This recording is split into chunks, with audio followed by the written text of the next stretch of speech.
recently, I've been trying to get somewhat into the Brazilian scene as well. So, I've been listening to, obviously, I listen to dancehall reggae constantly. I listen to Afrobeat now.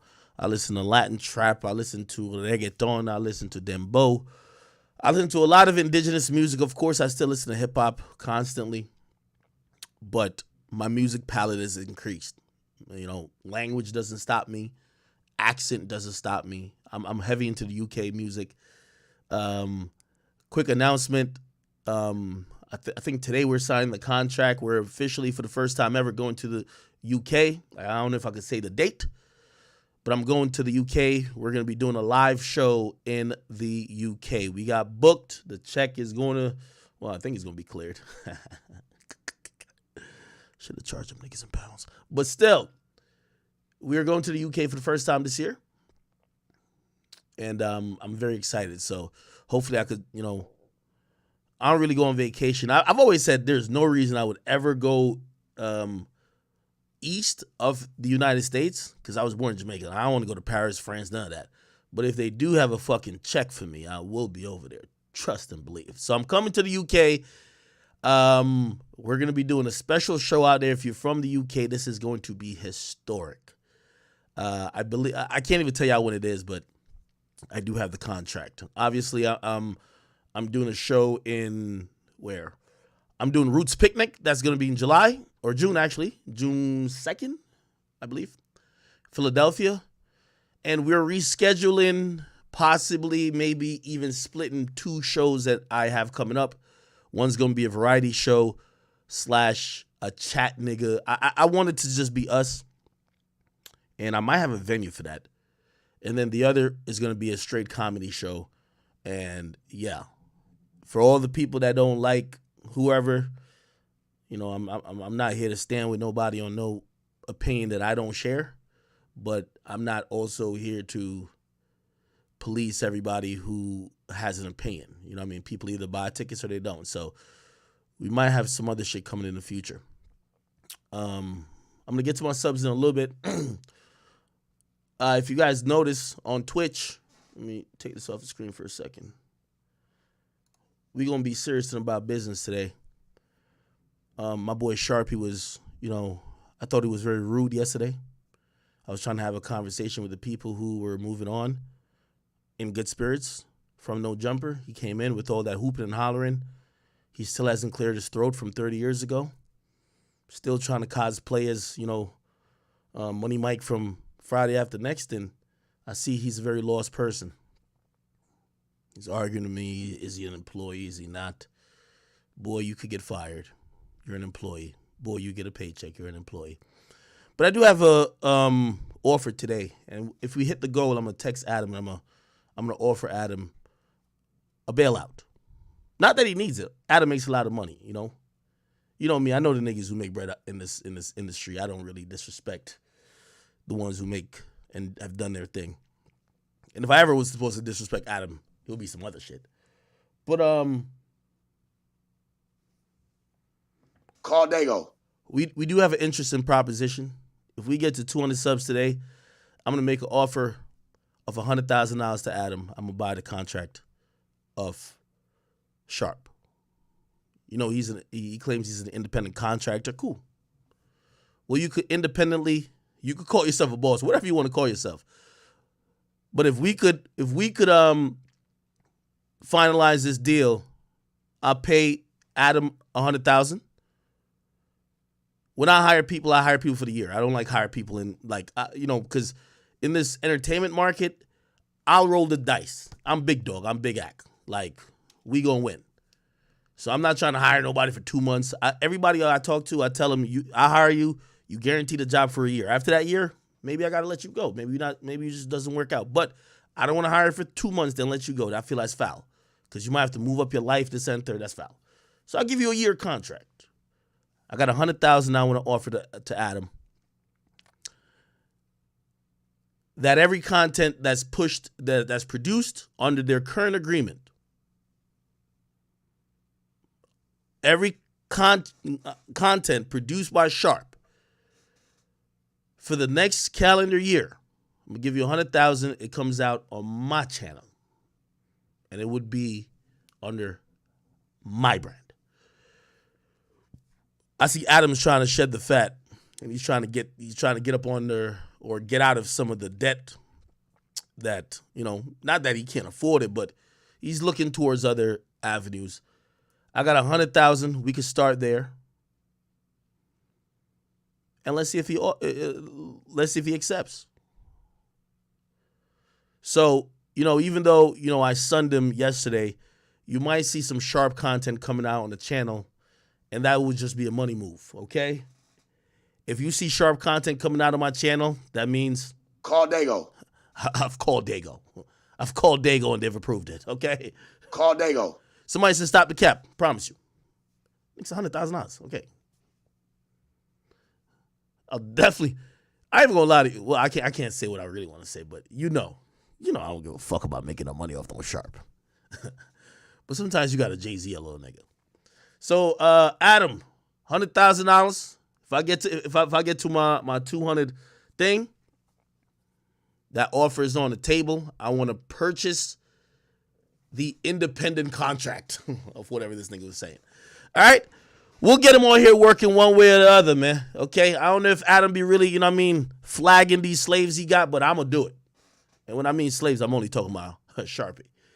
Anyway, welcome, people. Welcome. Someone said, I think he 50 Cent. No, I'm definitely petty. I ain't got as much money as 50, but I'm very petty, and a nigga like Sharp, I'm a nigga who lost money on trying to get Blueface's crib. I just don't give a fuck. You know what I mean? I've been very bored, so I'm sorry. I'll do it. I don't care. All right. Thank you. So we're going to watch a few things today. We're going to watch Ja Morant's interview with Jalen Rose. That should be good. We didn't get to the Charleston White stuff yesterday. I wanted to get back online afterwards, but I didn't get to. We should get to that. I think I have a whole list of shit that we didn't talk about. We didn't get to no topics. So, I know a lot of people did appreciate the stream yesterday. And by the way, I want to salute to everybody that joined in. I didn't think it was going to be like that. I didn't even think AD was going to come on stream. You know what I mean? He came on stream. T-Rel came on stream. Smack. Duno. Who else? Portlord. Yeah, Potlord came on. House Phone came on. Let's say Smack. Lush came on. Very, very, very, it was very, honestly, I felt good for them because I don't know if they ever had team meetings, but it felt like everybody was having a camaraderie being on my stream. And, for those who believe that I have some weird, take no jumper down agenda. By the way, no jumper's gonna be fine. I would have been fucking flaming no jumper, but instead I made sure everybody was not salty and doesn't look like nobody was salty. So it is what it is. Okay. So cool. We still got a bunch of topics we didn't get to yesterday. Unless something came up, we're not covering anything about no jumper Adam today. So if you came here with that expectation, I could tell you we are good off of that. All right. We got to talk about Ice Spice, Kia, Charleston FBI, 50 Cent lawsuit. Let me add Ja Morant to this. Ja Morant, Jalen Rose, Blueface, Ruby Rose, French Montana, Young M.A., Nas EBK update, and definitely some 50 Cent pettiness. Okay, we're gonna just have a regular stream, man. Yeah.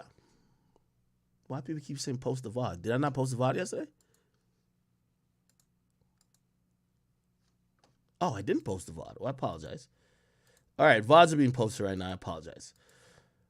If you guys are on YouTube and you subscribe to the negotiator page, the VODs, I think full VODs are usually there. Also, you can become a member on there. I think I'm going to make those VODs member only, so it gives you incentive there. Okay, cool. All right. Are we all good? Somebody says Lil Durk and Glorilla. Lil Durk, Glorilla. Ooh, what's going on with Lil Durk and Glorilla? By the way, I see people yo, chat, I can understand. I've done this entertainment shit for so long. That back and forth with me and Sharp, I love it. I'm the nigga who tell y'all that I told everybody at Complex to stand down and bring Soulja Boy up to bring the smoke. I know what people like. People like arguments, back and forth, shouting, all of that. People love the fuckery. You know what's so funny? And I'll give you one irony about Sharp, right? Let me just give you one irony about Sharp. I told him he could come to New Jersey. I guess he figured like, oh, you're trying to just, you're going to benefit from it, but not me. Brother, we could have done a swap. I could have done something for you, for your content. Like, I hate niggas like Sharp because, bro, you act like you're not an internet nigga, but you're a content creator, bro. You're not doing nothing in the street. I hate when people act like, yo, I'm super tough. Bro, this is content at the end of the day. Like, you literally said we ain't getting physical, and you couldn't even come to my studio and get physical anyway. You'd be very disappointed. So, bro, we're doing content. It's fine. Like, you know what I mean? And you can still have all your opinions and whatever. And I'm a, you know, we're not no beat up type of thing. It's like, you can shout at me, I shout at you. It's cool. You could have got some content to bring home or put it on your channel or do whatever with, and I would have got content. Fuck it. But that's really all what it is. See, a nigga like this, he's still kind of stuck in the street perspective. Like, yo, this is not street stuff, my guy. This is not street stuff. So you got to figure out what you kind of want to do and what's your end goal. Now, let me just give Sharp, who's like, I believe he's a remedial pimp. I'm going to give him this last piece of game. When I invited you to Jersey, right? Because Wack asked me if I was willing to link up with you on March 23rd. I'm gonna be in Jersey. Fine, come on, let's do it. Then I hear you start spewing out, you'll come, but you need $40,000. Nigga, what are you talking about? This is why it's people like Sharp, they're meant to be pimped. And I'm glad he's still at No Jumper because you gotta have a massa or a real pimp for a nigga like that. Sharp, you're nothing but the women who you claim you have pimped in the past. You get taken advantage of too. If you thought that your services or you confronting me or you coming to my headquarters space was worth $40,000, why would you get my Discord for free? You got in my Discord for free. I cussed you out, did what I wanted to do, and I got it for free. You the type of nigga who think you're pimping when you're like, yo, nah.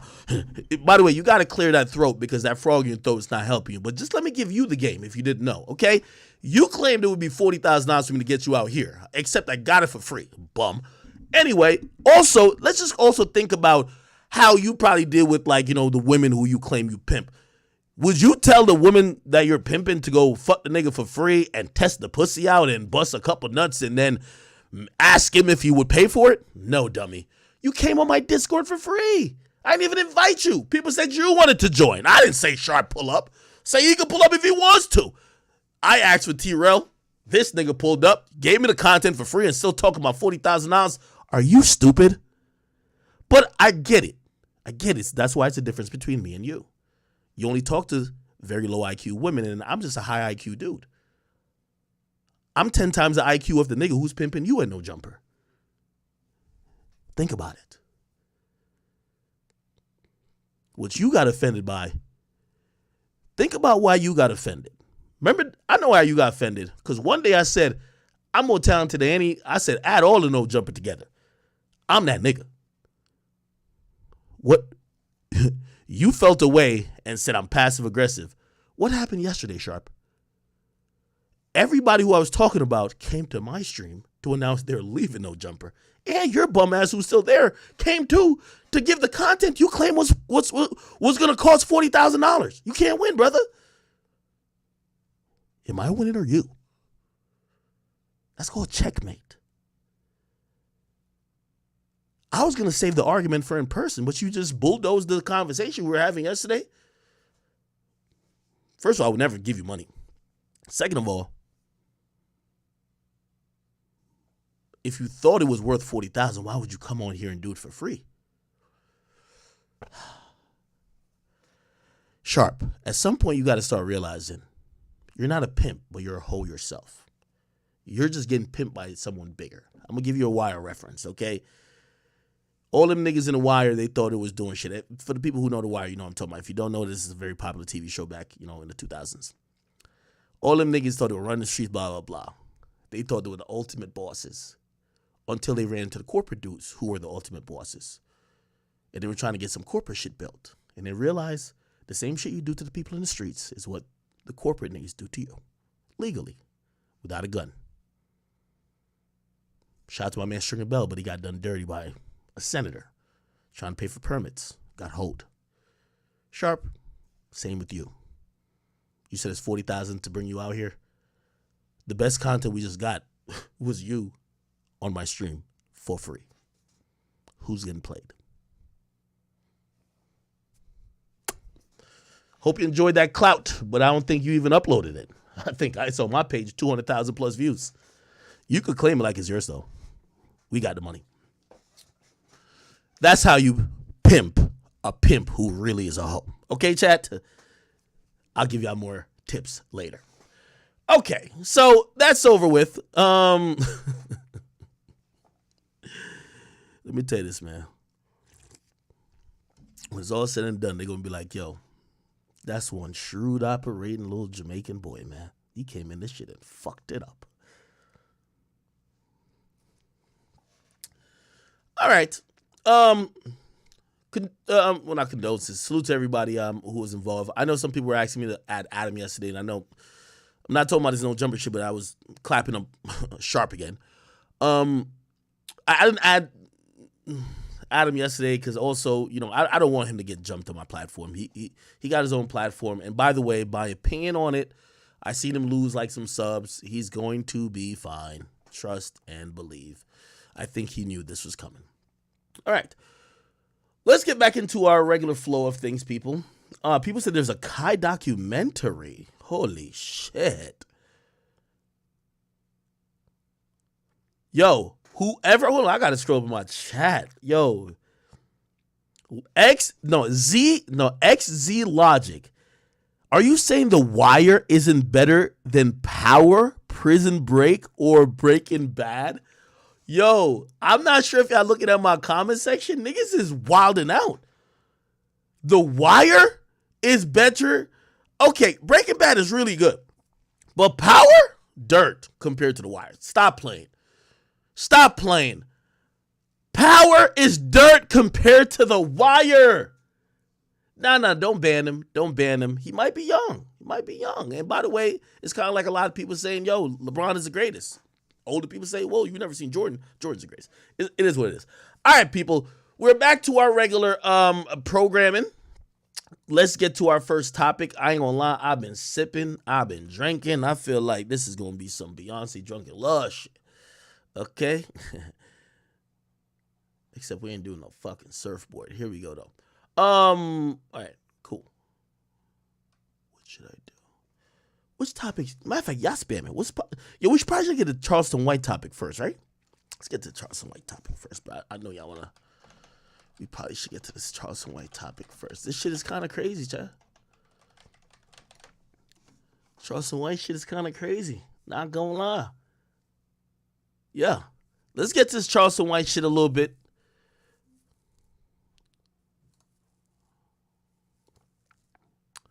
Okay. Are we here?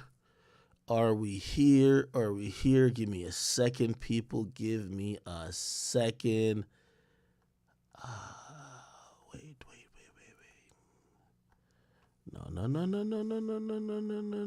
No. Is it that? Okay. All right.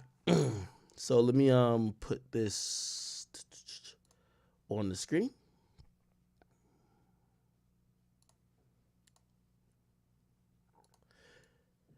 By the way, this is courtesy of my Facebook too. If you guys don't go to facebook.com, I have two Facebook pages, Academics TV and also I Am Academics. They try to post different videos that is, you know, not on my Instagram or definitely won't be on my YouTube. But that's a media page as well. All owned by Big Ac. It's all good. It's the Academy. Anyway, there's a video that came out, and the video was Charleston White, who got pulled over. This is the day after, you know, he was kind of going on some rants about Charleston, China Mac. Also, you know, obviously the show that we were supposed to do in New York City at Gramercy Theater, it was canceled, and mostly fueled by the fact that Charleston said some things that definitely were disparaging to the Asian community. So what happened was this video kind of came out, and let me play it right now in its totality. Here we go. This is somebody commenting him getting like pulled over by the cops. His bitch ass talking about fuck everybody. They done pulled right up on his crazy ass, man. Yeah, fuck Charleston White hoe ass nigga. Yeah, he did all that capping. They done got his ass, him his ass up. They all on this fucking Facebook. Rat Williams! It's Rat Williams, y'all.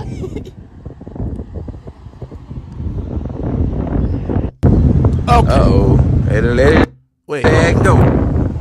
They done got him out the car. Yeah, he finna get on. By the way, I'm gonna add a little commentary to this. Whoever this is, I don't know if he's a gangster dude or he's a street dude. If you can't be recording from all the way across the street to troll the known cooperant or known guy who's about to tell. You gangster, you supposed to be over there. Live and go to the top. Hey, nigga went back in the store.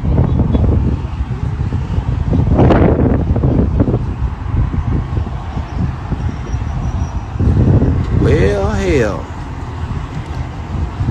Bunch of police, look like there's some plainclothes individuals as well. They look like they're law enforcement. Anytime you see glasses, like you could tell, even when cops go plainclothes, they look like cops. You know what I mean? That nigga went in the store. Okay, so they detained him for a little bit. Then apparently he went in the store. So they released him. Now, apparently, let me see if I can find it. This is him explaining what the fuck happened. Here we go. Wait, my bad, chat. I'm like, what the fuck? I got picked up by the FBI. Nigga, while the FBI was picking me up, they was at my mama's house. Somebody called the FBI with a picture when I bought that M50 2 weeks ago. They emailed that picture to the FBI today with me holding that M50 at the gun store, and they said that I got Asian girls. Now this is what the FBI said. They said I got Asian girls held hostage with Glocks, switches, and bombs. And so what they did was they were watching my live, because they watch my live all the time. So they had Fort Worth Police Department stop me at the store and hold me. Fort Worth Police Department came to me and said, Charleston, we don't want no problems. Can you step out the car? Step out the car for what? The FBI. What FBI? Fuck the FBI want, man. We bomb threats or something. So shit, nigga, I put my gun to the side, step out the car, let them search me. They went to taking too long, and I started getting scared. Man, what's taking them so long? Man, I don't know. I'm wondering the same. Is it a warrant out for my arrest? Well, no, it's not a warrant. Man, fuck the FBI won't. So shit, when the FBI get out of there, four white guys, that look like them niggas that take them drug dealing niggas to jail and make them tell, all them got out the car. And they wasn't smiling. Boy, they looked at me and a motherfucker. Boy, I started to think, boy, by the time they opened the door, they said, Mr. White. Boy, that made me feel a little better, because they were smiling now. Yeah. And they had some papers in their hand. And they said, hey, man, we got some reports that you got some hostages, some Asian girls being held hostage. I said, oh, man. And they said, you got some Glocks with some switches. I said, no, do y'all want to go to the house and check the guns? They said, no, we done already been by there. I said, damn. Hey. So then they said, Asian girls being held hostage, Glocks and switches, and what else? And bombs. So I said, shit, man, y'all. They said, nope. I said, man, I buy guns. So they showed me the picture when I was at Cold Black Firearm when I bought that 50 cal. He said, you bought this today and been threatening people? I said, no, I bought that 3 weeks ago. Boy, the police showed good to me. Cause they let me leave my gun in the car and lock the car door. And they didn't even put handcuffs on me. Yeah. Yeah, and they cut the AC on for me. I had got cold back there. And when I holler out, Baraha, he said, what's up, Mr. White? Man, it's cold in the motherfucker back here. He said, you want me to cut it all the way out? Yeah, cut it all the way out. And let the window down some a little bit too, because I'm claustrophobic. And he done all that. Yeah. Yeah, they did all right, man. They did all right. Boy, it sure good to know the FBI watching me. That sure give me a level of protection and security. So I don't know why these guys would be getting on here threatening me, man. And the FBI watching me like this. told me. Any Asian thing about doing something till you go into the penitentiary. Say, man, I say, how y'all know where I am? They said Instagram. We watching it. I said, oh shit, I sure would lie. And I said, how y'all know where I am? They said Instagram. I said, you sure right. I sure was on Instagram. My bad. Well, here we go. Okay, so I've always said, man, Charleston's interesting because he's a gangster's paradox. If you are a gangster and you beef with him, if you do something to him, you're going to jail. If you threaten him, he's going to put a police report on you. If you're doing things illegal, he's probably going to bring it to the light, and by his own words, law enforcement probably does watch him. I'm like, what the fuck? I got picked up by the. Sorry. And by his own words, law enforcement probably does watch him. Maybe not only to make sure he's not doing nothing crazy, but also to make sure that whatever mousetraps he's given for anybody who's going to beef with him, they could easily take advantage of him, pick up a case or pick up some people. So I think it's a gangster's paradox. Now, by the way, and I know my Discord is active. I would love for my Discord. I want to get Chyna Mac. Is Chyna Mac available? I would like to get Chyna Mac in here. I would love to talk to Chyna Mac. I would love to talk to Chyna. Oh my God, what the fuck? Tell me that's not shown on camera. Please tell me that's not shown on camera. Oh, it's not. Oh my God. I clicked on the wrong section in my own Discord, my nigga. That shit was gonna be spooky. Yo, if somebody, I'm gonna get in my chat in okay, I'm in my chat room in Discord. Is Chyna Mac available? Could anybody see if we could get Chyna Mac in here? That would be very appreciated. I would like to talk to Chyna Mac about what's going on. So anyway, it looks like, and by the way, I know some of y'all are saying Chyna Mac told. I don't believe Chyna Mac told on Charleston White, just like Chyna Mac didn't get the event shut down. You know, Chyna Mac is an Asian individual, but it's way bigger than Chyna Mac. This entire situation, when you offend the Asian community, they rock as a, conglomerate. By the way, just like how the Jewish community rocks as a conglomerate, just like the LGBTQIA plus community rocks as a conglomerate. Hold on. Yo, Facts, I know you're in here. Is it possible you could possibly reach out to Chyna Mac to see if we can get him here? Yeah, it's already done. I just texted him. Okay. Yeah, it would be great. I would definitely have the conversation with him. So, again, here's my disposition on this whole thing. Number one, I definitely do not agree with Charleston White disrespecting the entire Asian community. However, whatever beef he has with Chyna Mac, I believe should stay with Chyna Mac. Now, Chyna Mac and him have had discourse back and forth in terms of probably saying things to each other back and forth. Maybe coded or indirect threats, maybe whatever it is.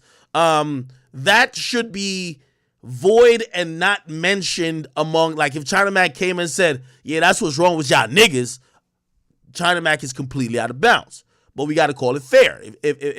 If you're in a beef with Chyna Mac and you come on and be like, yo, that's why y'all Asians, you're out of bounds as well. We're going to call it what it is, right? Clearly there's an issue here. And, I've listened to a little bit of Charleston rhetoric recently. Charleston says that he says he has issues with Asians, and he just says it blanketly. The next time I sit down with him in an interview, I'm going to kind of, try to dig a little bit more to hear why he's saying the entire community. Why is it just all Asians? Why isn't it just specific people that happen to be Asian, right? But clearly the issue here is with Charleston White, Chyna Mac. However, Charleston White keeps talking about all Asians. I don't believe Chyna Mac is calling the police, but I believe that other people who are Asian, and by the way, I have a lot of people who are chat niggas who are Asian who say, yo, act, bro. Yo, you do you feel the same way this guy feels? And which I don't. But, the thing with other communities is that other communities kind of know how to get shit done. Like, yo, let's band together. Let's make some calls. Let's call venues. Let's call senators or local representative, and let's see if we could make it not easy for him to, whether he's going to spread that type of rhetoric or let's make sure he's not welcomed where we going to be at. And by the way, you can't be mad at anybody that does that. That's not snitching or anything of the sort. You get what I mean? Like, again, a lot of people, and I don't even know the demographics of my audience like that, but even though a lot of my audience is African Americans, we're black.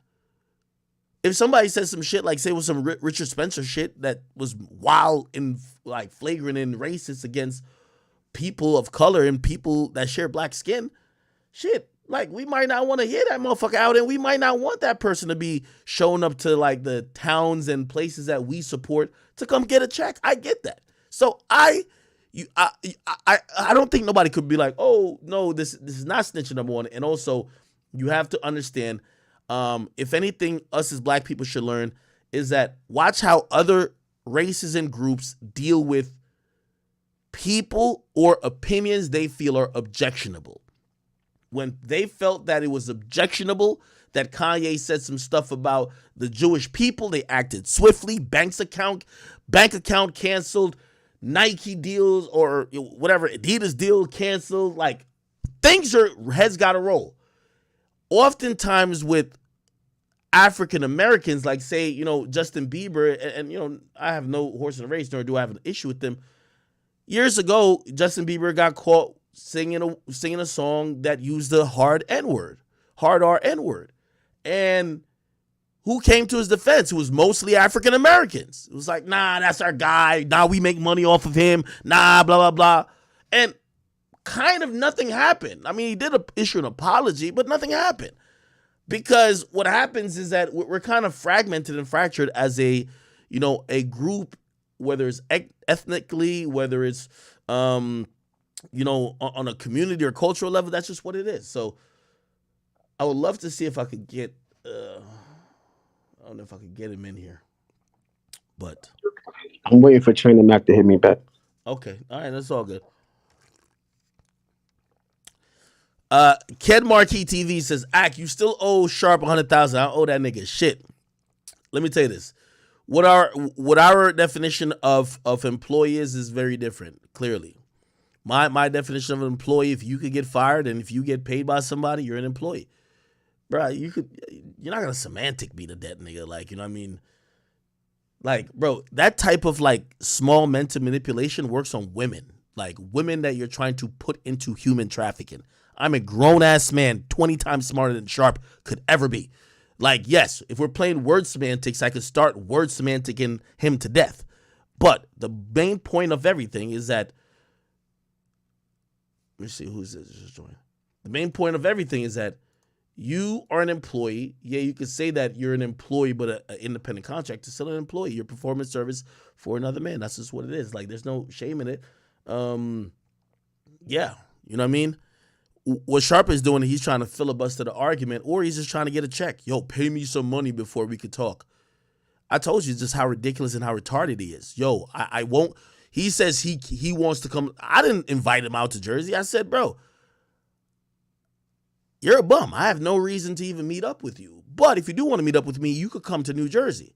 He gives Wack a date or whatever that went. Wack asked me, would you be able to, if I locked this date in with him, would you make sure you show up? Yeah, of course. I don't go anywhere. All right, cool. I'm going to definitely be at my headquarters. You can show up. Then I hear him talk about $40,000. $40,000 for what? $40,000 for his presence? Now, he showed up to my stream for free and argued with me for free. Nigga, that's all I wanted. He's an idiot. So I know some of y'all, are still thinking that we're in an age where pimping kind of really works. The majority of women, unless they're fucking just ugly or retarded, they realize they can make their own money by OnlyFans. And of course, there's always dudes in the mix, maybe like, helping promote them and third. But that old pimping model that Sharp keeps talking about is just dead and gone. So, yeah, if y'all niggas trying to word semantic me, I'll give y'all this message and him. Number one, I wasn't wrong. But number two, if you feel I was wrong, Sharp, come take the 100,000 out of my pocket, which you won't do. So let's just move on to the next topic, okay? Trying to get China Mac on here. We got to talk about this shit. Was China Mac in the Discord a couple days ago, or I was tripping? Anybody know? No, he was. Yeah, he was in here. China Mac fuck with the chat. Yeah, I want to have a conversation with him about this. Because he definitely asked if we were like, supporting anti-Asian hate, which no, that's not the thing. That's not our thing. But these dudes have an issue, and I do want to. I won't show my hand until he's here, but I do want to ask a couple of questions because, you can't approach things in a way of, yo, yeah, come to New York, like we're gonna do this and do that, and as soon as a nigga plans to come to New York, it's not about all that stuff anymore. It's all about calls to senators. It's about, yo, could we get it canceled? Do you want to meet the nigga or not?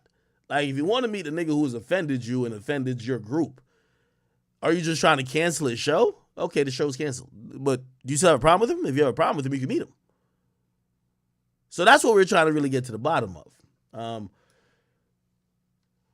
We'll see if he pops. Somebody said, stop saying but after you say you're not about Asian hate. I'm not saying but, like there is a caveat to it. I'm saying no one's about Asian hate. This issue is about China Mac, Charleston White, China Mac, Math Hoffa. And the reason I want to talk to these individuals, I guess I'm not going to show my hand. I'm not going to show my hand. Okay, cool. All right, so this happened. Shit, you can't feel bad or sad for Charleston White with this either. Like, yo, Charleston White, like, bro, you're talking about whole communities. You're showing off guns, which is within your rights. But some people, maybe not China Mac, some Asian individual, which who knows who's watching you at this point, they might feel like you are encouraging and threatening, or you might do something to Asian people. Again, you could say this whole thing about character, but shit, what was that fucking crazy little white boy that said he like ran into like a black church and, he was spreading certain type of rhetoric as well. Just like certain people who spread rhetoric about like Muslims or whatever. You can't really take shit too lightly these days, right? Like, so I think Charleston's going to have to realize like this whole narrative about character, yes, we understand that, but within certain extent. You can't just excuse anything within a character, because these days we're watching people pretty much front their move and basically saying if they don't like certain communities, and then they end up doing a crime to certain communities. So it is what it is. Somebody says, Kanye got canceled for less. 100%. And this is another thing which I would say to Charleston, but I heard him speak about it, so I think he gave me the answer already.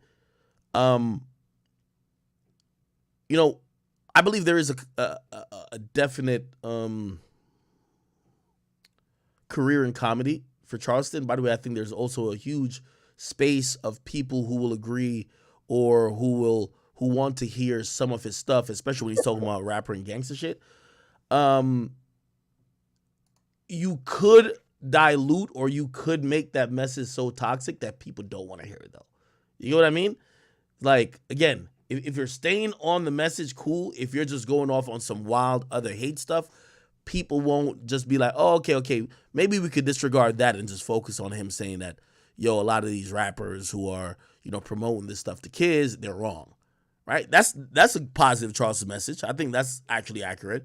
But if in the midst of you doing that, you're also saying, man, fuck all the Asians, like, well, you want people to know. All right. Yeah, just let me know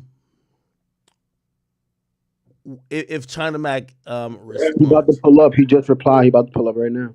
Oh, really? Okay. Somebody said, just stop trying to cater to everybody. Who said that? Millionaire's Burner. First of all, let me just give you a little education too. Stop asking me to join the army of anybody else. If I interviewed Kanye or have Kanye on stream, I vehemently deny or denounce how he spoke about and his thoughts about Jewish people. Facts. But would I have a conversation with him? Yeah. Now, would I want that conversation to perpetuate that same type of narrative? No. Now, if I have a conversation with him, does it mean I agree with him on everything he says? No, clearly not. Same with Charleston White. Do you understand what I'm saying? So that's all I'm trying to say. Like,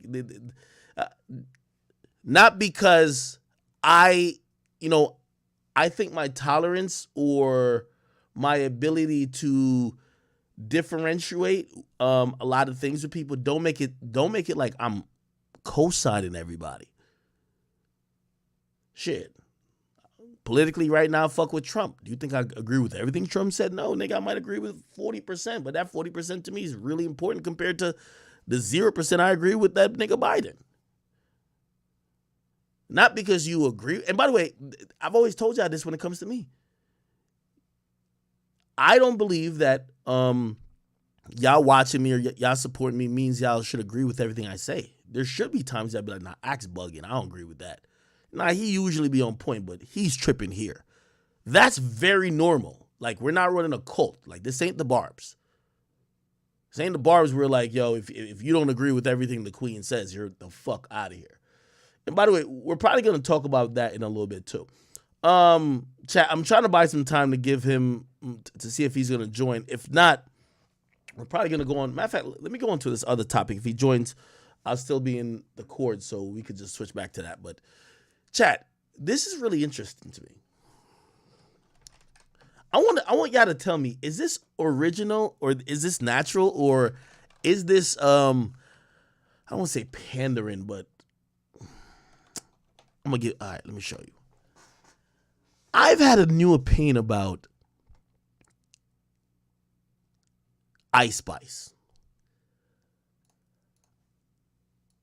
Ice Spice is the girl I told you. It's like either she knows, and by the way, Glorilla is like this too, except I don't think Glorilla, I think that's just naturally Glorilla. But Ice Spice tries not, like, I think people have realized all that city girl shit where it's like, fuck a nigga, it's all about hoeing, and women empowerment. That shit is the dub because all these women look like hypocrites. That shit is just not sustainable. They're all crying over men. Like, that shit is just not the wave. Ice Spice, her likability is like 2,000,000%.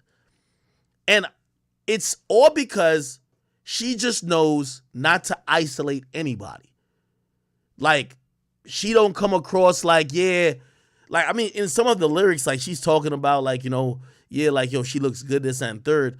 But she's not preaching that city girl shit. She's not preaching, yeah, nah, fuck these niggas. Like, she's doing the best job. And I think, by the way, you know, before I even show this, very interesting yesterday, I was looking at Ice Spice Instagram randomly.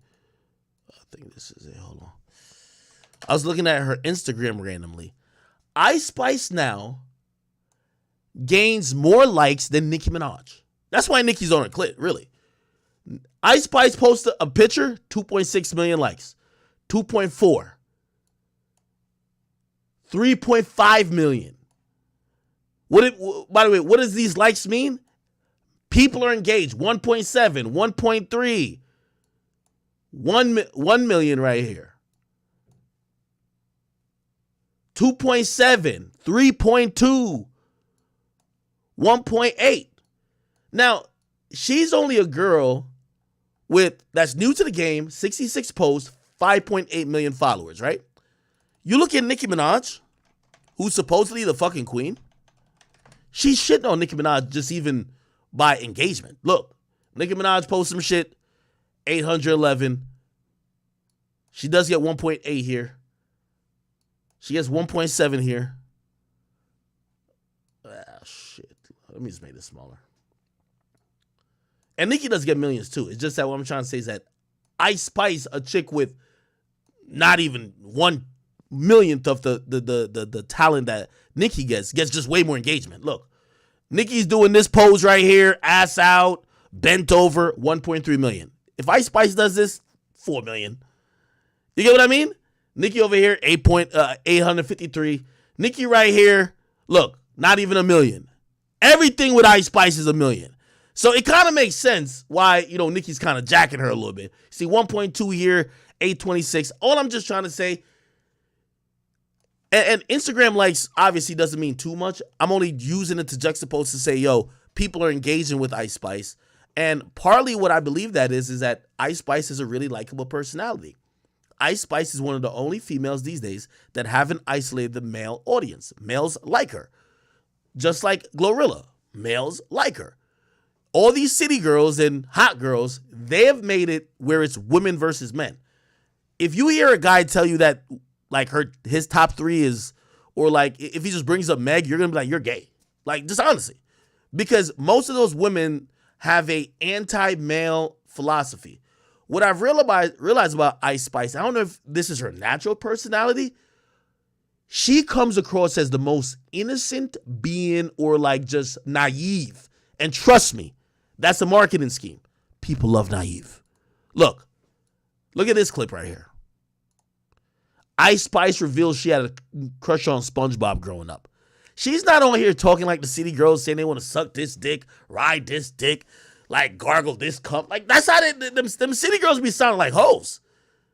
Like, at least how they rap and how they're supposed to act. Obviously, they're all in love, but that's how the new wave of women claim is popping.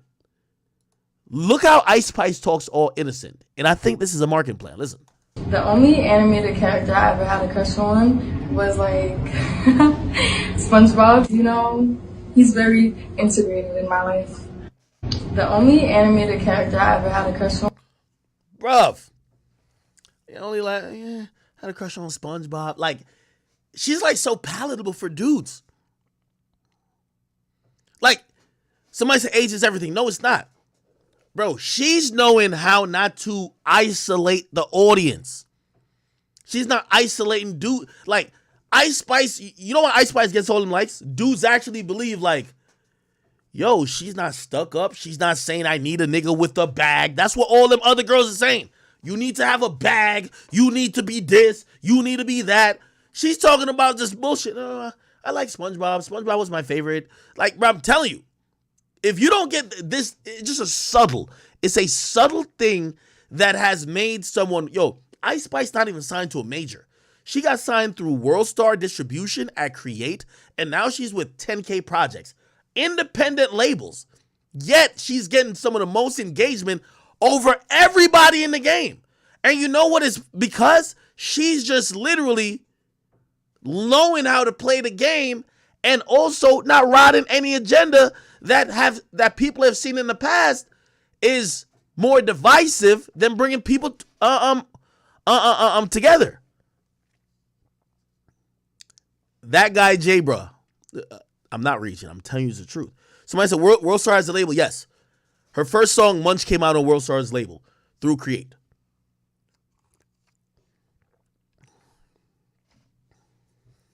Somebody says she's pandering. Smart move.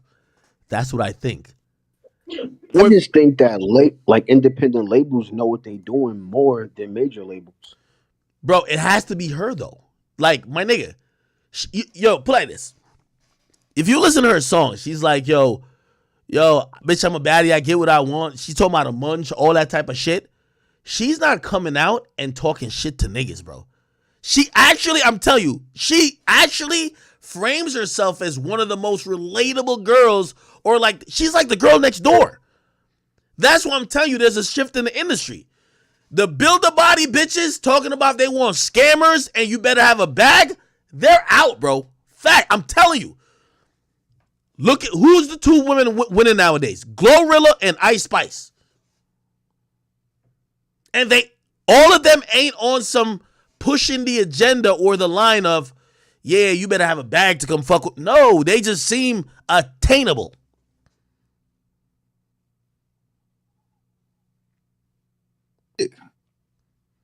I'm telling you.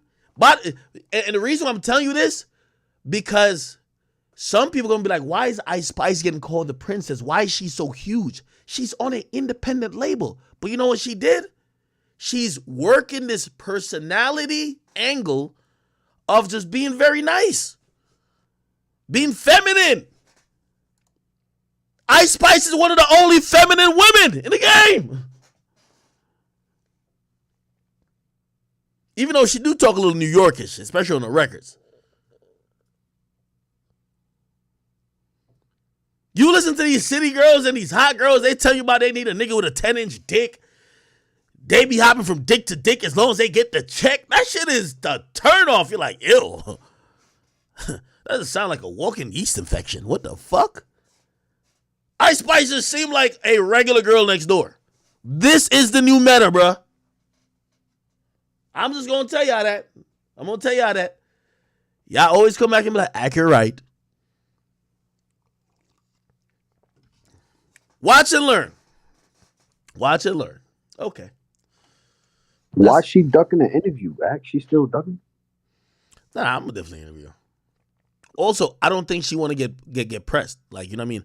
I think she want everybody to like her. My nigga, she had the opportunity to slam Drake. She had it. And she just kind of kept this smile. I don't know why Drake gonna follow me. You know why Drake gonna follow you. She just, I don't know why Drake gonna follow me. Like, you know what I mean? She kept it cute. Like, again, all of these other chicks, all they care about is Shade Room. They're all spilling tea. They're all talking about, yo, 6-figure, 8-figure, 10-figure nigga. That's what I like.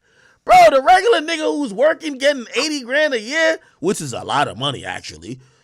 Niggas about like, yo, yeah, it's not even a girl that's attainable. But Ak, that's even goes back to what I was saying. That gotta be her team, bro. It gotta be the independent labels. Cause a major label isn't having their artists move like that. So you believe it's her team? I think you're over. I think y'all over. Like, it's not that none of that stuff is not true. I think it's just overstated, make it like it. I think she's just being herself. I don't think it's that deep. You think she's just being herself? Yeah. Maybe. And also with the SpongeBob thing, like, let's be real, like, a part of that whole, like, oh, I need a rich nigga and this and the third. Some girls play the other way. It's like, I'm gonna just act nice and innocent and sip all you niggas. But no, but that's what I'm trying to say. Yo, women have been so flagrant with yeah, nigga, you better buy me a Birkin, buy me this. Women have been so aggressive in the last 2 years with this hot girl, city girl shit that even if she's not really like that and she just pretended to be submissive and innocent, the innocence of her even saying, oh, I had a crush on SpongeBob is like people like, oh, she's like the chick next door. You know, like, you're not getting Young Miami saying she would have a crush on SpongeBob. She has a crush on the next nigga who would get her a fucking Maybach, nigga. Let's be honest. That's what I'm trying to say. She's winning, Glorilla's winning, and I'm starting to see a shift. Let's see if it continues. I think another big factor in all of that, though, too, is that they're natural. True.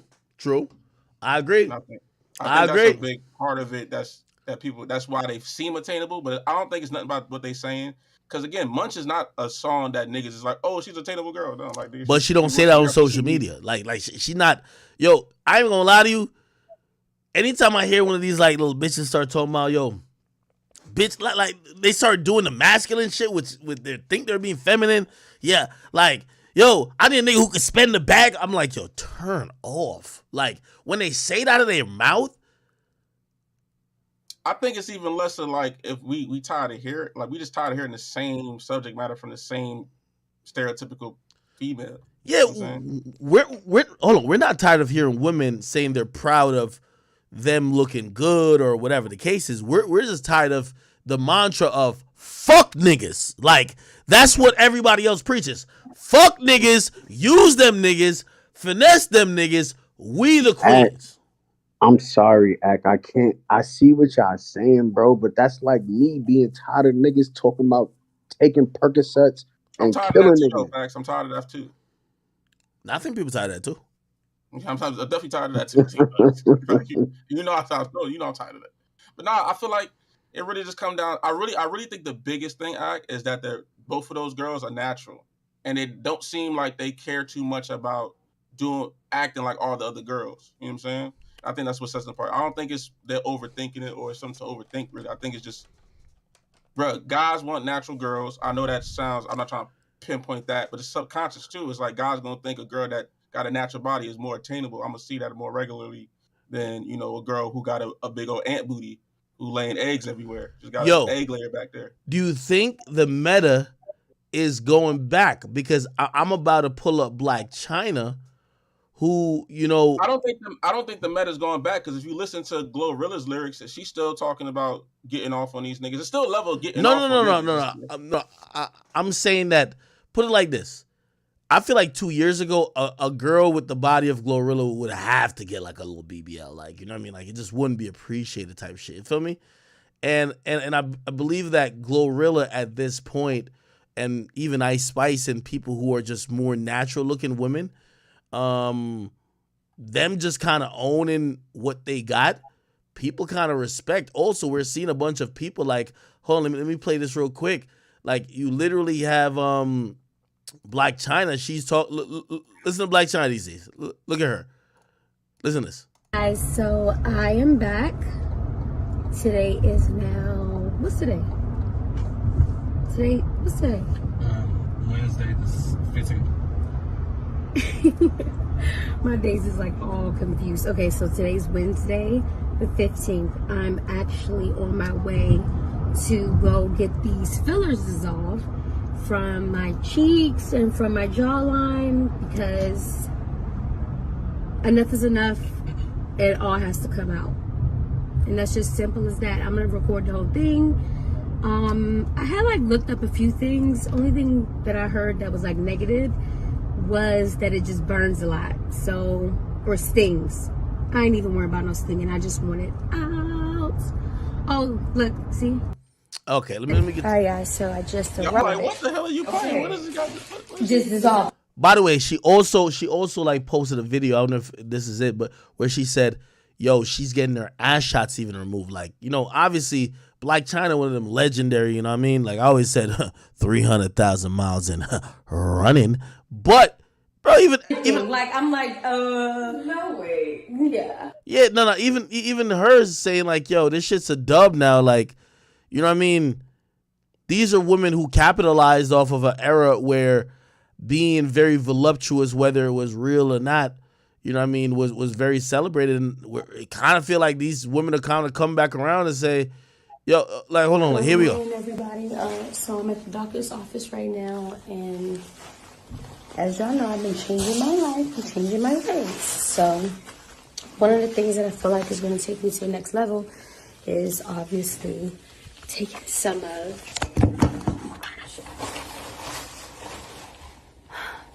these shots out. And by the way, ass shots and the BBL is totally different. And I'm going to tell you why. Watching A the BBL is when they use your... She's getting rid of the ass shots, gang. Bro, these chicks want to look natural now. First of all, this was inevitable. All of these women, and by the way, even now people talk about Nicki Minaj, I don't know if Nicki has done this yet, because allegedly she had ass shots. I don't know. Allegedly. I don't know. But they're all like, all these chicks who got ass shots is 10 years later. Their body's starting to sag. They're starting to age. You have silicone in your body. We don't know about the BBLs yet, because BBLs feels like the last 5 years, right? You got to wait about 10 years. Father time in life is undefeated. So all these chicks that had the silicone, the ass shots, 10 years later, they're all saying, nah, we got to get this out of here. We don't know what's going to happen with the BBLs, but I'm just trying to show you how shit kind of comes back. Listen, God is the best surgeon at the end of the day. These chicks, they look good for a good while, but why is she getting this done? She's kind of going to explain it. Here we go. That shots is silicone. So I just want all the ladies out there to know, do not get silicone shots, because you can get sick, you can die, have complications, and all this other crazy stuff. I haven't had any crazy complications since I got it. I got it when I was 19. By the way, that's cap.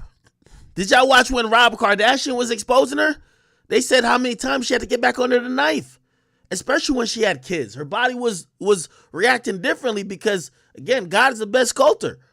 So God is having her body react a certain way because she had kids, but then she got some PDEs in her body. She got silicone, all that type of stuff. So it's not looking right. She got to get back under the knife. They get back on the knife, it's botched. She got to get back on the knife again. Botched again. Yo, you ain't hear Dream Doll talk about her like, was it Dream Doll K. Michelle say her ass turned green? Do you understand what I'm saying? Like, yo, these are real things that's happening. So I believe, and obviously these are extreme cases, but I believe that women who were getting some of these things, and that's why I think the culture is coming around to appreciate people like Ice Spice and, you know, Glorilla, even though I see somebody said it might be a construct of age. Those are young women who, again, I know a lot of women who say they hate surgery, but they're like, if I ever had a kid, I would get titty surgery. Or if I ever had a kid, I'll do this. Because, you know, women are always fighting that stigma about aging and trying to still look young while still trying to, like, be super competitive in the market. 19 years old. She got it at 19. I'm moving here in life. So I want this out of my ass so I can grow. Not to mention, good morning, everybody. So I'm at the doctor's office right now. Hold on, let me go to the next slide. Good morning, you guys. It is now March 9th, 2023. I'm sorry, it's too early in the morning. It's 6:14. I'm in a little bit of traffic right now. I'm about to go get my buttocks reduced and also to my breasts, because honestly I feel like I'm like past that stage. I've been there, done that. This is actually my 5th time. 5th time, gang? Hopefully my last time getting my breasts done. Yo, brother. Yo, let me give you, I think I've given y'all this story before. I linked up with this girl before. I met her online type shit.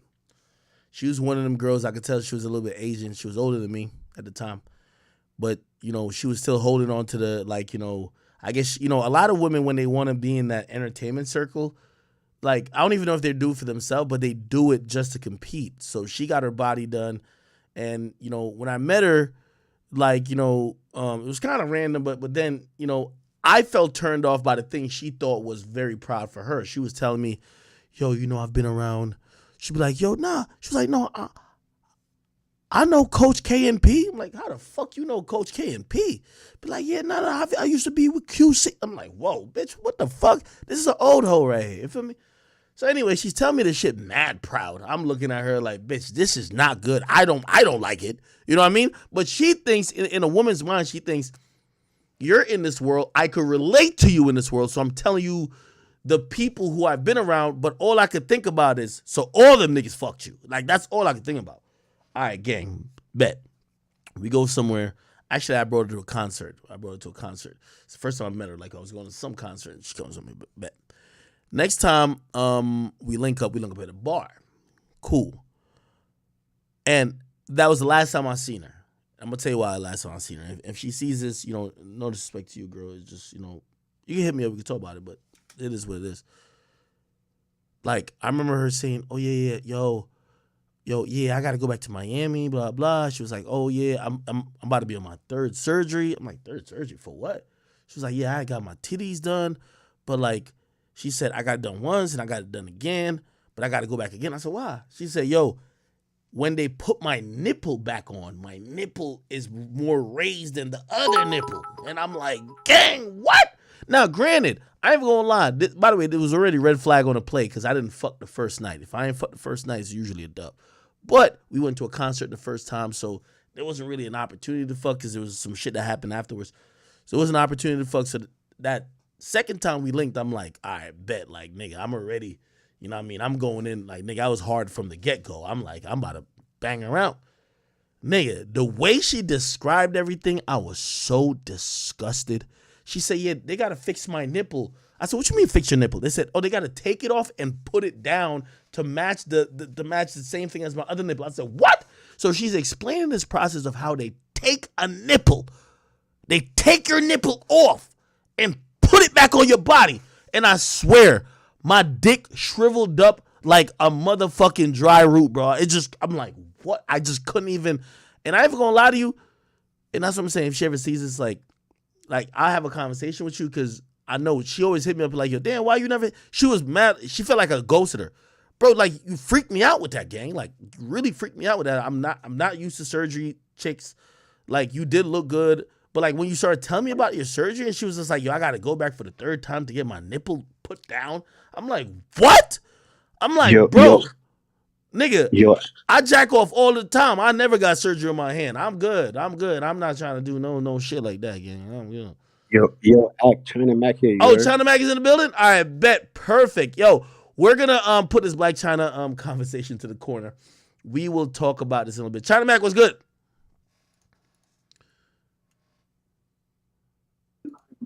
Yo, you got to leave out and come back, bro. Wait, what happened? Are you giving him instructions? Okay, cool. Yeah, I told him to leave out and come back. He coming back right now. All right. China Man. Charleston White. Yeah, come on. This you know what I mean? Chat, we got to confront and we got to handle everything appropriately. I seen some people, I don't know if y'all thought I was like ducking sharp. Like, bro, y'all got to understand it's big act, my nigga. Yo, Mac, you there, bro? I love the bullshit. What's good? China Mac, what's good, brother? What's going on? How you doing, man? I'm doing pretty well. I felt like it was important. I heard you summon me, bruh. No, I definitely did because yes, you know sir. It's always better to talk to the people than talk about them, and we keep doing the telephone tag of I say something, you say something. You know what I mean? So because I wanted to have a conversation. You know, you clearly know what's going on. So basically, this is my and you could ask any question. This is a mutual conversation. Fuck if it's my stream. This is us talking. Okay, so you and Charleston White have an issue. I'm not too sure where the full issue came from. I have watched a bunch of Matt Hoffa. Okay, so it came from. All right, hold on. Give me the origin on it. You give me the origin. Go ahead. So basically, Matt Hoffa, he made a video about Matt Hoffa's daughter when I was on live stream. Somebody mentioned it. I made a response saying, you know, I don't fuck with Matt Hoffa. You know what I'm saying? Me and him ain't eye to eye. You know what I'm saying? And I don't know if we ever be eye to eye, but I'm not jacking that. You know what I'm saying? You don't talk about people in the city's daughters and shit like that. We not going. We not gonna go for that. So I said, nah, fuck that. You know what I'm saying? And then he made a response, but instead of just responding to me, he responded to, you know, my whole race. You know what I'm saying? Like the women and children. I'm sure you heard that, right? You heard his rant? Yeah, no, yeah. I the part I heard was really objectionable. It was very you know, out of bounds. I'll say that. Yeah, but so you're saying that you basically said that, hey, yo, you called him out for mentioning or speaking about Matt Hoffa's daughter, and immediately he just start getting on your entire race. Exactly. Okay. Now you're probably gonna have to help me with the timeline of this because I've tried to do a little bit more research on it, and what I think I heard him say that him and you may have had issues before. Is that true or no? Yeah, we had. I mean, we talked like, you know, we went back and forth like this like 2 years ago, something like that. He said the same shit. He said the same shit. He said this time the same shit he said last time. All right. And by the way, I heard you ask this question, so I'll answer the question to you. You know, clearly, I do not approve of. I do not co-sign. I am not in this is nothing that revolves around any platform or any mental thoughts of mine about Asian hate. You know, that's just clearly not something that we have on our agenda, right? Now, I will say, though, every man, I believe, has their own opinion, right? So if you were wondering if I was with it, I'm not with any type of hate towards any group. Now, I want to ask you this question because while I definitely denounce what he says about Asians, do you believe that that is only propelled by his hate or his issues with you, or do you think it's a bigger issue? It's a bigger issue because he was saying this before me. He was saying this when he was just talking about Johnny Dang. So like this is bigger than me. He's saying this to everybody, all Asian people. So now my question to you is, I listen. You know what I mean? I don't think that you're somebody that condones this type of rhetoric. You know what I'm saying? I feel like you have a brand, and I feel like although we might not be in agreement to a lot, I definitely don't think that you would co-sign something like that. That you would, that's why it was kind of shocking to me to see that, even after his, the stuff that he said, you still, push forward with the show, because it's like, you know what I mean? Not only did he talk about, not only did he talk about Math Hoffa's daughters and stuff, but he talked about a whole race of people that has nothing to do with nothing. And he's promoting rape with not just Asian people, but children, women, period. You know what I'm saying? And I think that's speech that shouldn't be promoted. That speech that shouldn't be that should be denounced. You know what I'm saying? Now I'm not saying for you not to do business with him, but what I'm saying is when he's making a speech like this and you bring him on and you put your name next to it, it just seems like you co-sign that you don't have a problem with that speech. You know what I'm saying? No, that's a valid point. And if you ask me, right, because so in communication with his team, and yes, he does have a team. They sent me comedy shows he's done before. They're like, hey, he sold out this, he did this, and I'm looking at it. Shoot, there's even like videos of him doing comedy. I'm gonna be honest with you, none of those videos involved any blatant hatred to any group. And when I mean any group, I'm really saying any group. Also, it didn't promote any type of rape, no type of pedophilia, nothing of the sort. Now, that's exactly why I say, you know what? Well, he's someone who has issues with people. Of course, I don't agree if he has an issue with you. I don't even know what his issue would be with Johnny Dang. Johnny Dang's a cool-ass motherfucker. But still, if he has an issue with you or Johnny Dang, I don't know. I do believe it's his style to just kind of go against whatever he could feel like you fit within, whatever. Just like I do believe, and I remember at a point, and by the way, this might seem like I'm like copping a plea or coping, but I'm just telling you exactly how I feel, right? So I remember there was a point that it felt like me and him were going to go back and forth. And honestly, I'm pretty sure he would have said, man, fuck all Jamaicans and fuck all fat niggas. I don't believe that's necessarily his thought, but it's when he's going at people, he usually just try to say the most harmful things that could probably affect that person. I don't agree with, and I don't think he should. I've told him this, and I've said this to his team. I said, yo, if you beef on China Mac, you can say anything about China Mac, right? Within reason, obviously. Like, I don't know if you have kids or anything. Like, that should be out of bounds. But you could say whatever to China Mac. You don't have to, just like if China Mac said, man, because me and Charleston White are into it, man, fuck all y'all niggas. That would be completely out of bounds too. So absolutely. I believe that was a online back and forth sparring thing. And my thing is, I'm not inheriting his beefs. So, I think Matt Hoff is a really cool dude. Me and you, I don't think we have any problems. But whatever his issues are with y'all, I'm not gonna get in there and like try to politic it. Even though I definitely disagree with the mere fact that he tries to extrapolate to audiences that's just bigger than you, right? Like, if you got it, like, and this is my opinion, if he has a problem with China Mac, attack China Mac. You could make fun of him in any type of way, but leave the racial component out of it.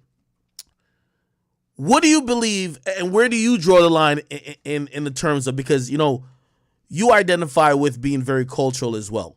Where do you draw the line between, okay, I'm into it with a motherfucker and he might do or say anything, versus hate speech, because I think that's kind of where we're at. You know what I mean?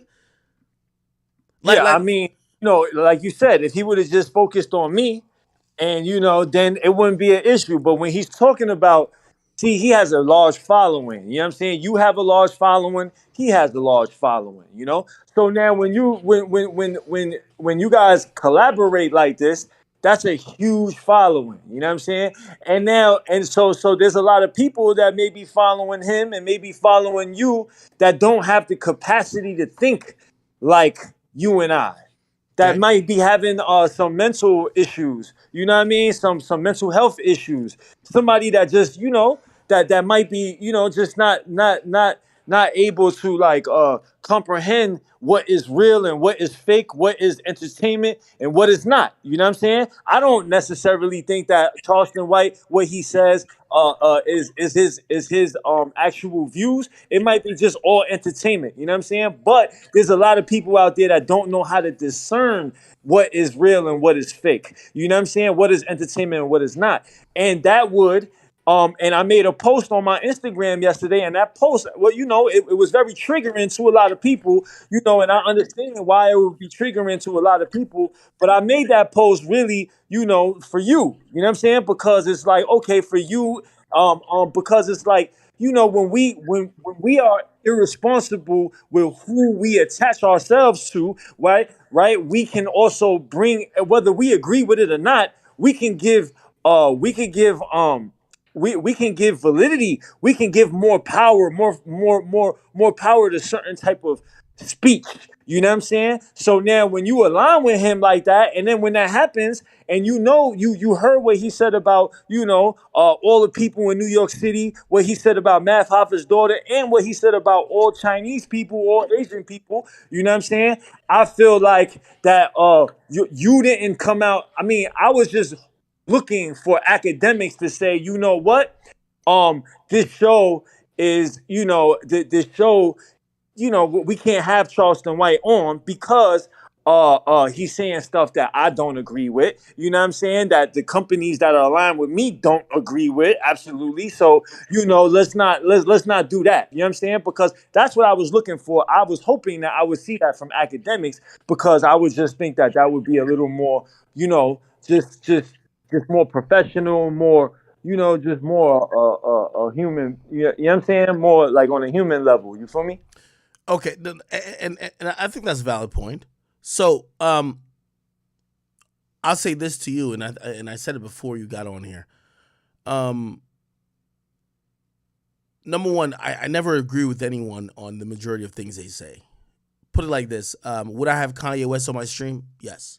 Would I interview Kanye West? Yes. Would I stand by and platform him slandering the Jewish people? No. Well, would you do a show with him right now where he could probably go on there and talk about Jewish whatever stuff? If I was going to do a show with Kanye, it would be understood that this show would have nothing or would have no correlation with you adding to the disrespect or the denigration of any other group. Same with Charleston White. Like, if Charleston White tells me, like, yo, I'm only coming there to, like, make fun of Asian people, I'll cancel it myself. That's a fact. Again, I've never seen him do comedy himself, but I have seen videos of him doing comedy. The comedy isn't hateful. The comedy is just old school Southern humor. I believe when he beefs with niggas, he reaches for, and again, I'm not saying I agree with it, he reaches for the most triggering thing to get someone out of character. You get what I mean? So I don't agree with it, but I don't believe he would have came to that venue. All right, but I understand that, but then do you not see the effects that this type of stuff can have on people? Do you not see the how it can encourage people to do something that you wouldn't agree with? No, of course. And by the way, that's why I also added to say, there was clearly a significant. By the way, I know there's a narrative like, yo, you call the police or whatever on him. That's not true. I've already debunked that.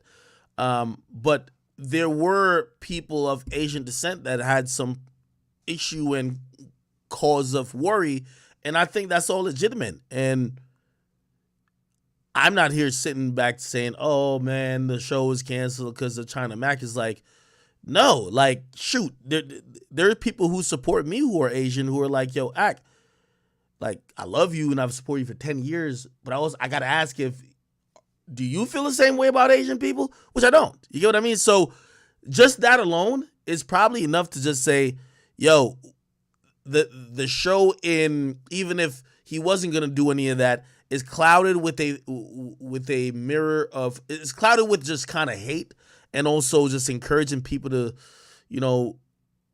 do or say things against any race of people that we're just not for. But that aside, I guess I'm trying to get to some type of, or maybe if I can possibly I can't even get to it, medium between you and him, because I don't believe he's, and I could be wrong on this, I don't believe like he just genuinely just has a problem with all Asian people. I think he just tries to say anything against a person he doesn't like. Like, I even heard him with the Math Hoffa shit. I heard him double down on the daughter shit when he claimed he never knew he had a daughter. So how could you say something hateful about someone's kids when you never knew they had a kid? But he's the person who I understand that, but still, like, how? Okay, even if he was just doing that, like, you know what I mean? Like, just.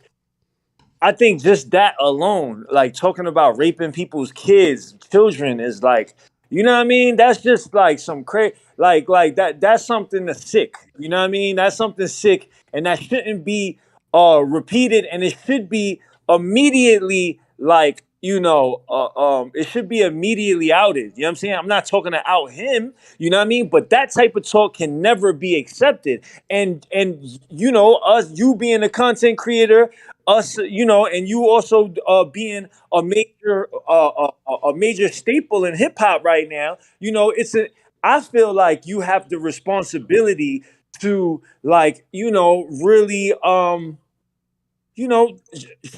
stop certain things. You know what I'm saying? Like I feel like you have the you have the ability to stop certain things, and because and because you're not, because you didn't do it, it could have resulted into something that's, that doesn't need to happen. You know what I'm saying? On all aspects. You feel me? Because he's talking about raping children and kids, bro. Like, I just don't understand. What I mean? That type of talk should never, ever, ever be like, be just glossed over. You know what I'm saying? Again, I give some validity to what you're saying. No, I don't think no one's here, definitely not me, would sit here and even have a reasonable or even entertain the conversation of when Charleston mentions anything about kids. You get what I mean? Now, that is not what we support, clearly, and we're not trying to platform anyone to spread those ideals, right? Yeah, but your response initially, it just made me feel like I didn't really hear you say that in your response. I was looking for it. You know what I'm saying? I was looking for it, Of and you course. was like, "Oh, you could have said it somewhere else because you do a lot of content that I'm not following everything, but I did see a clip where you was reacting. You was kind of giving everybody the update on the show being canceled and whatnot, and your response was that, hey, the politicians canceled it. You know what I'm saying? If it me, basically, it would still be going, and I just felt like, damn, you know what I'm saying? Like, if if the shoe was on the other foot, I don't feel like if there was an Asian person that was saying all this stuff about black people, I don't know if you would still like let that person. I don't know if you would have said, "Yo, if the politicians ain't shutting it down, I'm still letting it rock." I don't see that. So, and by the way, I'm glad we're having this conversation. It's very civil and it's also very logical as well. When I seen that clip, I'll tell you exactly what I felt. Number one, I didn't agree with it. All right, hold on. Yeah, YouTube is done. YouTube is gone. I think it's gonna pop back on. Why your Discord still working for you? Sis? Bro, I have no idea what's going on with it, man. Like some It's people even, definitely the software. It's definitely not the internet. you think so? It's not the internet because you in here. You could probably stream in this bitch right now and you have no lag. So it's definitely like It's the kinda software. odd, right? Let me see. Let me open my OBS and see what the fuck. Oh, they sent the peoples at you, man. Ain't no peoples, man. That nigga ain't even say nothing crazy. Yo. Well. So what I really wanted to get to, but it looked like this shit's gonna just fuck it up. That I can't even. I wanted to get to this point, right? So it's like the event is one thing. I'm trying to see if there's a commonality and a civilized discourse that could be had among people, but I almost feel like that's not even possible. Like, if you ask me, I think that China Mac and Charleston White being able to sit down and like, I think anytime Charleston White Charleston White was disrespecting Biggie and DMX. Like, come on, you don't know nothing about Biggie and DMX. It's clearly someone who, even in his whatever age he is, he still uses the insults of people who are severely frustrated, who say, yo, fuck your dead people, fuck this, fuck that, whatever. But he is someone that people are parsing content and information from. Like, so no matter what he says, there's going to be a group of people that says, nah, Charleston be spitting. So it's not as easy just to say, oh, just banish him. Because people are always going to rock with him in the sense of they feel like he's legit in certain things he says. So when you can't get rid of someone, the only other way to deal with them is to talk to them rather than talk against them or hoping that they're just banished by censoring. So that's the point where I was like, yo, listen, I'm with China Mac. I don't think I'm not looking to banish. I'm not looking to. Hello? Yeah, I can hear. Yeah, I'm not looking to ban him. You know what I'm saying? I feel like, I feel like that's not what I'm trying to do. You know what I'm saying? I mean, I can't speak for other people, but I'm just talking about myself.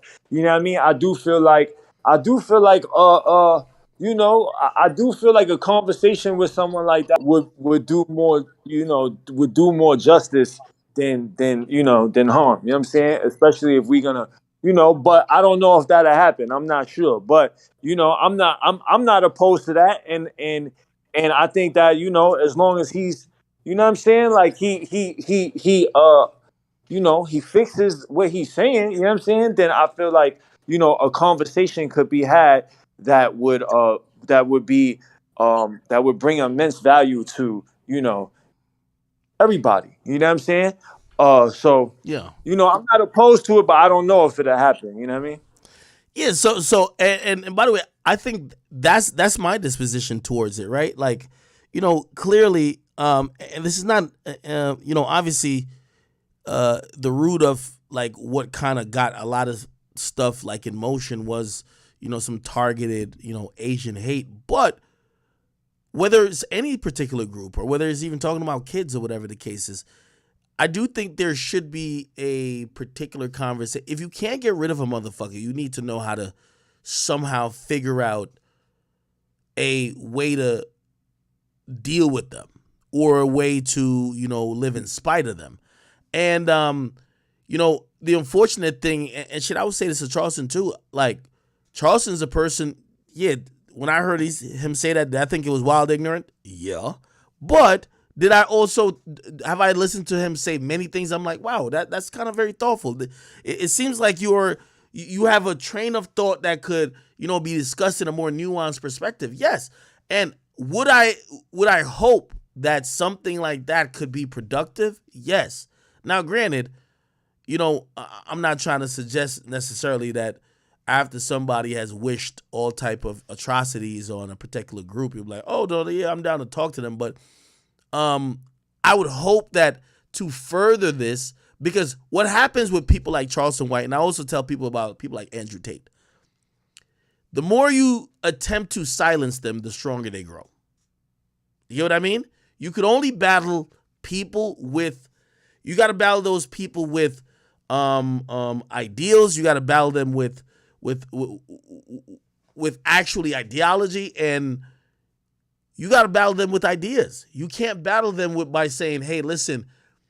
The more they get quieted, they get to spin off by saying, "Yo, you see, I was right. They're trying to shut me down." So I hope something good could come out of this. Obviously, we're not trying to encourage no type of hate towards nobody, but also I do believe that at the end of the day, I really think this is a Charleston and Chyna Mac issue, and it shouldn't be about race. And whatever issues they have, it should be able to be debated. What you think, Chyna Mac? No, I agree. I agree. Like, I would never bring in a whole race, if I have an issue with someone. You know what I'm saying? That just wouldn't be, that wouldn't be something that I would use. You know what I'm saying? And I feel like, even though he has said some crazy stuff about, what I mean, my people, myself, I wouldn't be opposed to sit down with him because I see I see how much it would help. You know what I'm saying? So I would put my pride and all of my ego and all that other shit to the side to try to have a conversation with somebody like this so we could kind of get to the bottom of what's going on. You know what I'm saying? Because I just feel like if he's I just feel like that type of speech, not just towards Asian people now, but that type of speech that he does, period, when it's talking about innocent women and children and stuff like that, I don't think that should be allowed, period. Like, I don't think anybody should feel comfortable saying stuff like that. You know what I'm saying? Regardless of their race or ethnicity or whatever, creed or whatever. You know what I'm saying? So, I do feel like, we could have a conversation. Maybe we could, maybe we can't. But, I'm not opposed to it just because he said what he said. You know what I'm saying? All right. So give me, obviously people are just hoping there is a resolution and there's a bigger picture and there's a net positive out of this. If you could create a net positive out of this, what would happen? Like, just tell me the steps of what would happen. A positive? Yeah. We sit down and have a conversation. Okay. You know what I'm saying? We sit down and have a conversation and we could talk about all the things that he has issues with Asian people. We could sit down and talk about all of that. But I think we should have a civilized conversation where, where we can kind of, put everything on the table and analyze it and see what's up. You know what I'm saying? All right. No, I get it. Now, I'm going to ask you one devil's advocate question.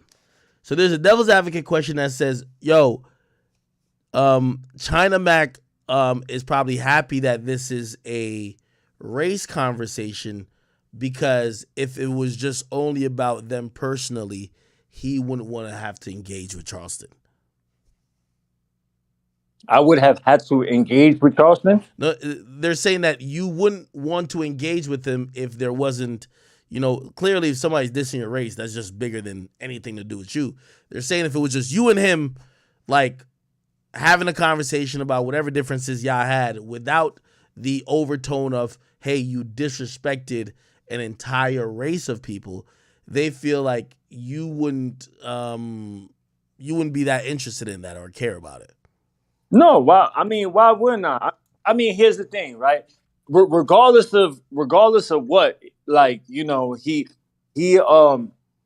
if he was just talking about me and not no Asian, like if he wasn't talking about Asian people? Mm-hmm. Yeah. And he was just coming at me? Only you, yeah. Yeah, I would have a conversation with him. Why not? Why wouldn't I have a conversation with him? You know what I'm saying? Like, I'm not ducking no conversation with nobody. I'm not ducking nothing from nobody. Like, you know what I'm saying? All right, I keep seeing my audience bringing up. They're like, well, Chyna Mac also said the N-word, and he said nigga before, and we could have the same energy for him, but we don't. Why does he feel like Charleston was attacking his entire race? What do you feel about that? All right, well, first of all, I haven't said that word in like maybe, I don't know, 6 years. You know what I'm saying? Nobody has ever actually heard me say the word. Y'all never heard me say it in no YouTube video. Y'all never heard me say it in any music. Y'all only saying that because I had a conversation on Vlad about how I used to say it when I was in prison. You know what I'm saying? So people automatically think that,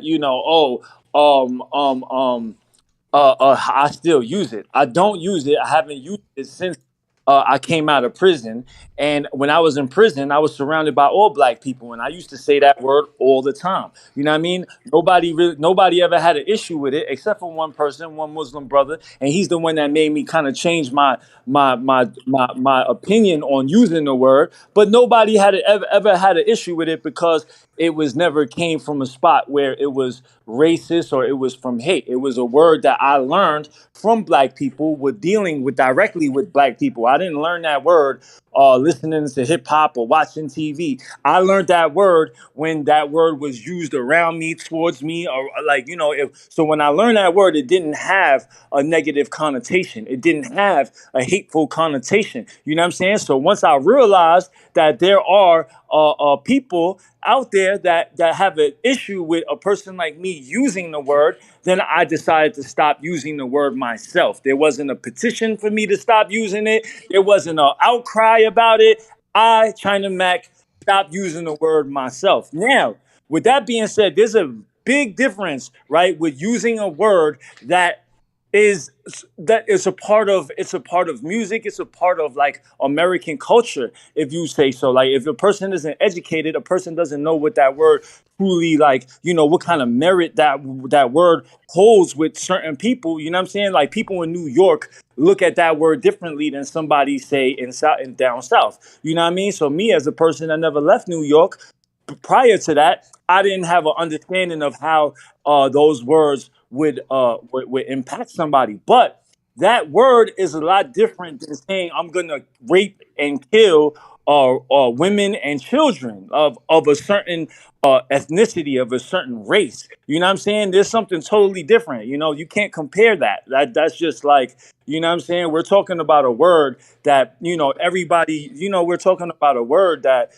was used very loosely around me. That was the word that people people called me it, called it. I didn't know. I didn't understand. But now, as soon as I understood how much merit it holds, I stopped saying it. You understand what I'm saying?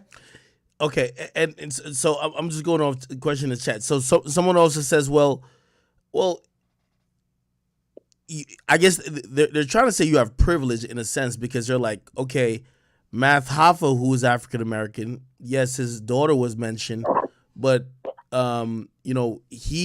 that doesn't get people to rally about what was said about him or what may be denigrating to him or his family or his people.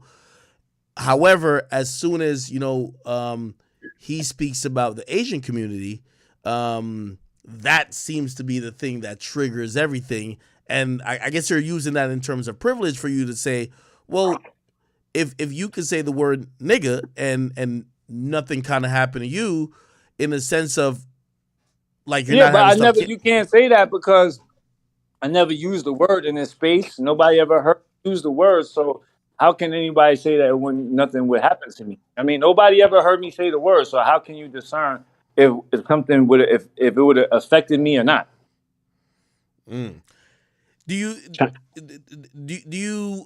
what's your reaction to when obviously people then take the extreme and they try to paint you out, or they use the word like, you're trying to capitalize on black culture, they say culture vulture? What do you think about that? All right, so let me answer both questions that you. Let me talk about both of those questions you said. Right now, remember, man, like this situation started because of Math Hoffa. Because I saw that he said that Charleston White said something about Math Hoffa's daughter, so I reacted. You know what I mean? And that's me as a person, as a human being, as a person that would never let any harm come to children, regardless of ethnicity, race, belief, anything. You know what I'm saying? Like I would never ever, I would die before I would allow anybody to cause harm to children. You know what I'm saying? So that first, you know what I'm saying?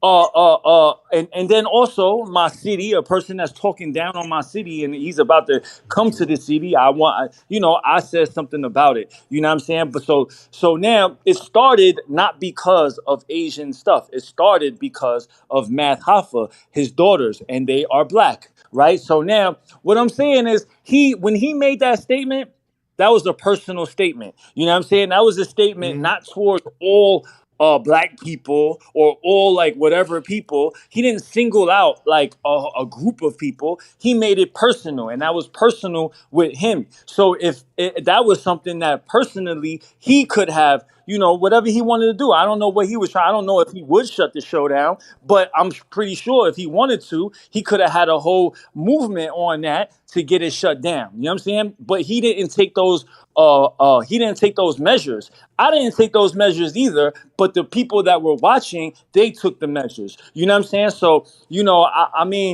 definitely I think that he should have been canceled with the first thing that he said when he talked about, when all the stuff when he talked about children, rape, the first time he said it. I don't know. I think any of that stuff, he should have been, it should have been an issue at that moment. But like I'm not watching all of his content. I don't know when he's saying that, and you know what I'm saying. Like He somehow pumps out a lot of content. I hear you on that. Probably catch the Asian people that had an issue with it because they don't watch Charleston White. They don't know that he's saying all of this hateful stuff to people's kids and stuff. This is the first time they have even heard of Charleston White. You know what I'm saying? Because of what they said about the Asian people. You know what I'm saying? So it's kind of unfair to say, oh well, how come you guys didn't make a stink about it when it was about us? You know what I'm saying? Well, a lot of people follow that content.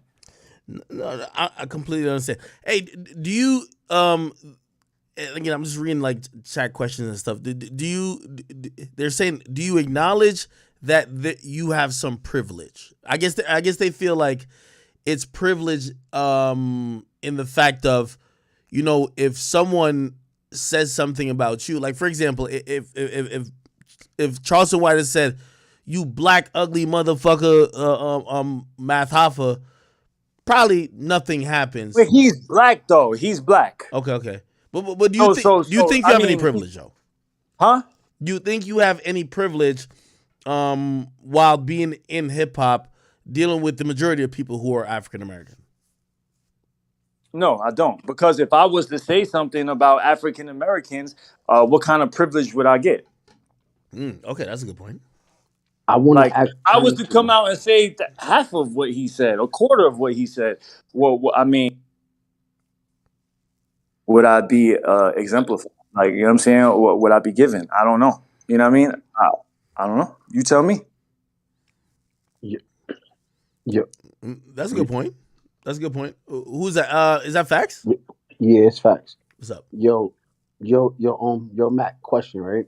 Do you feel like Charleston White really hate Asians? No, I mean, I personally, I don't know. I don't know what to feel. You know what I mean? I never met him. I never looked in his eyes. I never shook his hand. So I don't know what to feel. You know what I'm saying? But, there's a good possibility that he doesn't feel like that. You know what I'm saying? And, and I feel like that's even more like, it's like you don't even believe in it. And you got people, you rallying people up on this type of time and you don't even believe it. Like, you know what I mean? No, I get it. I mean, so okay, and I see your combo. I see you said that. Somebody said, "Well, Charleston White is a comedian, and this kind of like his comments, even though clearly racist, falls under comedian licensing, where we've seen comedians kind of say things about various groups, and people be like, oh, that's just somebody trying to make a joke." How did it feel when you heard it? I didn't find anything comedic about it. I didn't hear a comedic tone.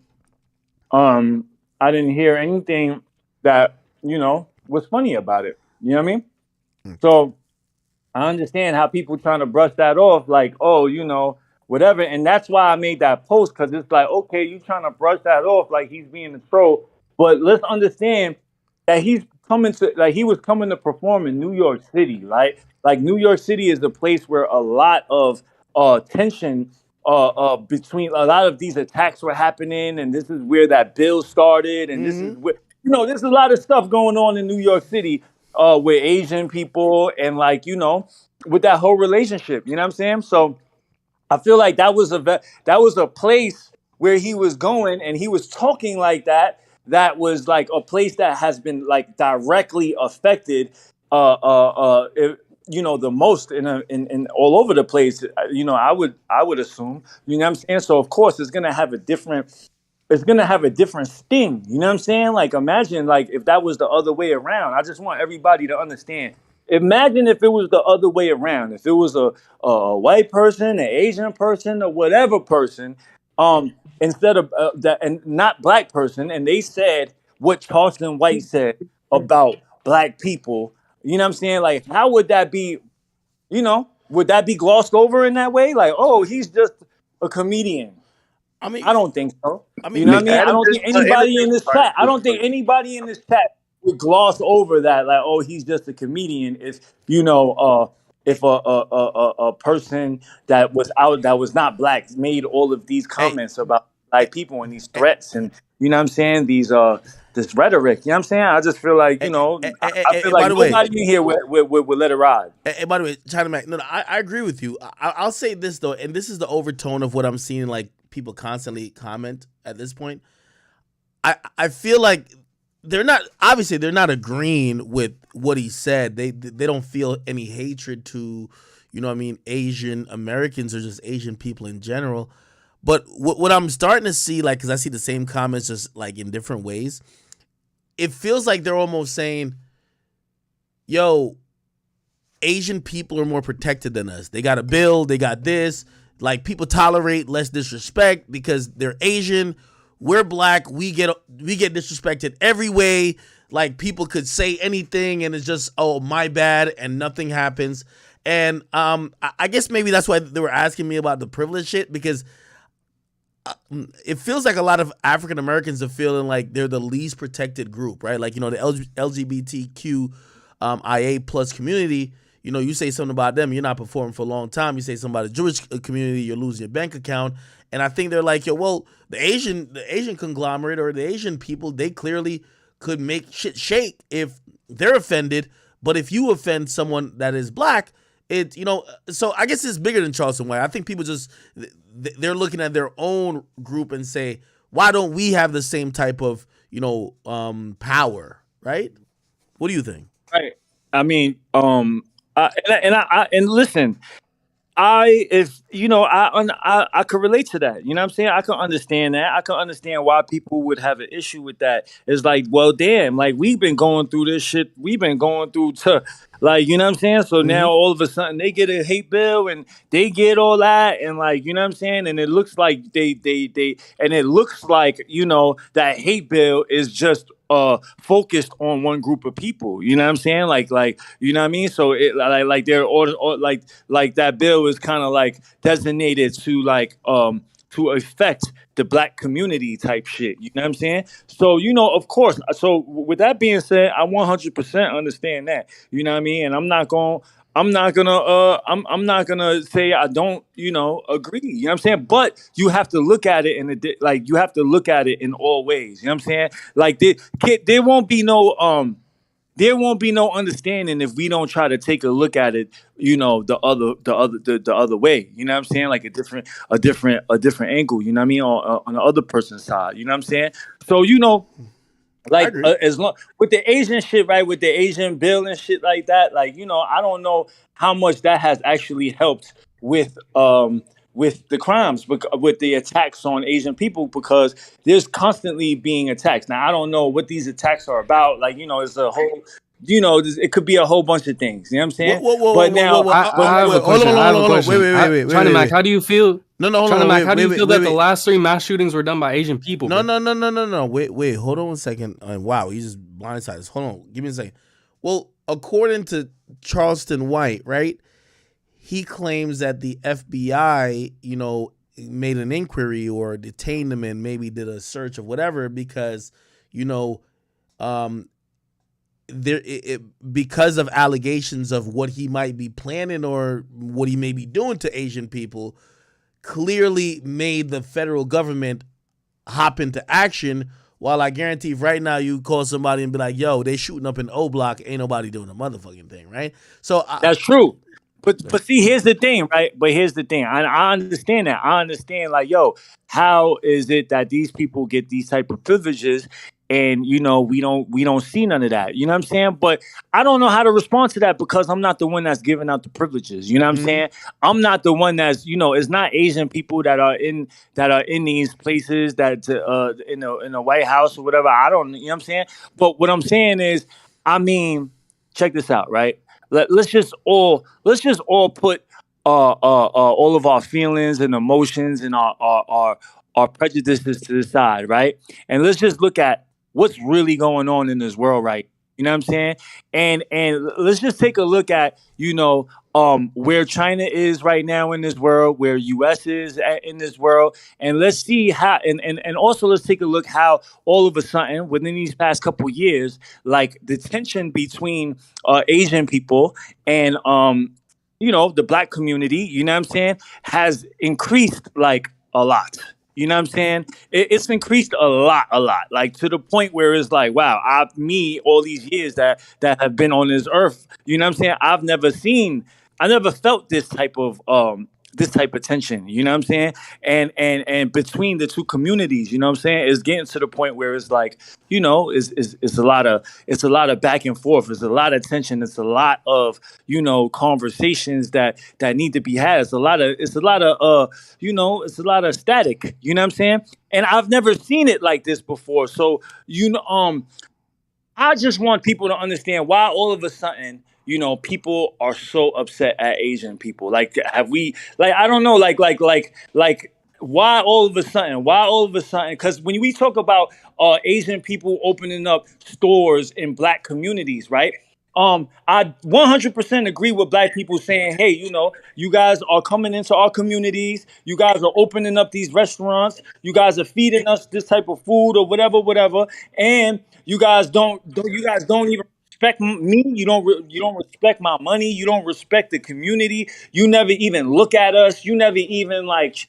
You just pretend we're not even there. You're just there for the money. You know what I'm saying? I understand that. I 100% understand that. And I 100% would say, hey, y'all absolutely right. Y'all absolutely right. If an Asian person, if a Chinese person has a store in the hood and they not respecting the neighborhood, they not respecting the people, then respectfully, they need to get the fuck out. You know what I'm saying? Like, if you're not respecting the neighborhood and you're not respecting the people that you are like servicing to and creating business with, then I feel like, we should have but here's the thing, it's not only Asian people in these neighborhoods. You know what I'm saying? It's not just Asian people. Like, when you go in the hood, you don't just see Chinese stores. You see a Chinese store, you see a Jewish store, you see a Spanish store, you see a Middle Eastern store, you see all types of stores. You know what I'm saying? So why is it that it's so like, why is the Asian people so like, so focused in right now? You know what I'm saying? Like, why are we getting the blunt of this? Like, you know what I'm saying? Like, because if That's you a look great at it, it's question. not just Asian people that's doing that. I've never seen like a Jewish person or a Middle Eastern person or Indian person do a lot for the community. I don't know. Maybe it happens, but I've never seen it. You know what I'm saying? So it's like, okay, the Asian people are doing that, but it's not just the Asian people, you know what I'm saying? And for people to just put the spotlight on Asian people and say, oh, you guys are like the culprits of this. It's like, yo, we only doing what we giving. Like, you know what I'm saying? Like, Asian people coming here from different countries. If the government is giving that, you know what I mean? Why would and I feel like a lot of this shit is used so we can start bickering amongst each other. Well, okay, keep these people down. Let these people do some shit and cause resentment and shit. Like, I feel like a lot of this stuff is not even between Asian and Black people. It's like caused by other things, and we're just pitted against each other for this. You know what I'm saying? Hey, China Max. So, by the way, I think you're right on that. You know what I mean? There's a lot more. Like, you can't just make it as simple as, oh, it's just Asian. No, you're right. Hey, you and Hassan Campbell, seemed like y'all had a disagreement. Which, by the way, this is a very pertinent topic right now. Everybody's commenting on the whole Troy Ave Taxstone situation, which the trial is going on at this moment. Troy Ave eventually took the stand, but you had some opinions about it. Like clearly, I'm not sure if you even engaged with Hassan, but Hassan was very upset that you said something about Math Hoffa, who gave a platform to Troy Ave. What's your opinion about that at this moment? I mean, I just feel like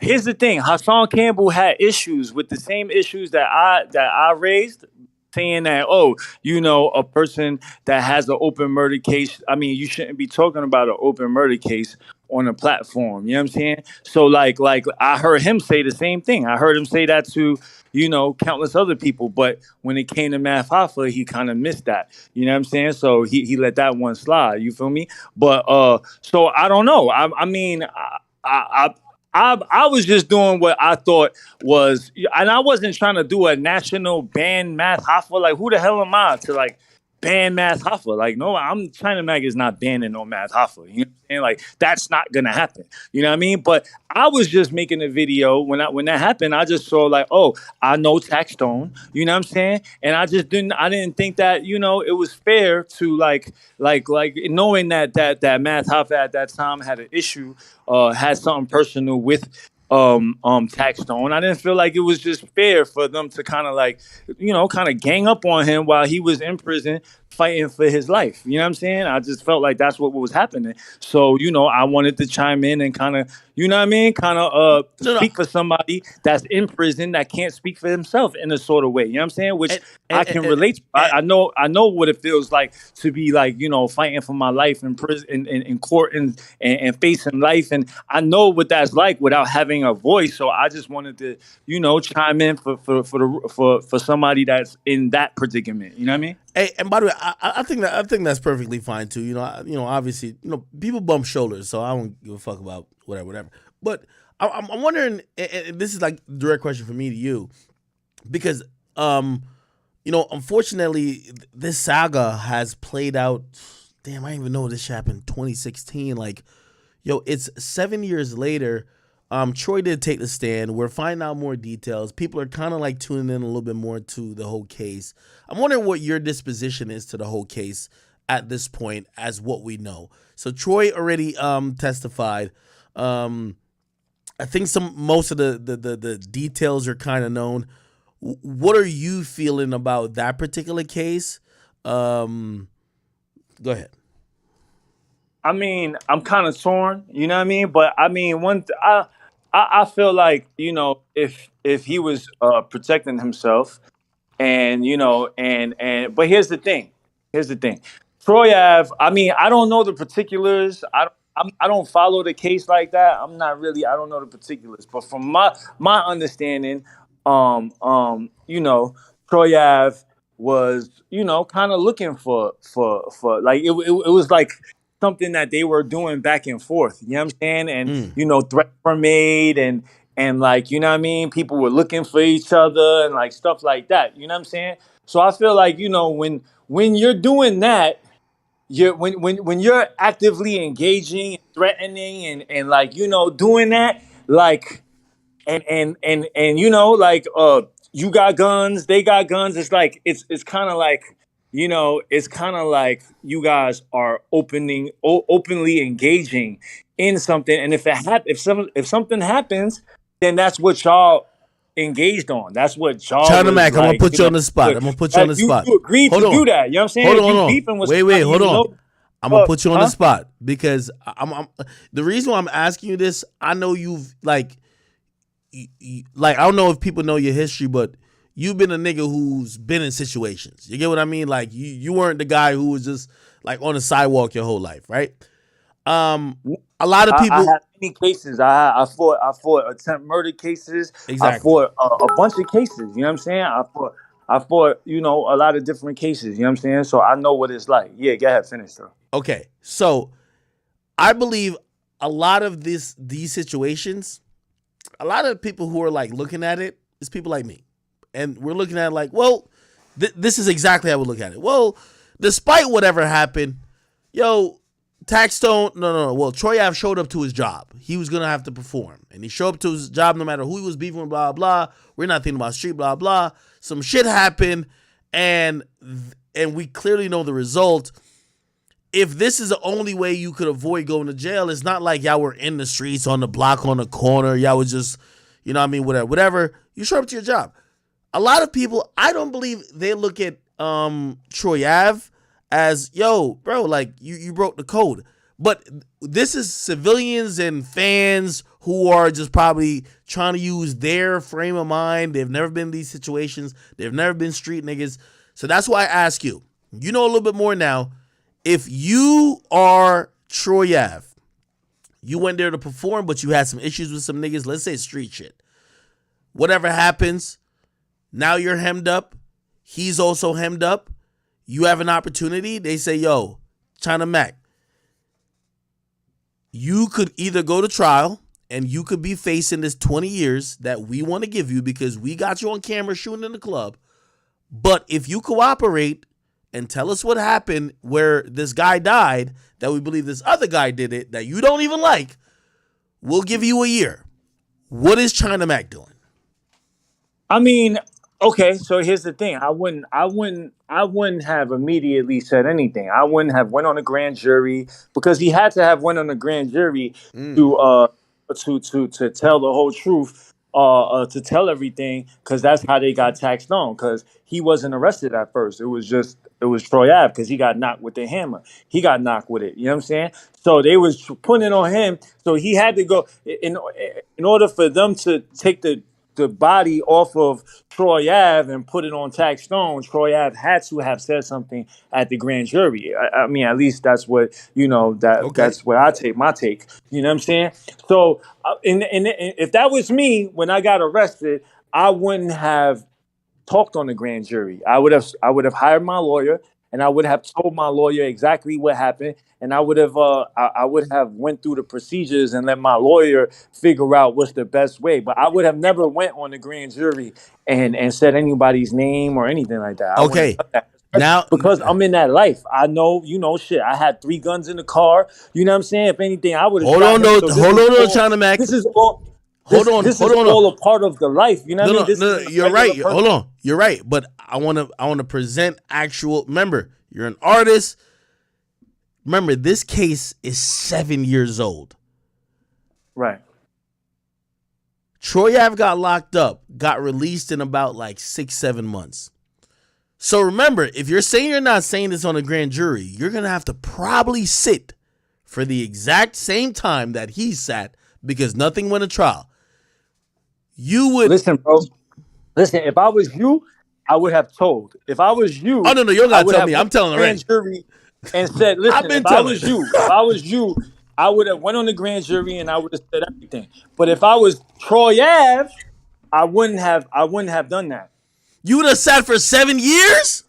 I mean, I would have had a lawyer. And we would have. I don't think he would have sat for 7 years because it's not like you're gonna tell the lawyer everything that happened, and the lawyer is gonna finesse it how he finesses it.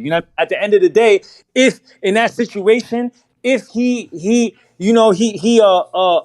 at the end of the day, you're still gonna have to tell the truth, right? But I would have just not went on the grand jury because I wouldn't have went on the grand jury. I would have told my lawyer all of the everything and let him handle it how he handles it without me going on the grand jury and saying anything. But that's just me though, and I can't hold anybody to that. No, Chyna Mac, this is a great situation, and this is why I'm glad I have you on here because I've always said, I believe the biggest problem is people not either correctly or accurately really telling or saying what snitching is.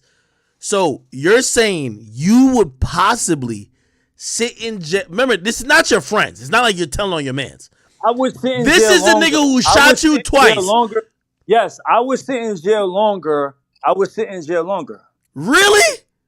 Yeah, I would. You know what I'm saying? And this nigga try to kill you? I'll catch, but I'm not going on the stand. I'm not saying, especially if, you know, if we in the streets and we shooting at people doing all that, I can't do that. Like, you know what I'm saying? But if I was just a regular square, a person that has nothing to do with nothing, and then he's just picking on me, and then I just do that shit, then yeah, I'm going on the grand jury. I'm telling everything because I don't live by that. I didn't take those. You know, I didn't take those risks. I didn't take those, like, you know what I mean? You know, Okay. you engaging in street shit. So you gotta follow that. Like, you know what I'm saying? I mean, that's to me. And I don't look at nobody, I'm not trying to force that on anybody else. But if a person like Troy Ave, he's doing what he's doing and he's talking how he's talking, and he's also flaming this situation, I would hold him to that.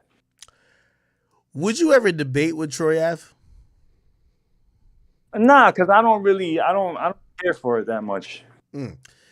You know what I mean? I'm not a person that's looking at Troy Ave like, oh, you know, because I'm kind of torn by it. You know what I'm saying? Like, and a huge part of me feels like he did the right thing. Like, you know what I'm saying? He was protecting himself, and you know, like he did what he did.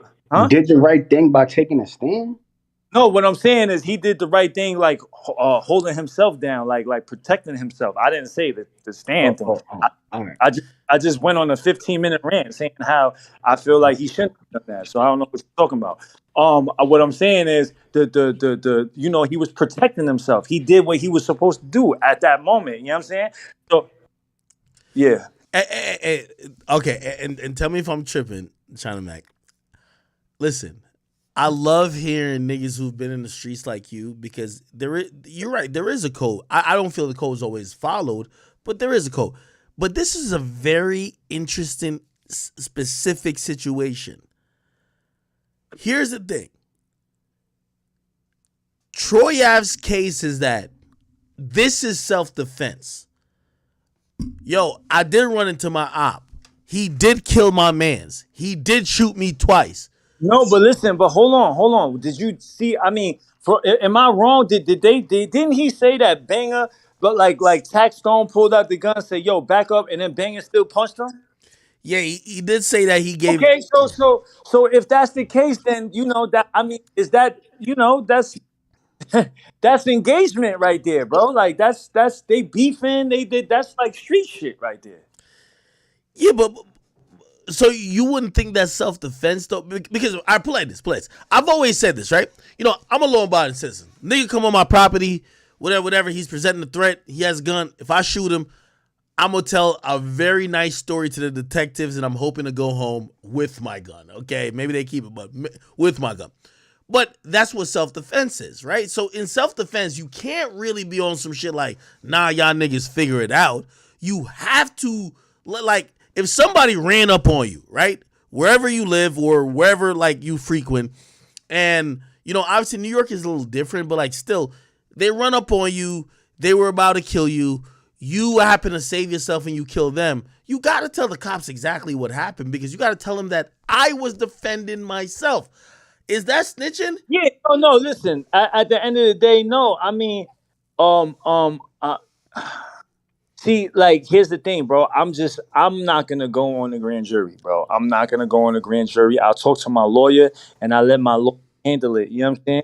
I'll give him all the information, and I'll let my lawyer figure out the best legal way to do it. You know what I'm saying? And I might have to sit down for it a little longer, but that's just, you know, I'm not going to go on the stand, bro.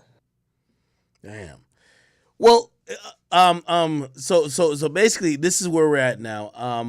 You know, but see, again, it might sound very stupid to people. It might sound like crazy and asinine to people, but you know, that's just something that, you know, that's what, you know, that's what I signed up for. You feel me? But if I'm just a regular person and random person, like, this shit is happening, then yeah, you know what I mean? You gotta do what you do. But you know, but I'm not in the streets anymore. Like me, China Mac, I'm a civilian, bro. Good. I'm glad. Like, you know what I mean? Yo, I've always said this, and let me ask you this question, right? So I've said that being in that life of being a street nigga, I don't know what the win is. How do you win? Like, tell me how, like, in a situation, even like it could be the tax on Troy Ave situation. You could say another situation. Maybe there's a conspiracy charge that anytime the police get involved, how do you win as a street nigga? Because all I feel like the wins are given to the people who are down to sacrifice years of their life. Like, there's nothing that actually says, oh, okay, you kept it solid, you go right home. It's like, oh, you kept it solid, but you're just in jail in limbo. Right. It just goes back to this. It goes back to if we in the streets and this is street shit and like I'm beefing with you and you know what I mean, like, you know, we see you, we packing you out, you see us, we packing each other out, you know what I mean, like I feel like when it comes to that, then it's just between us and the law shouldn't be involved, you know what I'm saying? And if it does, it's just, you know, we don't know shit, you know what I'm saying? But it's not like that no more. So, you know, I don't even want to. You know what I mean? I don't even want to because it's like nobody understands it no more. This is like old, like relic shit. Like now, you know what I'm saying? Like, yo, shit's done changed, huh? Hey, obviously, you know, these days you definitely create content. You do your thing. You try to stay out the way. Give people an explanation of, like, you know, what you got going on, you know, because it's the first time we've ever got you on here. So explain to people, like, by the way, I don't know if you know, yo, the first time I ever met Chyna Mac, I met Chyna Mac at when was it? I remember that was the only time we met. Was it like a Tory concert? I remember Casanova came out on stage. It was at a concert. It was a concert. I remember Cass came out on stage, definitely. But like, we met and I was like, oh, it's good, bro.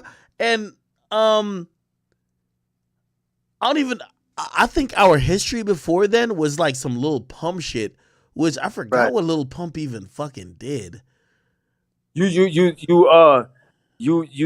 that you said when I saw you that day, you said you would do a Mac East and then you just never answered me. No, that's cap. It's cap. No, facts. No, hell yeah. That's hold on. You never answered. Where do you live at now? I feel like you'd be in LA. Are you in LA or no? I'm both. I'm on both coasts. No. I pop on people's platform. I've been watching you like kind of link up with like whether it's Flocko or everybody else. I thought you were in LA now. I'm like, okay, he's in LA. No, I'm in LA. I'm in LA right now, but I go back and forth. I still have a place in New York. You know what I'm saying? I go back and forth. No, we could do content. No, definitely I wanted to do content. Hey, listen, I'm all for not only debates. I love these type of situations where, you know, we don't even know if we agree on everything or we might not even be that cool, but let's get it on camera. Fuck it. Like, I've been in this shit mad long, bro. Like, let's figure it out on camera, my nigga. Like, honestly, if you ask me, but I don't know if this is the perfect one because I would love for you and Charleston White to sit down and just kind of debate.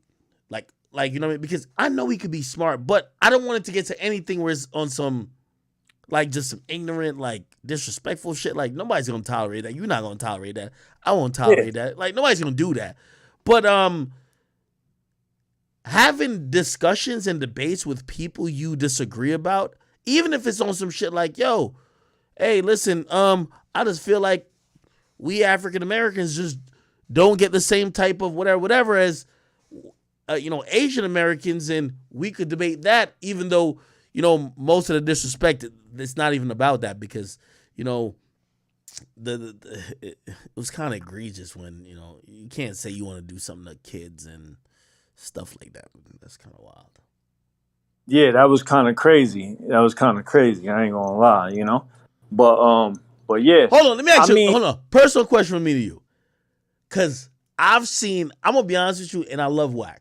Wack's my guy, but I think Charleston White has a mouth that niggas don't really want to go back and forth with. And when he said the obviously anti-Asian stuff against you, be honest. Were you like, yo, yes, finally, like, yo, he's this more than me. He's out of here anyway, because I don't know. Like, I feel like he could debate people without doing that, But if you do that now, like the issue's bigger than that one person. Like nobody talking about China Mac. Like China Mac is almost like people look at him like a nigga. So people are looking at actual, Asians who just have nothing to do with this to be like, yo, look at this guy with a platform just encouraging hate against us. I'm sure you didn't feel threatened when he was talking about Asian people, right?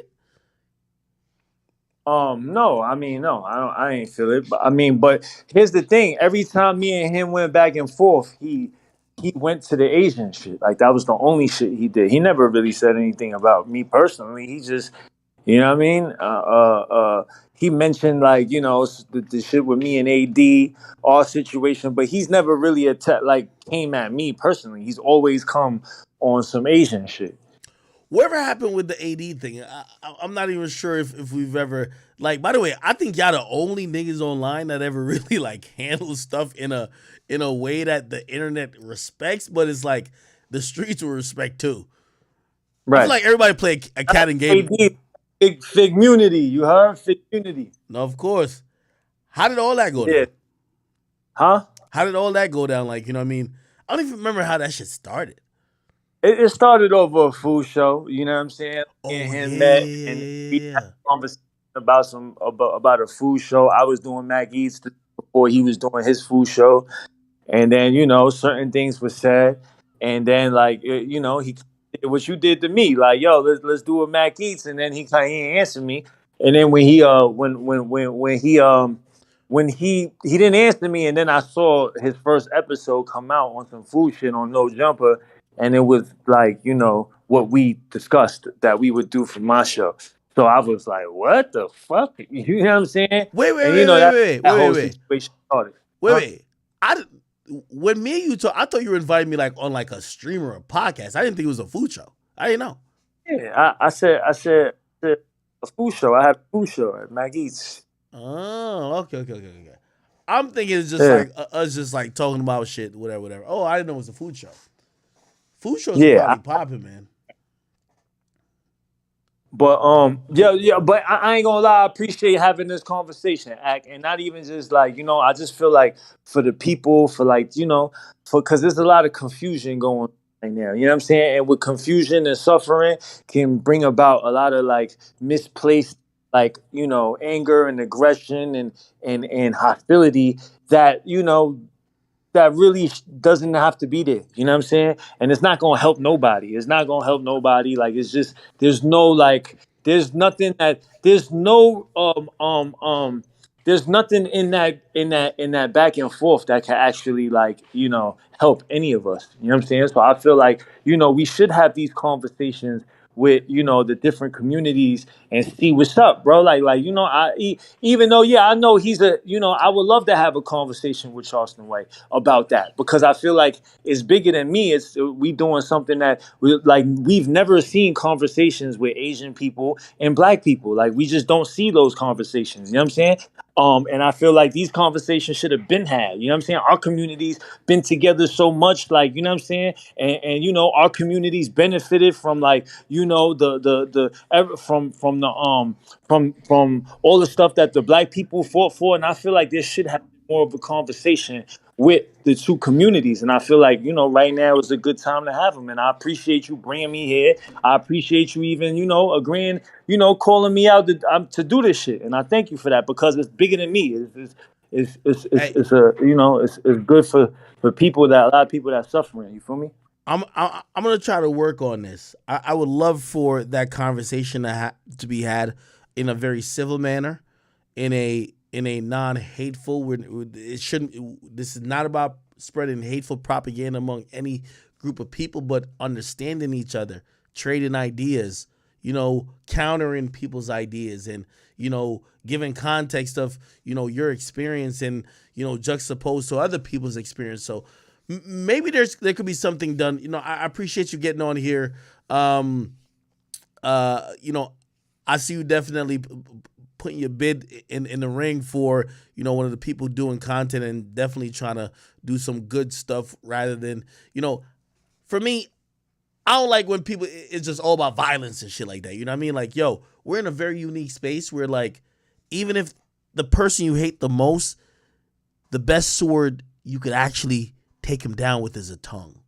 Like, there's so much power in the tongue and the power in your voice that if you're really trying to spread an agenda, you're trying to change people's opinion, you don't change it by violence. You change it by, making sense. You change it by, rhetoric. You should definitely change it by challenging ideas. So, I appreciate you, brother. Yes, sir. Yes, sir. Appreciate y'all too. Facts. What up, bro?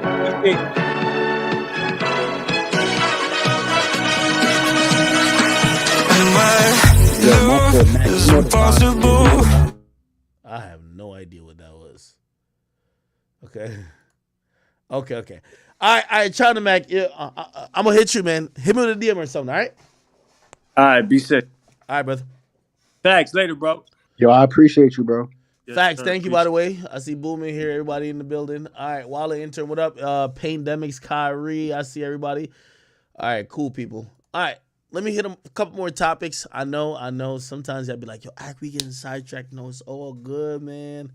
That was not me playing that music. I don't know. Yo, let me find out who did that. Yo, who played that hero music real quick? Like, who did that?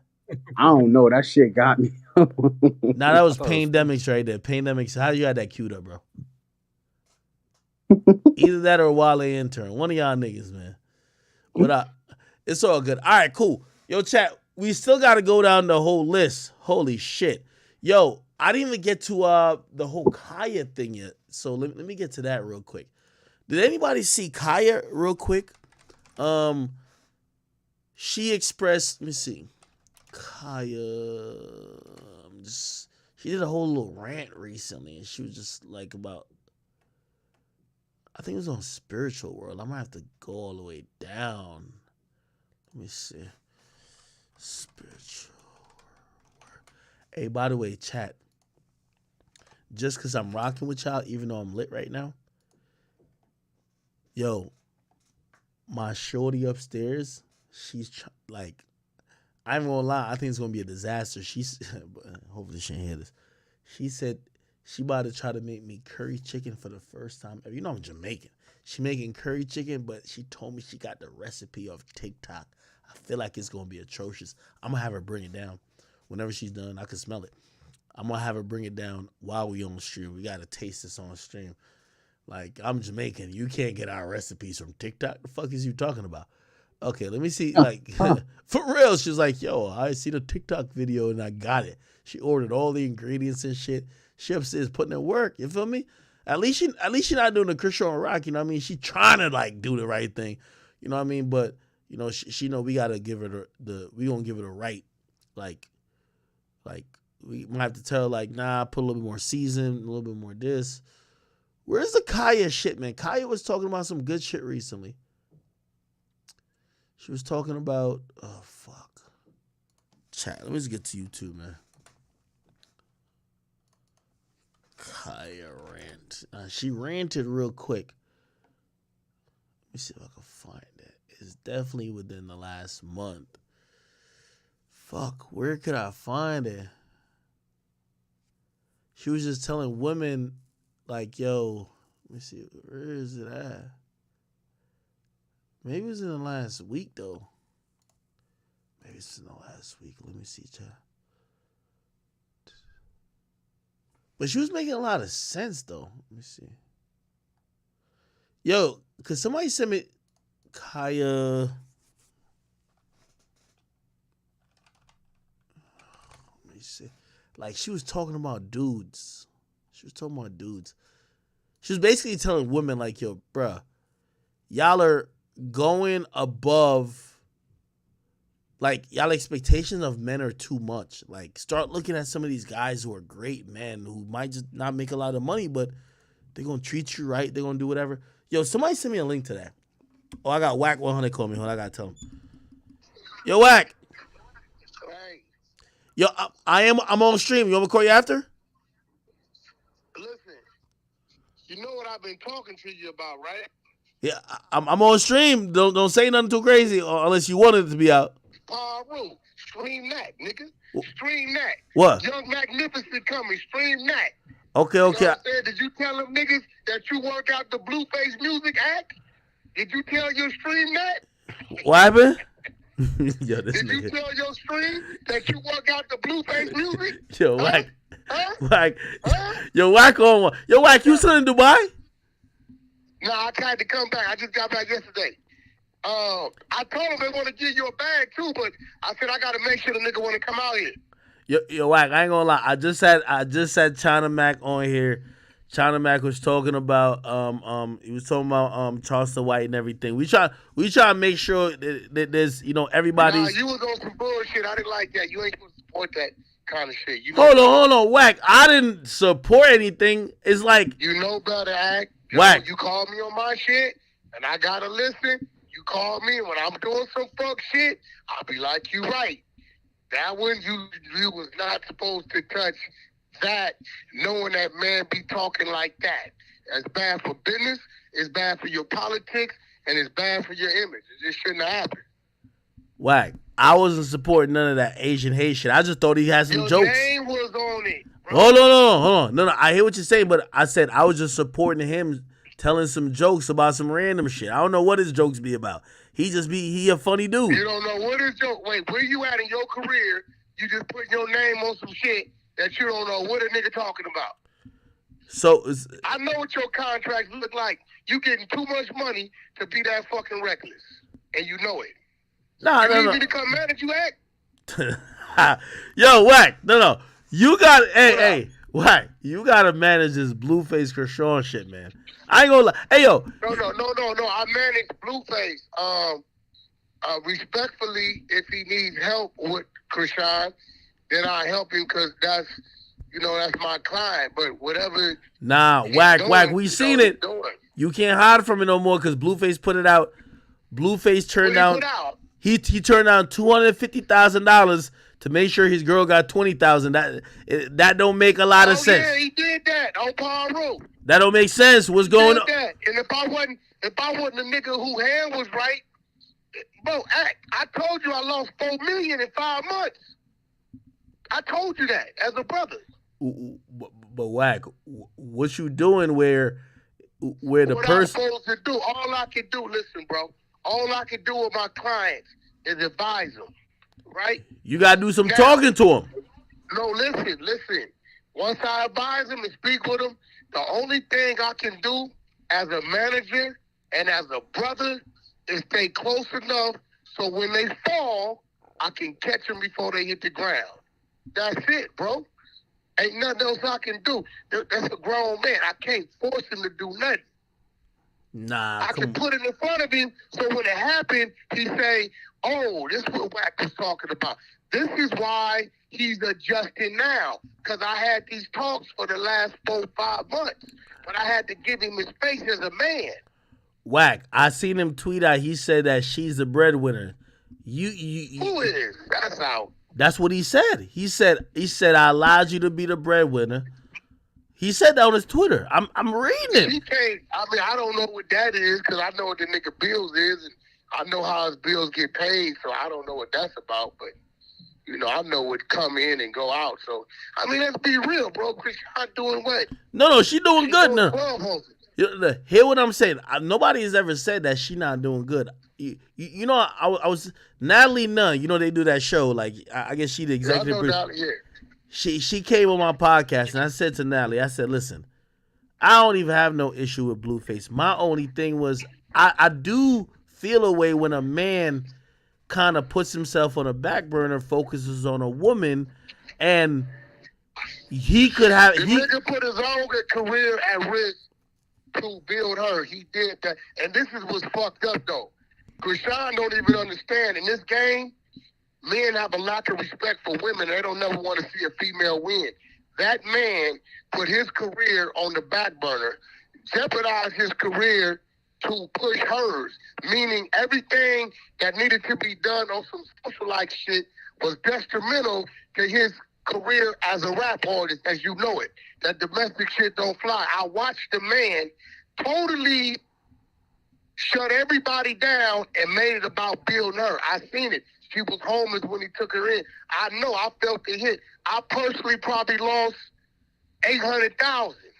Whack. The only thing I'm gonna blame you for though is You can't blame me for nothing. No, bro. no, hold on. I don't force my clients to do No. I back their play whether I like it or not. You're right, but he got a lot of respect for you, and I ain't gonna lie, he was dead wrong when he said that. You notice if Lil Baby's in contact with I know it's your girl, but you say you also manage her and she's an artist. You can't look at it like he's trying to have sex with your girl and ruin the relationship. No, what he's looking at it is like this, right? And every artist knows protocol. If you want to do some business with the artist and you know who artist management is, you keep the business with the management. He's going to look at it like, since you didn't come directly to management, we've been in contact with each other. We've been on tour buses for 30 days with each other. We've been in studios and they studios together, writing shit like that. You didn't contact me. He going to think as a man supposed to think. Now, whether that's what Lil Baby was up to or not, I don't know. I don't think he was because of even if the respect that he has for me and Pete. You know, maybe it was innocent. But putting Blueface shoes on, he's not me and Pete. You know what I'm saying? I don't think Lil Baby would ever do anything to try to put me and Pete at odds because that's his artist and this is my artist, because he know what our brotherhood is like, and he know I love him like a nephew. He know that. So I don't think he was on nothing, but I can see how Blueface took it. Well, nigga, I'm looking at my DMs and my phone, and Wack ain't said no calls come through. What's that and what it's about? I get it. Yo, Wack. It's lack of communication. Wack. I ain't gonna lie to you. Real shit. No, Wack, stop it. Yo, Wack, this that's my extended family over there. No, I know, but you see all that shit you just done said? This is why no matter when people say you only be on Clubhouse or whatever, this is why I be like, yo, Wack a good manager, man, because no matter, like, I know you ain't the happiest. I ain't laying down on my people. You know that I ain't doing no laying down. I know you ain't fuck up, bro. I know you've been frustrated at times as there's been a transition. Definitely. Fuck yeah. I called him and said, we got 150. He said, I gotta go to a date with Rock. I said, nigga, I manage you. What the fuck are you talking about? 15,000 niggas, yo, Nev, you all right? And the nigga, he did what he did. God damn. Yo, Wack, I don't know how you continue all of that because, man, I don't know how you feel about it, but I still think listen, I think music money is more than that. Music money is if it was based on straight business, then yeah, it would have been a situation. But when it's sincere and it's bigger than business and we family, and I've been his age before, my only son is 3 years older than this young man. So I've been his age before. You know, I see what he going through. He intelligent. He gonna work his way through it. He gonna learn from it. You know, if I can't stand there with a motherfucker through the storm, then he should have me with him in the light. Wack. So the nigga said he got 100,000 for her to get an abortion.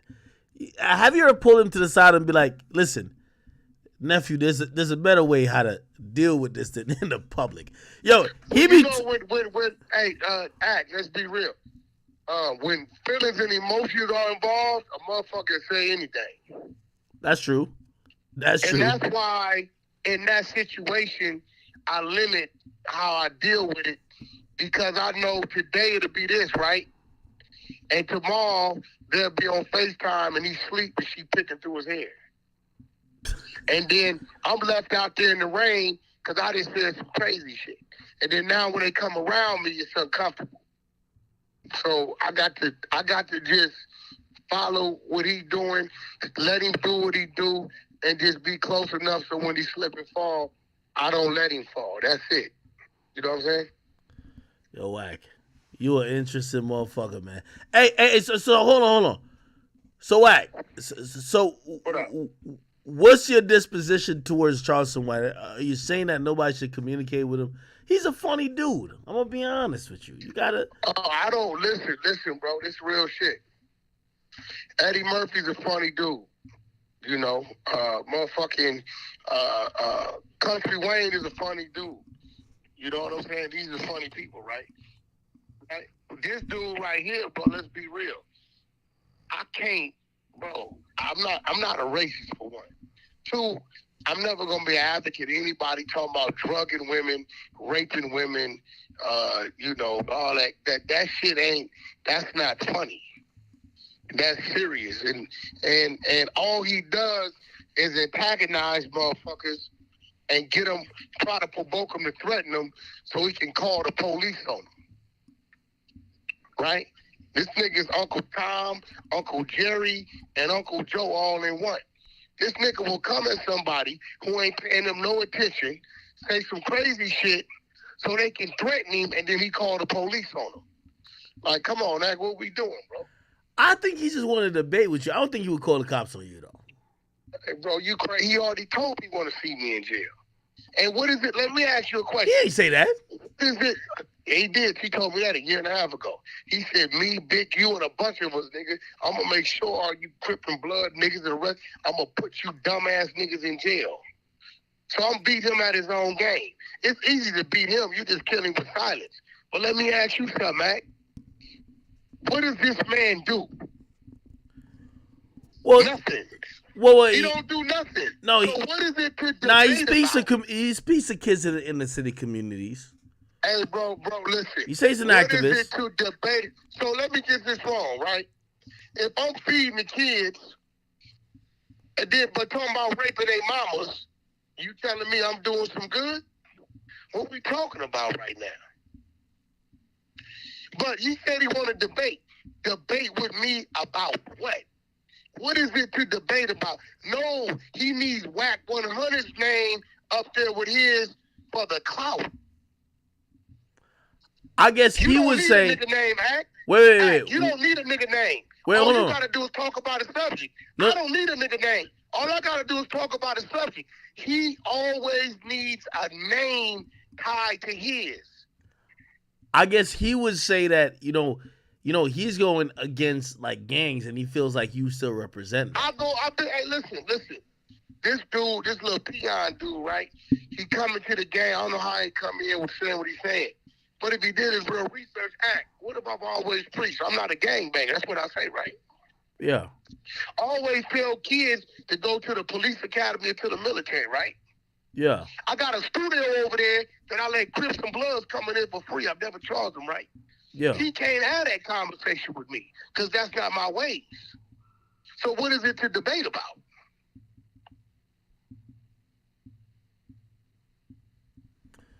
He just want to say a bunch of baloney and shit, holler and scream, and get you to say something wrong, and then he go live and say, I'm calling the LAPD, and he get his little view. That's all he want. That's it. I had to ask China Mac because I think he definitely said that China Mac called the FBI on him. I don't think China Mac. That's cap. The nigga said Jay Prince, you know I don't fuck with Jay Prince, called the police and shut down the show. The real truth of the matter is the show didn't sell, nigga. It wasn't even a show. It wasn't selling. So now you gonna put it on Jay Prince. You know what's real is real. I don't fuck with dude, but he ain't called no police on dude. He know what's going on. And listen, and bro, it's a nigga right now. If you want to debate something, tell him we can debate this because I got to work. Tell him let's debate the fake murder he say he caught, the one he was in the backseat for, that his homie did the murder, that he been in there for 18, 19 years, and every time his homie go up for parole, he writes a letter to the parole board telling them how inferior of a life he is if they let him out. Let's debate that. I got all the paperwork. We can debate that. Wait, what? Yeah. You heard what I said? No. Well, no, I know the story. He said he was somebody had died. He didn't kill nobody. The nigga that killed him, Charleston White, told the police the nigga killed him. He's in jail now. He's filing an appeal. Every time he go up for parole, Charleston White sends a letter in on his homeboy that he told on, saying if y'all let him out, I'm in fear of my life. Called a victim impact statement. That's what he doing, bro. I got all the work. You don't got no proof of that. No, that's not true. You want to put a bet on it at 10,000? Nah, I'm good. You know, you gonna, you know, if I tell you I got it, I got it. Easy bet at 10,000. Nah, I'm good, bro. Wait, are you serious? No. Oh, okay. Act on Paru. The homie from H-Way Gangster is the one filing the appeal for him. We got all the work. What he told, how old he was, all the shit he doing. Hey, can they talk about that? All right, man. I don't know. Well, I'm gonna have to ask some questions about that. But I don't know. Like, I mean, I know. Whenever you ready, I can send the man that got the work that's filing the appeal for him. I can send him to you. We gonna have him fly him to you. He an OG from H-Way Gangster. He a G homie out here, yeah. God. Everybody know who he is. God damn, what? You can sit down with him on your show. He wouldn't mind it. And y'all can go through the work. One thing about Wack, if I say I got it, act, you know I got it. That's why I said I'm good. I'm good. God damn, Wack, damn, man. But listen, remember I was talking about you about putting other situations up under you?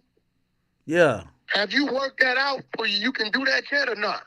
No, of course. We're at the point now. Call me when you get off this. You already know why I'm calling. Call me when you get off this, and let's see if we can put something together. All right, bet. Have you listened to Young Magnificent yet? No, of course. He got some shit. Well, call me. Let's go over that because I need your insight and what you think I should lead with and so on and so forth. Everybody, what's this, Twitch? We on Twitch, man. We on Twitch? Check this out. All you academic fans on Twitch, yo, fuck you niggas. Not for I'm just playing. Hey, all love. Y'all keep supporting my brother.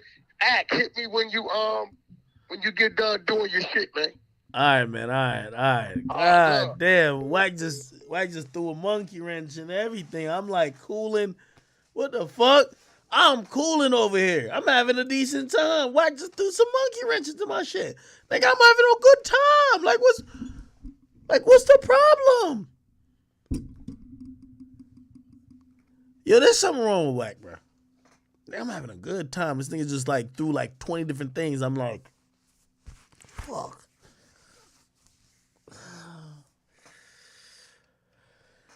Fuck.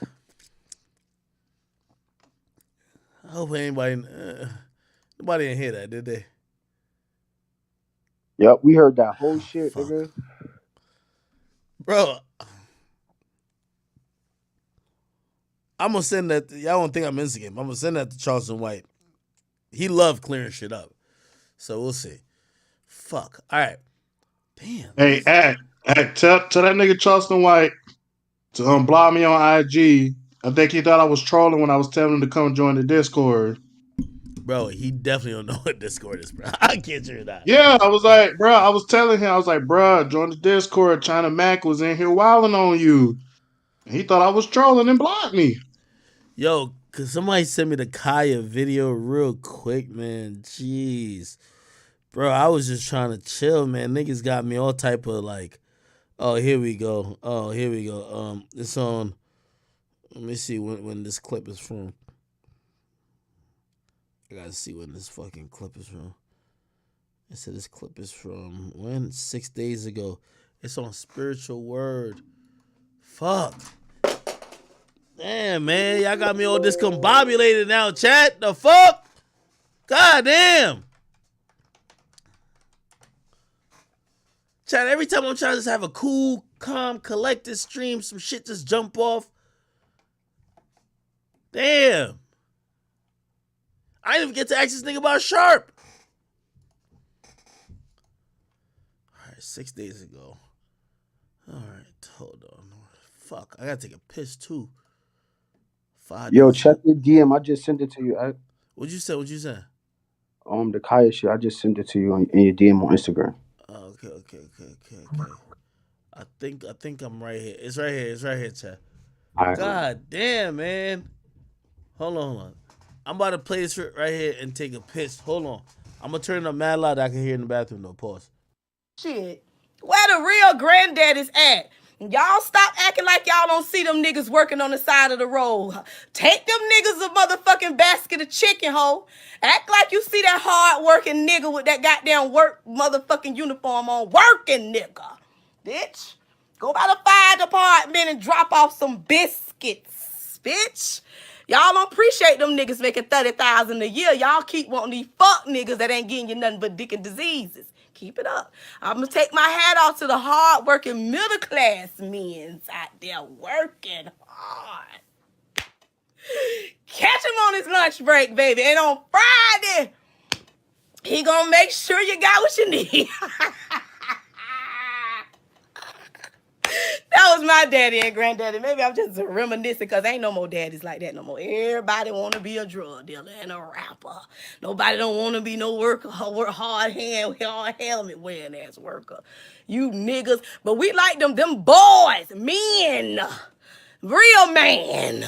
Y'all don't want to give him no respect. He don't want nothing but a 6-pack and some money to get back and forth to work. But he gonna make sure that bill's paid and gonna put that dick on you. And gonna be happy when you could go in there and give him that steak and motherfucking mashed potatoes and goddamn salmon. He happy. You bitches better learn how to get your family back in order. God, let's talk. You remember when mama used to fry that chicken in that Tupperware bowl and put that goddamn paper towel in it and take that bowl up there to daddy job? I do. When we got that check on Friday, baby, everybody had money. The whole house was happy because daddy was home. You bitches ain't had a daddy at your house. Study want to chase after these niggas, don't give no fuck about you, and want to look down at a real nigga. Y'all better cut that shit out. You gonna be by yourself, bitch. You getting old. You getting old, bitch. All that play shit was in your 19s and 20s, bitch. Get real with yourself. Shit. Where the real great... Holy. Hey, I want to salute to Kaya. I know she does content these days. Salute to her. You know, she's the woman who did this on my neck, my back. She wanted people to lick her pussy and her crack. Hey, I want to give her a lot of credit because, you know, she's telling the truth.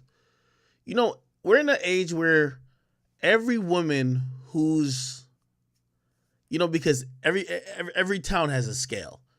I've always said, a 9 in your local town goes to Miami, she's a 6. But every chick who's a 9 in their own town starts to look at the dudes that's around them, say, nah, fuck these niggas. I could get flown out by a nigga with a blue check. They automatically start thinking that the caliber of men that they should attract is higher than sometimes what it is. And it's not all about money. Who cares about the money shit? But what's happening is that you have a bunch of women. Like, there's a girl, like, you know, I ain't trying to, like, shit. I know y'all niggas, by the time I say this, y'all gonna figure it out. It's a chick who I think she looks attractive, but I don't think a dude who's making 100,000 or 120,000 or shit, even 80,000 can't bag her. Like, she ain't that beautiful. But you look on her Instagram, she's on a private jet today. She's only fucking with the stars of the stars. And I always say this to women when, like, you know, I'm talking to them about dating preferences or what men want. Like, yo, all that fresh and fit shit is cool, but it's for women who want to be with millionaires. Yeah, you're going to have to share niggas. Niggas are going to cheat on you. You got to deal with it. What happened to the women who were just cool with having a man that could either pool income or that dude could just have them in an apartment or they could save up to get a house? Just a regular guy. Yo, regular men are getting outpriced out of this whole situation. And when I hear Kaya encourage women to say, yo, get a middle-class man. Yo, none of these chicks want a middle-class man no more. You ask a girl what they think is middle class, they think 100,000 is middle class. Yo, dude making $70,000, $80,000, living in the majority of cities in America, they're doing really decent. They can start putting away money for retirement. They can start putting away money to purchase some investment shit, purchase a house for a family. A lot of these women, because of just how their looks and basically how easy it is to get with dudes, they don't give a fuck. It's always interesting when niggas be like, yo, act, you get bitch. I'm like, yo, these chicks would do anything just off the status. Women these days, they give it up for little and nothing. A chick will fly out to go lick with me knowing that I'm only going to fuck her, right? Real talk. I'm being honest with y'all. I'm gonna fuck her. Probably send her back to where she gonna go. Shit. Maybe I hit her up again, bring her to Miami. Some dumb shit like that. I probably even only spent like $2,300. That's nothing to me. But I done fucked her 5 times. Like did what I want. I'm fucking other chicks. She will look at the guy who's ready to invest all he got, try to build a family with her, try to buy a house, try to buy like a 2-family house. They live upstairs. They have a tenant downstairs. You know why she'll give that up? Yo, Ack flew me out. Ack got the big mansion and he got the Lambo. I'm never wifing her. These women are delusional. So when I hear Kaya say this, I've always said this. Everybody keeps talking about what high value men want. What the real preaching should be, and that's why Kevin Samuels was special. That's why Kevin Samuels really, no matter this manosphere shit, Kevin Samuels was a league of his own. Kevin Samuels didn't say, oh, do this to get a high value man, because those people are rare. You need to lower your standards. The majority of women look at the majority of men who to be honest, are really hardworking men. They do their thing. Trust me, $70,000, $80,000 a year is hard to get, but they look at them niggas like, yo, you ain't got shit. I got a scammer in my DM talking about he about to buy me a Louis V bag. He say I might get a Birkin with him after I go with him to the Maldives. Yo, I could go to Cabo with this other nigga. These women are all living and they don't really realize what the fuck they're doing wrong until it's too late. The beauty is gone. The titties start sagging. Shit don't look right no more. Then they want to look at the regular dudes and be like, nah, maybe I should just like hang out with a dude who's just making like, which is really decent money, like $90,000. Look what Kaya is saying. Yo, we're in the worst time in history. You have 40%, not even 40%, really it's like 70% of the women trying to fuck with 5% of the dudes. You get what I mean? Like 40%, like 40 to like 70% of the women are trying to fuck with 5% of the dudes. They all want a nigga with a Lambo. They all want a nigga who could bring them to Miami. They all want a nigga like, because what happened is beauty is so common. Beauty is so common that women believe that they're so special based on that, and they fall into the same trap. So when I hear Kaya encouraging women, the only thing I've always told niggas is that the only thing that humble women is age. Time and age humble women. Bro, I've been with very beautiful women and they've like, because they can't see beyond them being 22. When you meet a woman who's 22, she don't even think that in 5 years she'll be 27. She thinks she's stuck at 22. Egotistical, she talks shit. Every nigga want me. I'm the hottest, blah, blah. When she becomes 27, or fuck it, when she becomes 30, she's the same woman that says, you're nasty for fucking with a 22-year-old girl. You know why she says that? Because she can't compete no more. A lot of women just need to learn to humble themselves and just downgrade a little bit. It's not even a downgrade. Now, I know Kaya said, like, yo, these niggas making $30K a year. Yo, y'all don't appreciate these dudes. Maybe 30K is a stretch, but like, yo, there's a bunch of dudes making like 50 to 80K great dudes. Great motherfucking dudes. Y'all got to start thinking about them.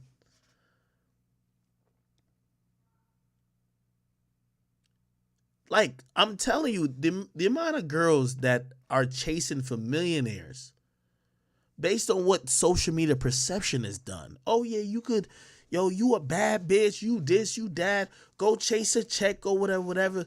You know what happens, bro? You gonna get with a nigga like me. I'm flying you out. I smash you real quick. Shit, I probably, I fly you out for 2 or 2.5 days. I see you once, I hit it. You fly to another nigga, he hit it, this and third. Niggas just smut you out. Now you think that's your level. Like, yo, every nigga I got linked with gotta have a Lambo, gotta have a mansion. Niggas like low-key, you might even be a catfish. Cause like, yo, I ain't gonna lie, I flew out a catfish. Like, I don't even try to give the time and date, but I flew out a catfish. I hit it real quick, so I gotta hit it because I paid for it. Like in terms of paying, like I paid for you to come out here and I paid for the hotel. I gotta hit it. but you a catfish. Like, ain't nobody gonna take you serious. So I hit it. Cool. She's hype. She's like, yo, I bet. Shit, niggas like that fuck with me. No, they don't. You probably fooled 2-3 other niggas. There's probably a good nigga in your town that know really how you look, that know that you Photoshop your pictures. They're probably down to do more than a nigga like me is supposed to do. They also really like you. I don't care about you. You've been playing them because you know what? That's a regular nigga. Oh, yo, this motherfucker like, yo, this nigga say he's an electrician. Like, what the fuck? I want a nigga who talking about yachts, who talking about mansions, who talking about motherfucking Lambos and Raris. All right. Women, I'm telling you, this is my only advice. Kevin Samuels did it best, man. It's not about encouraging women to all get a millionaire. It will never happen. You see, only a nigga who's a millionaire want every woman to think they could get a millionaire. You know why? Because you get to juggle these bitches. Like, everybody think they could get you. If you really want people to understand it and have more families and have more kids, you got to tell women like, yo, listen, you should know really quickly if you're not like that. Settle. Get a nigga who's responsible, who believes in God. Somebody who's not traveling all over the place. Somebody who's stable. Somebody you could make a family with. Get with that nigga early.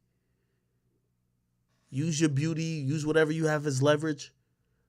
But what's happening nowadays is that all these chicks on Instagram give all their youth and beauty to niggas who only want to fuck that will never wife. All them niggas with blue checks in your Instagram inbox, they're never going to wife you. They're going to run up miles on your pussy. They're going to have you, like, I'm telling you how niggas treat these, like, all these bitches y'all be thinking is so special in y'all town. A nigga fly them out, and nigga flew out 4 other bitches too. They got that girl eating pussy. Be like, yo, listen, I only do fivesomes and orgies. So you got to eat her pussy for me to even fuck. And these chicks get smutted out. And they wait till they 26, 27. Now they want to go back and shit, some of them wait till 30. Oh, let me go see if the nigga's back in my neighborhood or the regular guy still wants me. Like, fuck out of here. So I agree with Kaya. Like, a lot of women just need to it's not even settling. I know I said settle, but it's not settling. It's like a lot of women, because of social media, they look past middle-class men. If you could get a nigga who makes $80,000, you're fucking winning. But don't tell these bitches that. They think they deserve millionaires, yachts, Lambos. No. So, salute to Kaya for saying that, man. You know, unfortunately, when it comes to women will argue with you about what men want. Like, you tell them how men move, and they be like, nah, that's not what happens. You literally, like, I'll literally tell them, like, yo, listen, majority of the bitches I fly, I don't give 2 fucks about them. Like, yo, you tell them that, like, nah, not me. Okay, you got it. All right, people, let's just move this shit on, man. Salute to all my regular dudes who, putting in work. The only thing I'm gonna give, only advice I'm gonna give to y'all young men who's coming up out here. Never wife up a chick who gave the majority of her worth and the majority of her youth to a celebrity or a nigga who just played her like a fool. Don't be a cleanup hitter. If she was the baddest at 24 and she was just like, oh yeah, she was hanging with so-and-so and celebrities and niggas is smutting her out and nobody took her serious, and now she come back and she fell the fuck off and now she wants you, but she ain't want you back then, don't validate her bad choices, bro. Just be a man and realize if your girl don't look at you as your first choice, you shouldn't look at her at all, nigga. I'll just leave it at that. All right. Cool.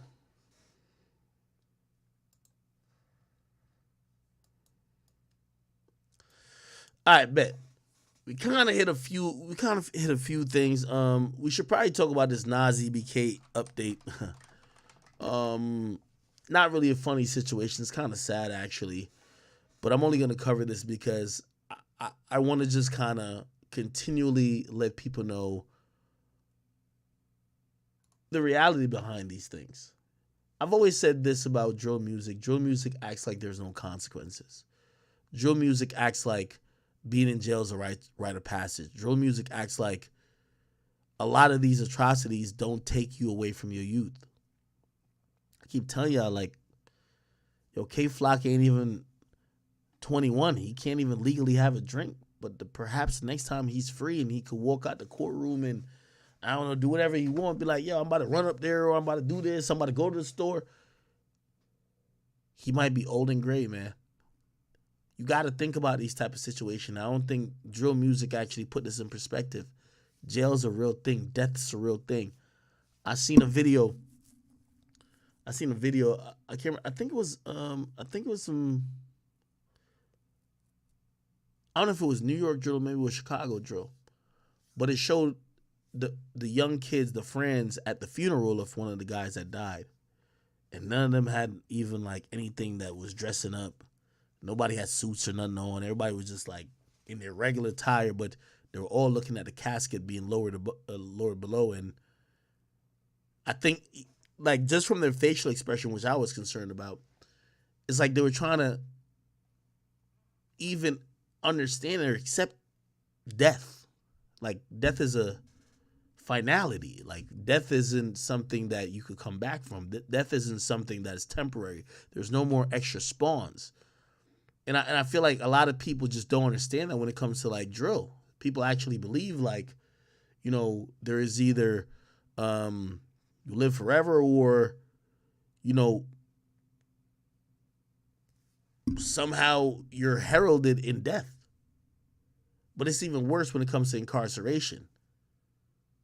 You know, I give so much credit to K-Flock being a great artist, but nobody cares about K-Flock. He's an inmate. He's an incarcerated individual. My man right here, Nazi BK, he writes his caption. He said, God gives his toughest battles to his toughest soldiers. Free me and free the real risk takers. I'll be home soon. They can lock up my body, but they can't lock up my mind. And I looked at this and I thought, brother, your mind is not even fully developed yet. This sounded good as a caption, but this ain't the reality. You see the dudes locking you up, they have lived a full life. They lived a full life, their hairline receding. They probably got kids, they probably got wives, they probably got houses, they're thinking about their pension. Not sure how old this guy is. You can't even legally drink. You could just put up some type of, oh, God gives his toughest battles to his toughest soldiers. Or somebody has to start realizing that jail and death is an actual thing. Going to jail for years or getting killed, there is no return from that. And when I see somebody like Nazi BK, I look at this message, I said, this is bullshit. When you were free, you were operating like jail was like a rite of passage. This is not. You're caught in an attempted murder rap. This youthful presence you have here, much younger than me, is going to be wasted in those four walls you're going to be contained in. And I just can't understand how people don't cherish that. Your entire youth is going to be in four walls. And the point we have to start giving towards a lot of people, whether it's even K-Flock or not, bro, people ain't going to remember you. Like, we got to start telling people that. Like, all this free my guy shit, people ain't going to remember you, bro. Life goes on. Everybody calls you and talks to you while you're locked up awaiting trial for the first year, the second year, the third year. Hopefully you get to trial then, maybe the fourth year. They still talking to you a good amount, but you get sentenced to doing 40. Niggas ain't gonna keep coming to that jail cell. Also, you're not going to be in the MCC or Rikers. You're going to be upstate doing real time. Niggas ain't going to keep trying to talk to you. They talk to you when they can. Hopefully you get a legal cell phone. You're grown old around a bunch of men. You're trying to fuck on COs because you probably tired of jerking off. What part of jail is fun? What part of this situation is fun? What part of this is a rite of passage? Now, I'm not just getting that Nazi BK. Maybe this was just a bad rap for him. Maybe he's innocent. I don't know. But I see so many of these Bronx drill dudes actually think that death in jail is just like part of the reality of most people who are below the age of 25, and it's ridiculous. The next time we see this motherfucker, his hairline gonna be receding, bro. He gonna have grays. Whatever age he's at right now, his testosterone is kicking crazy. You're going to be flabby afterwards. You're going to have a little fupa, nigga. Fupa, I think you could say it about dudes. You're going to be pudgy. That's just what happens. You're going to be in your 30s, maybe 40s, just looking washed. You'd rather have that time that you can spend with your family and spend in the real world, man.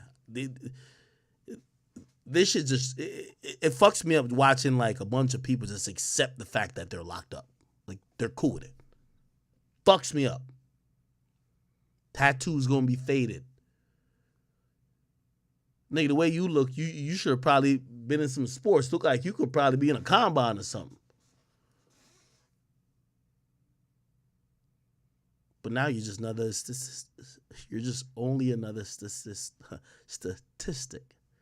Unfortunately. I hope you're innocent. But I do have a problem with you saying free the real risk takers. Because the people you call risk takers, the majority of them that's locked up, there was no risk to be taken. Trying to kill somebody, like the saddest thing about Bronx drill, there's zero money associated with it. This is why people are shot by the K-Flock shit, because when it comes to RICO charges, you got to point out where the money was being gotten. And all these kids, they don't care about money. They're all broke.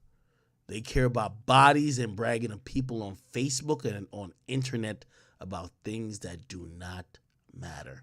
It's so sad.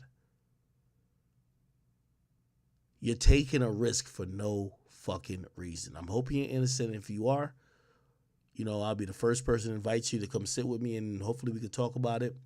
But at this point, we've seen the stupid pranks you were doing for no reason. You're now accusing of killing somebody for no reason. A fucking mess. All right. We got to go listen to or play the Jalen Rose, Ja Morant interview. And I know y'all was ready for it. Ja Morant, Jalen Rose interview. Here we go, chat. This is the full thing. Give me 1 second. And by the way, I'm running upstairs to see. My chick was supposed to be done making the motherfucking curry chicken. I gotta go check on that bit. Here we go. Yes, sir. And you're 23 years old. You're a superstar. You're one of the faces of the NBA. What has the last 10 or 11 days been like for you, and how are you doing? Me personally, I feel mentally good that I haven't, been in, many years since I, really got drafted to the league. I'm in a space where I'm, very comfortable. I took those, days to be able to, learn how to pretty much be there for myself and, learn, different ways to, manage stress in a positive way. So, in particular, if you don't mind getting into detail, like what were you doing these last 10 days and what did it teach you about yourself? Just learning, I can open up. I can, express my feelings, and that it's, okay to be able to express your feelings. So, I was constantly, talking to therapists. I've been doing, Reiki treatment. I've been doing anxiety breathing, different stuff to, help me manage that and, release, all that stuff from my body. How stressful can it be being Ja Morant?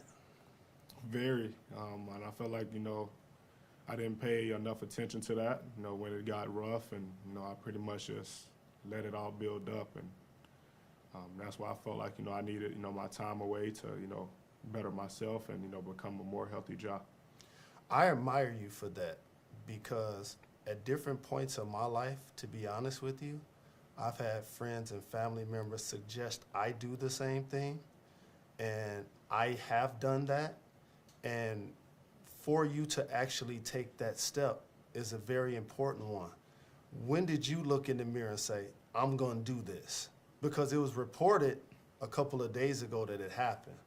But when did you say, I'm gonna do this and it's necessary? After I made a, terrible mistake, being inside a club and, went live, I put myself in, a bad position. And also it's, my daughter. There's times where she even tell me if she's, had a bad day. And I felt like, if she can tell me that, then, I can be able to go and talk to somebody as well. John, when did you realize I need to get some counseling? Tell me that morning, your thought process, and when you entered. It was that morning, when I woke up and, seen my, name on all over the media for, bad reasons, the wrong reasons, which I didn't, wanted to see. And, I made a call and said, I need to get away and, I need to, find myself again. And, that's when I entered the counseling program, and, I've been there for a couple weeks now.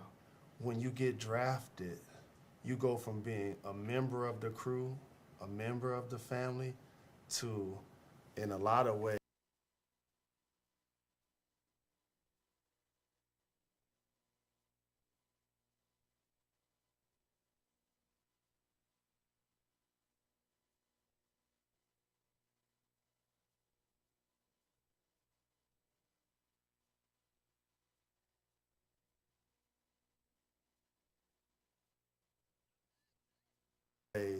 these are your staff and employees, because you're trying to put everybody on and you're trying to put everybody in position to be successful because they help you become who you are. So I know it's tough to figure out. Oh, my bad, Jack. My bad. I was saying, sure, done made some. No, it's not oxtail. I mean, curry chicken. Show the plate. I did, gang. I did. I ain't gonna lie. She did her thing. She didn't get this from TikTok though. Ain't no way. That should look. Who the fuck gets recipes from TikTok? This shit is hitting though. W Eats. Hold on. Let me get back to the video. Professionally, who can roll with me and who I need to leave behind in order to chase my goals. So for you, what has it been like for you over these last couple of weeks, and how has it been for you to make tough decisions about who you rolling with as it relates to your Why they still trying to blame his friends? It definitely has been tough because, I'm big on loyalty, but, I had, like I said, have to, be there for myself. I have to, put myself in good position. So, I have to, find out, who's really for me and who's going to help me, be in good positions at all times. Mm-hmm. And, that's the decisions I had to make, decisions, I felt good about and very comfortable about that, I'm going to be in a positive, light now with everything, that I've made, everything that I've learned in my 2 weeks. You talked about going live, but it's also in the news that Adam Silver, that you met with him today, and he suspended you for 8 games for conduct detrimental to the league. What was that? By the way, chat, I see Boom spamming the Twitch chat. Boom learned how to cook oxtail from TikTok. We don't know if we can trust him yet. Chat, that nigga been cooking all his meals from TikTok. He told us his oxtail recipe. I still don't trust Boom. That meeting like? It was good. Pretty much, an open discussion. Obviously, he said, things, I need to, be better at, but, more of just, showing his support towards me. And I accepted that, and, I also, sent my apologies, to everybody, the league, myself, my teammates, my family for, putting that negativity towards, all of us with a, bad decision. What were you thinking and feeling at that moment when you decided? Well, you lying on my fucking name, nigga. Realize that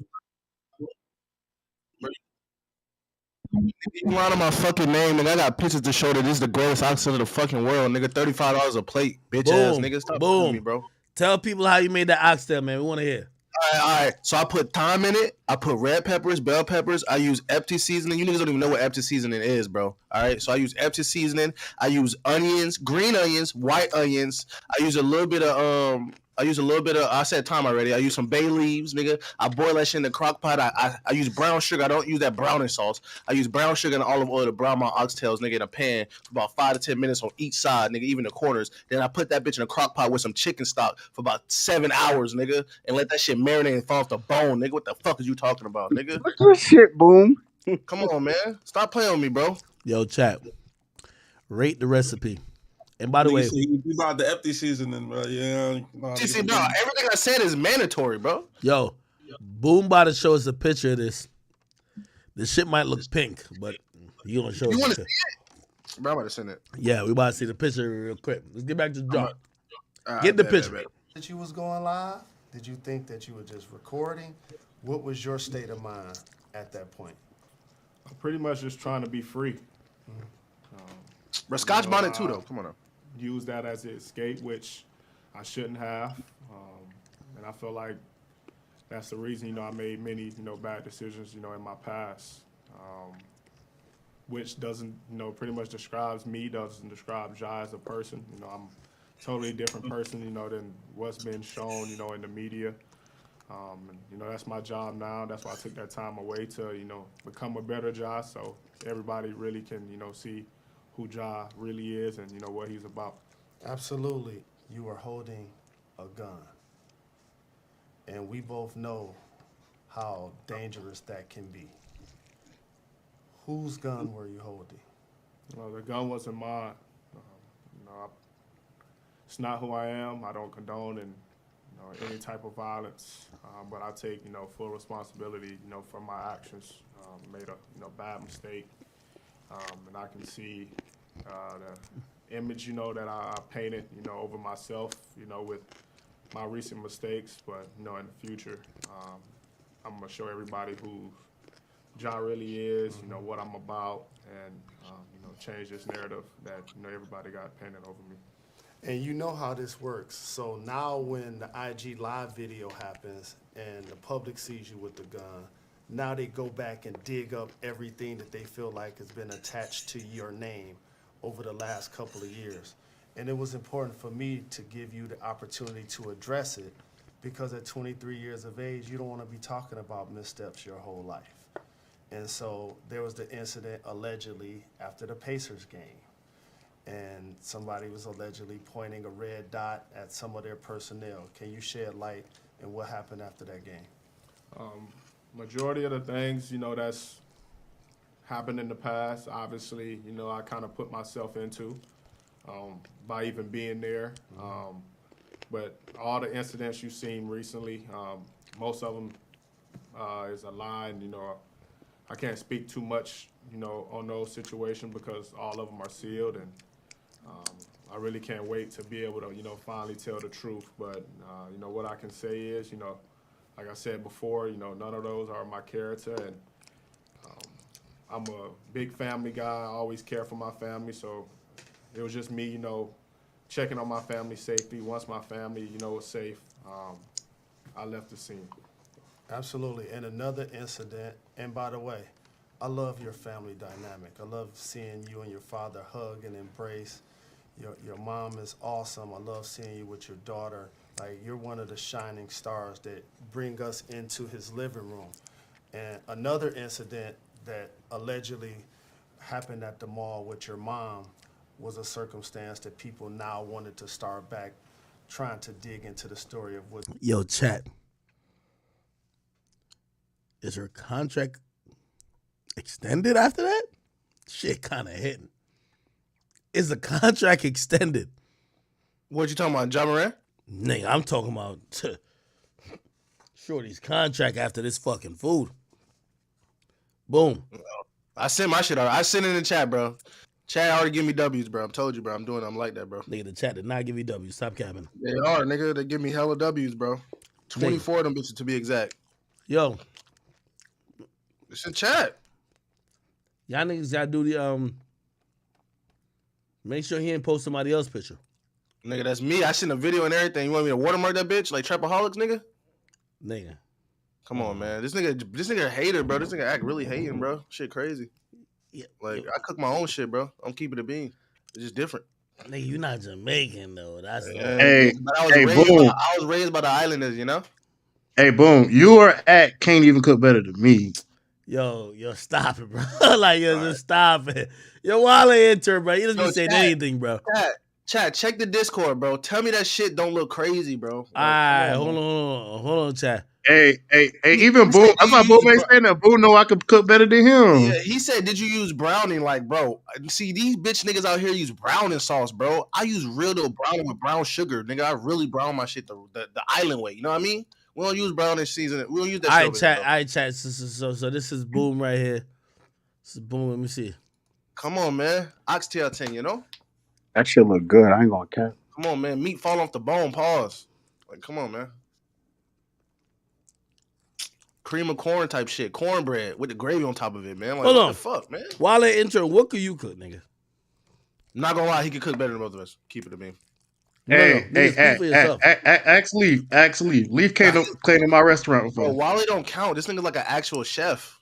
Yeah, I'm fine dining trained. Yeah, look at that shit. Look at that oxtail, y'all. Look at that shit, man. Yeah, full screen it, bro. Full screen it, bro. You can see the steam coming off that bitch, man. Come on, man. All right, let me see what's going on, chat. Let me see. He said too much sauce, bro. That's gravy. That's gravy. You don't even know, man. These niggas don't even know, man. These niggas don't even know, bro. Chat, what we rating it? They can't even see it, man. Chat, look, they give me W's, bro.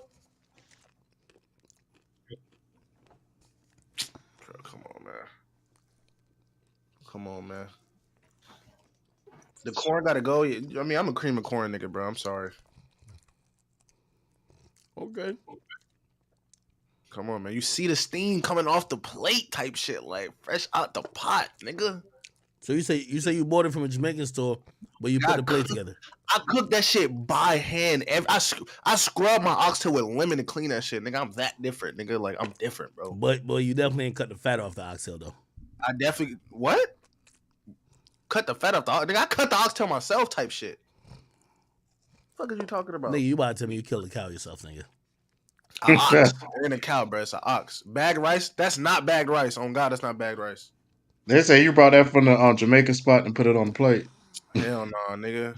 Nigga, the only Jamaican spot, if you're from Orlando, it's a place called Negril. That's the only spot better than my oxtails, nigga. Oh, God.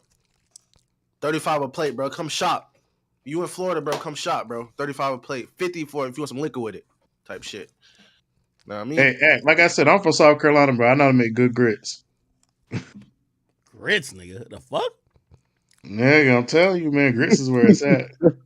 I'm a country nigga. Nigga, if a chef told me, if your specialty is grits, nigga, I'm good. Nah, bro, you gotta understand. Like, I'm from South Carolina. Our state dish is shrimp and grits. That's our state dish. Shrimp and grits, though? Like, bro. Yo. Yeah. Boom. Why nigga gonna say that I look like prison food, bro? Cause you know why? You know why? Cause you know why? Prison niggas be eating good, bro. That's why they come out like with hella fat and shit, bro. Cause they be eating good in there, bro. So yeah, you call it prison food. Get your weight up, little nigga. That's why it's prison food. Skinny ass little boy. Yeah, it's prison food. Cause we getting big over here, nigga. Know what I mean? Real oxtail thing. I feed that cornbread to your mama. I have it coming out thicker than a motherfucking Megan Thee Stallion, nigga. Stop fucking playing with me, bro. A nigga said, ask Wale intern if he could make that cheese grits. Of course. I make that smoked Gouda cheese grits. I like my grits thick like I like my women. I ain't gonna lie. I ain't never tasted grits in my life. White? Nah, wait. Wale showed me. Wale showed me. He showed me a white thick girl. She was bad. I'm not even gonna lie. I mean, bro, yeah, I just know Wale love white bitches, man. I knew bro, I got a white chick right now, bro. Yo. She asking me to give her 10 bands for a BBL. I'm like, nigga, I'm poor. keep it a bean, chat. This nigga Act don't know how to cook for shit, bro. That's why. That's why you got a bid, bro. Like she cook everything because this nigga know how to fucking cook. Nigga. I taught her to cook everything. Nigga, this nigga is lying. Hold on. Yeah, I'm gonna lie to you. Yo, I'm gonna lie to you. Yo, I'm gonna lie to you. I only know how to cook Jamaican food. You don't know how to cook oxtail, nigga. Yo, boom, you tweaking. I only know how to cook Jamaican food. Like, play this. If somebody say, yo, who got better mac and cheese? Y'all got it. Like, nigga, I can't cook like American food. Okay. How do you make jerk? How do you make jerk sauce like from scratch? Nigga, you said what? Jerk sauce? Yeah. Nigga. Like if you was to make jerk chicken, what would the seasonings you be using? Nigga, I got my own seasoning, nigga. No, see, look, y'all, this nigga lying. No, I'm serious. No, I'm serious. Yo, I'm gonna be honest with you. Even my family in Jamaica, bro, like, honestly, nigga, we just pass around seasoning. Nigga, there's even not no names. Nigga, you can't go to, there's not no adobo that could be on your shit, nigga. It's just, honestly, like my uncle, he passed away, nigga, literally, the season that he used for his jerk shit, nigga, like, I don't even know how he make it. Man. Tell you the truth, nigga, it's nigga, I'm Jamaican, I'm cultural. Yeah. This nigga lying, y'all. Nigga, I don't know how to go to ShopRite and go pick out the seasoning, nigga. This nigga just use season salt. Since you Jamaican, you eat deer meat. Nigga, I eat what? Deer. Nigga, what the fuck does Jamaican and deer meat got? Nigga, what the fuck is bro? We go deer hunting and we eat the deer. That's what we do, man. Nigga, there's no deer in Jamaica, nigga. I'm not gonna lie, they eat raccoons in Florida, bro. Yeah, it's called coon. Yeah, I grew up eating coon, deer, bro. I don't know if you want to like just refer to them as raccoons, bro. I don't know, man. I mean, y'all niggas eat goat over there, bro. Like, come on, man. Yo, goat good though. I ain't gonna lie. Curry. The moment I heard Boom said he was boiling the jerk chicken, I knew something was up. I never said I boiled jerk chicken. What? What? No, you brown the oxtail. You brown the oxtail first. You get the color first, and then you cook it in a. That nigga Boom told me he curried the rice and burnt the chicken, bro. I never heard that shit before. Man, don't even get me started on my curry, bro. Like my curry different, bro. Stop it, man. I'm just different, bro. I know how to make beef patties from scratch, all that. Who's eating the shit that you're making? Like, bro, you can't feed. My girl be eating that shit. But your girl, you gotta feed this to a real Jamaican, bro. I swear to God, bro. Like, bro, I fed this shit to my mom. She never eat any food. Like, she would never try any niggas. She tried my oxtail and was like, damn, you can sell this shit, bro, for 30 a plate. I said, yeah, I made it. Once I cooked it for my mom, I was like, yeah, I made it, bro. Because she would have been told me that shit was trash. But your mama told you could sell it for 30 a plate. Bro, 30 a plate, bro. 45 with the liquor, bro. 45 with the liquor on the side, bro. 45. Dang. Boom, you be cooking with an apron on, bro? Oh, God, I cook with an apron on. I'm like that, bro. you seem like that type of nigga. Boom. Me and you should start a cooking show together. The chat needs to see another picture or video of the meal, bro. What do you mean? I sent you a video and a picture. Nigga, of any other meal, nigga, like. All right, bet. All right, bet. Say less. What you want? You want the salmon? You want the salmon pasta? Yo, chat. Don't AD got a cooking show? We got to see who could cook better, man. AD or Boom? Me and Boom, what I do? I'm gonna post some of my food for you. I'm gonna show you what a real plate supposed to look like. If you post some grits, nigga, I'm deleting out the chat, bro. Like, bro, nigga, you gotta post some real food, bro. Like, nigga, you talking about grits, nigga? Are you crazy? Yo, our state dish is shrimp and grits, man. Don't do South Carolina like that now. Yeah, what's wrong with grits? Nigga, I've never tasted grits a day in my life.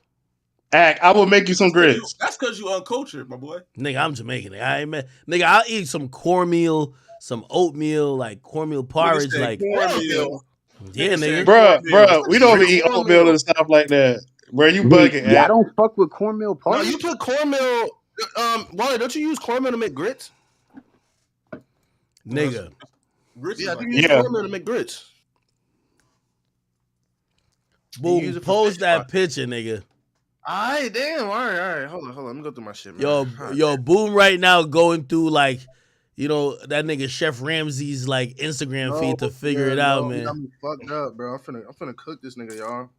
And after I show this, bro, like you want some hood nigga shit or you want some gourmet shit? Like what nigga, whatever you claim you can make good, bro. Alright, man. I made some Chinese food. I made my own. Alright, we're gonna bring China Mac in here to rate it, man. I got some chicken tenders. You want what like? Nigga, you gotta show us chicken tenders, salmon, bro. Hold on, I want to show you this. I want to show you the salmon, bro. Look at nigga. this shit, You was about to show us chicken tenders, gang? Yeah, but they different though. They different, bro. Nah, I kind of want to see them. How you make different? Like, look how creamy that shit look. Pause. Nigga, post that shit. We gotta see this bullshit right here. Bro, come on. I seen it. I seen it in chat. You posted that it? That shit, bro. The salmon look like chicken, bro. That's how seasoned that shit is, bro. That shit look like chicken. I don't think salmon. Wait. Where'd you post it in chat? Where'd you look post at the it? picture? You will see it. You like, damn, this shit seasoned. This shit look like chicken. Where'd you post it in chat? In chat, niggas. Oh, damn, there's so many fucking people. Like, give me a time. Give me a timestamp. I'm gonna reply right here. I'm gonna reply to it. Yo, all right, I just replied to it. Oh, damn, there's so many people. Everybody, if you ain't in the Discord, man, make sure you do. Come on, man, you see it. Is this right? Let me see. Oh, this with the you got wait, those noodles at the bottom of that? Nigga, that's pasta. It ain't noodles. Pasta. Ah, you're right. It's pasta. Tomato basil with the tomato paste with the whipping cream mixed in with the bay leaves and oregano. Nigga, these niggas can't fuck with me, bro. Wait, what's this now? That is tomato basil salmon pasta. That's that Riz cuisine right Come there. on, man. Like, look, you don't even know how to spell that. Yo, boom. With all due respect, until I see a fat nigga taste your food, bro. Like, oh my you God, can't use your bro. girl, like, bro, your girl gonna like anything you do, bro. You gotta have a fat nigga. No, bro, show them though. Show them. Like, click the picture, like, you know what I'm saying? That shit look good, bro. Like, that shit look Wait, good. wouldn't a fat nigga be a bad example? No, nigga. A fat nigga is eating so much, nigga, he know everything that tastes every way. Nigga, a skinny bitch, like, goddamn it, yo, before they even get to the other shit, they full already. You ever went to a restaurant with a skinny bitch?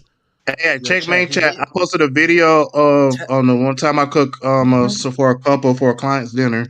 Yo, I posted it in main chat. He literally hating on me. Yeah, I tagged you in that. Look at main chat. That's the type of food I cook, my guy. When you cook for your Wait, hold on. Nah, Wale, I ain't gonna lie, man. You ain't no way you fat and you cooking some shit like that don't take up the whole plate, bro. favorite client, This shit don't nigga, this shit don't take up the whole plate. Yo, Wale intern, bro. No fucking way. Nigga, this is for a toddler, nigga. Ain't no way Bruh, I do fine dining. Nigga, ain't no way you fat nigga and you cook a meal like this that don't even take up the whole plate, bro. What you mean? It's fine dining, Nigga, bro. You had just a piece of meat right here with a fucking leaf on it. I don't even know what the fuck this is. What? You must have been cooking for white people. It's rosemary. I got the seafood, mac and cheese. I'm saying I got that's mac and the cheese. Hold on. Yes, Yo, hold on. Wale intern. How much a plate is this shit? I did it for a couple. I think I charged them what, $450 for the whole thing, for everything. $450 or $4.50. Yeah, see, this nigga know how to plate shit and all that, bro. I just throw my shit in the bowl, bro. Eat that motherfucker, bro. Keep it a bean. So this is $200 a plate. Ain't no fucking way. Yeah, that look about right. Look about $200 a plate. That looks like $200 a plate? I mean, that's the shit they serve at like the Hell's Kitchen and shit. For $200. Yeah, bro, I do fine. I cook fine dining, my boy. I do fine dining. That do look like a big piece of steak. Is that steak or chicken? Yeah, like that steak, like, man, is that shit Wagyu though? Yo, my nigga Rich Delva say, yo, boom, post that fucking Tyson chicken tender right goddamn now. He trying to see it, gang. I don't post that bitch. I don't give a He's fuck. trying to see it right now, I make nigga. chicken sandwiches too, like, bro. Everything ain't all cuisine, bro. Damn, nigga just want a chicken sandwich. Like, what's your go-to meal? Yo, Cashy B, bro. $450? I was in here. I made a burger, nigga, from scratch, nigga, from everything from scratch, and that shit like a fucking movie when I made it, bro. Seasoned it, sauced it, everything, bro. What you mean you made a burger from scratch, nigga? Like, you just use like the motherfucking George Foreman grill, my nigga? No, I cook it in a deep fryer. You be cooking? Nigga, of course. I know my chicken. Nigga, no, when he said he made a burger from scratch, I thought this nigga was gonna be like, yo, nigga, I made the meat. I'm like, oh shit. That's nigga, I killed the cow myself. And see, this is the difference between me and a lot of niggas, bro. If I ask you what you cook your burger in, you gonna tell me what? What you cook your burger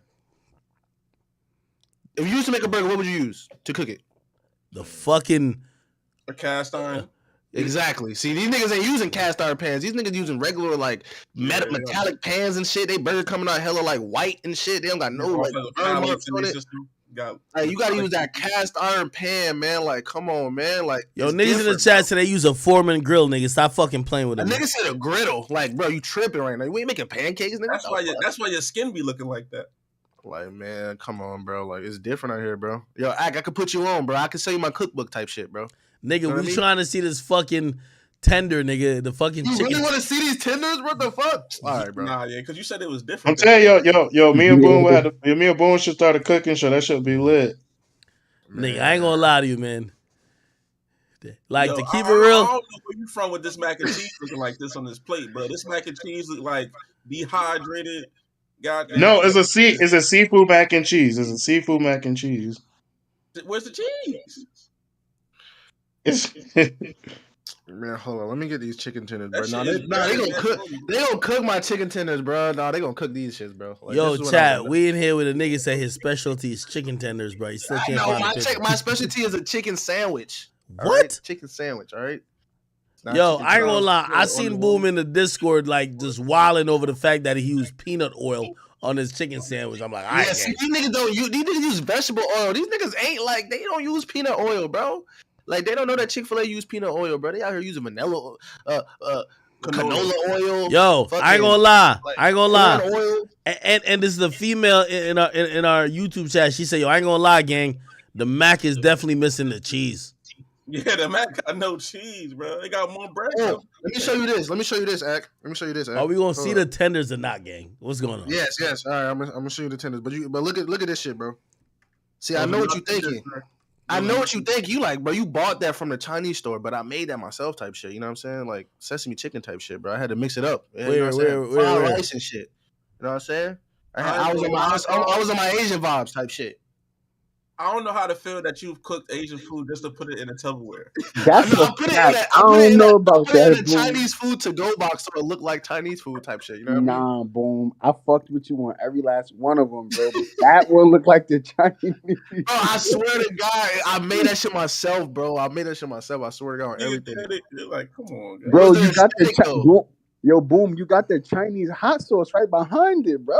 I know, but I had to make it look aesthetic type shit, bro. Yo, Boom. Hey, act. So what are the recipes that I got featured in the newspaper for? Yeah, Boom. I ain't gonna lie to you. Like a porch with a Parmesan crisp with scallops. Hold on. With pesto. Wait. Yo, while they intern, I swear I made that. Boom. I ain't even gonna lie to you, man. Nigga.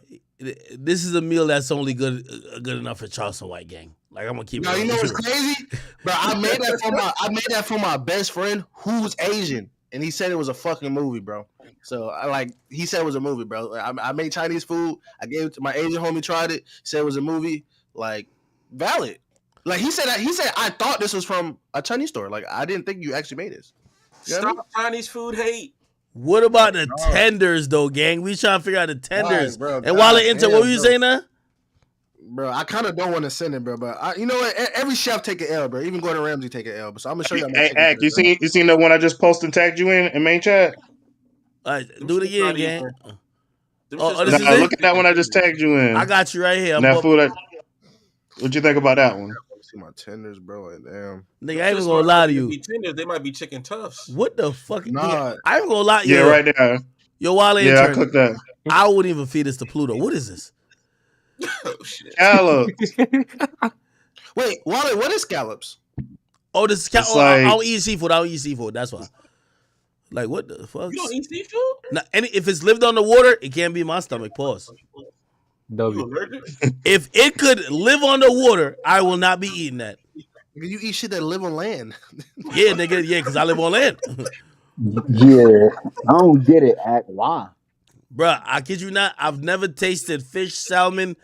I've never tasted a day in my life, and I never would. Bro, I'm too old to even taste new shit. So you never had an octopus, nigga? Nigga, why the fuck would I have some octopus, nigga? Oh, you gotta go to Asia, bro. Nigga, have you had some whale blubber, nigga? What the fuck? You gotta take some takoyaki, bro. What? But like, that shit like shit smudged on top of it. Yo, you ain't never had saltfish? Yo, that's pesto. Yo, what the fuck is up here while they intern? What's going on up here, gang? Yo, that's pesto. Yo, that shit like That's a chili pesto, and that's a pesto, and that's a chili sauce. Nah, somebody definitely wiped their ass on that plate, bro. Holy. No, that's pesto and the chili sauce. What's standing up in the middle? Yeah, what is Bro, that? That's Parmesan. That's Parmesan cheese. I made a Parmesan Chris. See, this is why you can't take niggas to high class restaurants. You gonna be Yeah, like, I cook I make fine dining food. Nah, I like ain't gonna that lie plate though. was Yeah. that plate was $40. Like people got that and that was $40. Yo. Speaking of which, you know, now I realize why this nigga Wale intern don't like black women, bro. Like the food he cooking is only attracting foreigners, my nigga. Like he's not cooking for Kiki in the hood, bro. If somebody eat this shit right here, like nigga, this look like algae right here. Like right here look like algae, nigga. I ain't gonna hold you, nigga. No, those Seamoss, are seaweed called, shit. They're called micros. So it's like microgreens. So you buy microgreens like a little small box of them. There's maybe an ounce. They're like you buy them from a farm. They might be like $30 to $40. Microgreens. Bro, I sent a 10. Yo, Kyrie said. Leave me alone. Yo. Kyrie said if I had ever had bake and shark, what the fuck? I ain't no fucking shark. Fuck you talking about? I said saltfish. Come on now, you Jamaican. You know. Nah, I never ate saltfish. Yeah. You never had saltfish? I actually cooked swordfish before though. Nah, I Wait, sent it. boom. Where the shit at? It's in Oh, general. you from an island and don't eat seafood, bro? That's why you had to leave. You wasn't gonna survive. I mean, them bitches sauce though, but like, man, I'm not proud of them, bro. I'm not proud of them. It ain't my best work type shit. Yo, boom. Let me ask you a question. Did you bread these yourself? This when I first started to learn how to bread chicken, but yes, I did. They crispy though. They got like flakes and shit. Like they was crispy. Nah, this looks like leftovers, gang. I gotta be honest with you. Oh my god. They do. Man, come on, bro. Like, bro, like it ain't that bad, bro. The crop dip plate is sus, my boy. Yeah, I couldn't show y'all the baked beans. Them bitches look crazy. Nah, we gotta. That's what I was looking at. I couldn't show y'all the baked beans. Nah, we gotta see the baked beans now. No, we gotta see the beans, bro. It's a part of the meal. Wait. You cropped it out? I had to crock the baked beans, bro. Nah. This was like 2 years ago when I first learned how to cook, bro. Like I was learning how to cook. Hold on, be honest. Are those box mac and cheese? Leaf can vouch for me. Leaf can tell you I can really cook. Is Leaf in here? Yeah. It was good. Oh no. I went down to Charlotte, man. I saw I got his cooking and everything. Went to the store and everything. Hold on. Let me tell you this. Me and Leaf will go to Miami, and when we get there, Leaf is stopping at Wendy's, bro. At Wendy's. So Leaf ain't the hardest to impress, okay? So what about Wale's cooking that makes that shit hit? Hospitality. All right, look. All right, so he had a macaroni thing too. That shit was busting. It was grits. He made regular shit that was still busting, as well as what was the other thing that there was some chicken thing that he made. That shit was fire too. Oh, my wings crazy, bro. And I don't even like fucking grits with cheese, but that shit was actually busting. Nah, yeah, you didn't have real grits. Oh, grits and cheese. You need cheese to go to any. I don't like that shit. Nah. I know it's some down south shit. I'm used to grits and tuna fish. What? I'm not mad at that. Grits and tuna fish. Yeah, it's not at the top of the list. Yo, somebody say, yo, that chicken got eczema, yo. What's going on? Bro, that was 2 years ago, bro. I'm a different man now, type shit, bro. Like you seen the salmon, rigatoni type shit, bro. Yo, you seen it, bro? You seen yo, tomato a nigga be like, yo, why y'all gassing Wale, man? He said that nigga had the chicken discharge on the plate. Like, yo, what's going on? Hey, Wale, you can post some of your pictures up right now. Like, you got some pictures of your food. Like, them shits be busting. I ain't gonna hold you. Yeah, I posted a couple of them in here. Hold on. All right. This is the famous Lil Boom chicken sandwich. Hey, chill, bro. Like, yo, Boom, did a girl teach you how to cook yet? Yo, I taught myself how to cook. What? Yo. We gonna go back to school. Pepper on the bread. we gonna go back to school. Listen, bro, like that was just something light, like you know what I mean, bro. Like that was just light type shit, bro. It was just light. Pepper on the bread. It was like this flavoring. Like it was light, but it's seasoned though. It's crispy, like it's breaded and shit. You know what I'm saying? The bun. Hold on. Shit, Boom. What you call this meal right here? What would this be called on the menu? I would call that the Lil Boom I call that bitch the I'll boom you special. The I'll boom you special. Finger licking chicken. Oh, finger licking chicken sandwich. Okay. Yeah. Finger licking chicken Wait. sandwich. That's not American cheese, bitch. That's mozzarella cheese. That ain't that Kraft bullshit. Yeah. So and that could be white cheese. That's white cheddar right there. What you talking about? That's mozzarella, bro. Wait. Mozzarella. What type of sauce you got on the chicken? All right, so my sauce, I made a soy garlic sauce. So this is some Asian shit. You niggas don't even know about it. It's just soy garlic sauce mixed with a tad bit of buffalo or barbecue sauce. So that's why I got that little that glisten to it because it's a soy sauce that make it glisten like that and look like oil, but it's not. Soy garlic. Barbecue sauce, soy sauce? Yo, hey, you put barbecue sauce, soy sauce, and what else in there? Yo, Kevin. Kevin. Really barbecue sauce. It was like a hit on barbecue sauce, but I really use soy garlic. Kevin, I ain't gonna sit here and let you disrespect my man Boom like that. He said them fries look like they died and rose again in the third day. I'm gonna keep it a beam with you. Them are Checkers fries. Them are Checkers fries, bro. I'm keeping it Five Guys, but okay. Those are Checkers fries. I got them straight out the bag. Like fuck that. I need a chicken sandwich. Fuck this fries.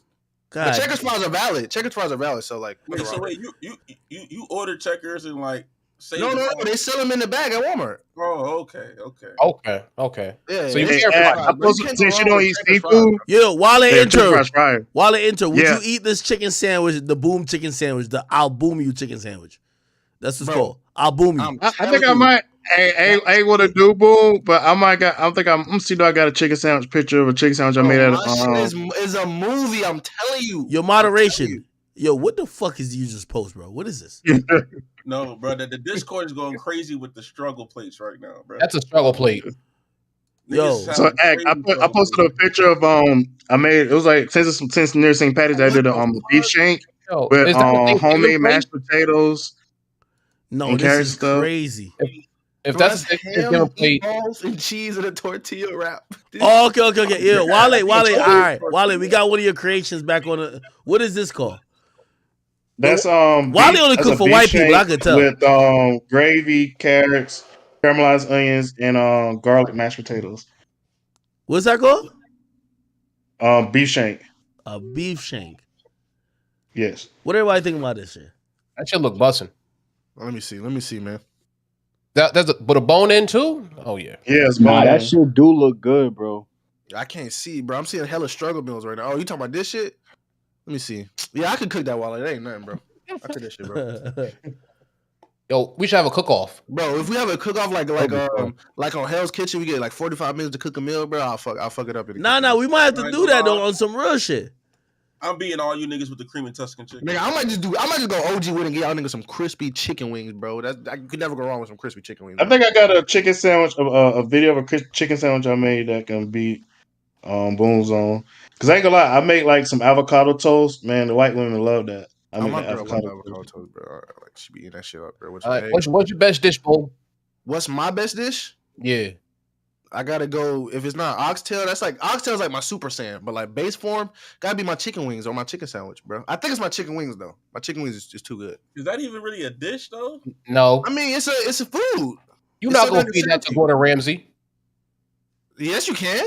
You're not feeding that to Gordon. I can make jerk chicken wings and make them like grilled instead of fried. You can serve that chicken Gordon Ramsay. Is that your Riz plate though? What's your Riz plate? My Riz plate would probably be the baked jerk chicken. Like we gotta see a picture of that, gang. Can we see a picture? What, the chicken wings? I never took a picture of them. Damn, it's so good. You just eat them too quick. If your girl never took a picture of them, they ain't that good. You know why she didn't take a picture of them? Because the whole plate fucking empty by the time she want to take a picture. God damn. Everything gone, bro. This thing got an ice sandwich. Like they trolling there, bro. Bro got an ice sandwich, bro. She got an ice cream. Nah, I mean, some niggas gotta live like that though, for real. Man, yo, Kyrie, you be cooking or not? Yeah, man. My go-to play is my mac and cheese is delightful. Okay, baked mac and cheese the right way, the proper way, the type of way that you keep in the fridge and eat all week. You know what I'm saying? But then my go-to play is a creamy Tuscan chicken. You know what I'm saying? Okay. You gotta make the sauce. You know what I'm saying? Get the real Parmesan, not the shredded shit, but the grated. Okay, grated. You don't grate it yourself? Yeah, you gotta grate yourself, twin. Come on, now. Easy right there for you. Oh no, yeah, we can grade it ourselves sometimes. Yo, I feel like y'all niggas is capping. I ain't even gonna lie to you. Listen, I only cook Jamaican food. This other shit y'all talking about, y'all got it. Bro, this nigga act cannot cook. Bro, stop it. Yo, boom. You definitely just I'll tell y'all right now, Act can cook. Yo, boom. You definitely just threw into the mix talking about y'all don't grade it yourself. Boom, you don't grade it yourself. Stop it, nigga. Yes, I do. You say you had checkers fries on your shit. I can show you my cheese grater right now, nigga. You want to see my mallet? What you want to see? The mallet, the tongs? Like which one you want to see? The brush? Show me when the last time you used the cheese grater, nigga. Nah, you know niggas don't cook if they don't got no tongs in their crib. Well, you don't got no tongs, you don't got no brush, you ain't got no motherfucking, you ain't got no flat spatula, you ain't got no cast iron pan, nigga. What you got? Nah, what you got? No cast pan. Yo, boom. I cook better. Come on, man. Boom, I cook better. I'm telling y'all, Act cannot fucking nigga. Hold on, you definitely can't cook better than me, but AJ just said he cooked better than you, nigga. Who? AJ, nigga. Nigga, I cook better. I cook better than everybody in the store, bro. Bro, I'm not worried about AJ, bro. Wale the only nigga that I can actually take serious. I'm not worried about no fucking AJ, bro. Like, what the fuck? Yo, boom. I just made the best food AJ, bro, you ever can't even reach the bro. AJ, bro, chill, bro. Bro, AJ, boom, you wanna, like, you might get more bread. You might got them racks, bro, but you not cooking better than me, bro. AJ the takeout king. Bro, AJ, I will put 10 mans up. You can't cook a meal better than me. Hold on. What would be the meal? Hold on. Would you put your chicken tenders versus the big AJ's specialty, bro? No, I'll put my oxtail. He wouldn't do that. He wouldn't do it. I'll use my oxtail. Nigga, my oxtail is like a white dragon, bro. AJ, what's the specialty? Bro, I make anything. Anything. This nigga's lying. Nigga, I swear to God, I be okay. If you can make anything, name one of those anythings. I make some good macaroni, nigga. Some good chicken. Nigga, some good chicken. Some lasagna. Baked ziti. Nigga, whatever you want, nigga. Nigga, you would think I was Italian, nigga. Wait. Oh, shit. You say you make lasagna, right? Lasagna, baked ziti. All right. Give me the first 5 steps to make lasagna. Ooh, bro, the first 5 steps of my nigga, get to the nigga, boil the noodles, nigga. See, you don't even make the noodles from dough. You don't even make the noodles from dough, y'all. This nigga boiled. Yo, stop it. You gotta make the noodles from dough now? Bro. Yo, boom. You do it. Wait, you gotta make the noodles from dough? Yeah, you gotta make the noodles from dough, nigga. Like, you gotta really be cooking. Boom does not do that. Bro, yes, I do. Does not do Yo, boom. No, you don't, bro. Boom. You be making the noodles from dough. And noodles ain't even the first step. That's the last step because noodles gonna cook the fastest. Boom. That's the last step for you, nigga. Like the first step for me. Yo, chat. Boom. Let me see you make some noodles, nigga. Let me see you make some noodles live on Discord. This nigga lying. All right, let me see you make noodles, nigga. Yo, chat. Hey, yo, chat. Hold on. Yo, hold on. Wait. Yo, chat. I want to do some fun shit. Let me do some fun shit. All right, I'm gonna do some fun shit. Chat, y'all tell me if this is cool. We gonna set like in 4 or 5 days, right? Okay. A cook-off. I only want 3 people max in it, but everybody gotta cook live. It's gonna be in Discord. I got $500 for the winner. Is that enough? Or should I put more? 500. I swear, 500. Nigga, wait. What's the cooking time? What's the cooking time? 500, and you could also send me whatever the groceries cost. I'll pay for that. But that's the winner. $500. This is gonna be a Discord special. Everybody get up in the Discord. Yeah, y'all gonna want me to go beat everybody in cooking real quick? And when this happened, I'm gonna just cook my. Wait, no, like, well, I guess it could look good, but I wish we had somebody like to taste it, like to taste the ox or like taste whatever you cook. Yeah, boy, it's gonna be hard unless I'm gonna have some white women place. tasting my food. I'm gonna have some white women in the background. Yo, they don't like anything seasoned. We can't use white women. White chicks don't got no taste buds like that though. Nah, you see how somebody say I'm gonna serve my food, man? Look at that's gonna be how my plate look, bro. Yeah, wait. He in last place, bro. But like, I'm only worried about Wale. All right, chat. Nigga, boom. You saute your chicken in like pickle, bro. Like, nigga, that shit's disgusting. Chat. Tell me this is crazy. I brine my chicken. Brine your chicken and hold on. Wait. Yo, overnight. Yo, chat. I got a better idea, and I put 1,500 up for this. Because I've linked up with AJ and Boom before. Like we play basketball together, right? Okay. If the next time we link up, I'll bring out like another chat nigga or 2 chat niggas, but everybody gotta cook in person. And we gonna get 3 judges. Winner gets $1,500.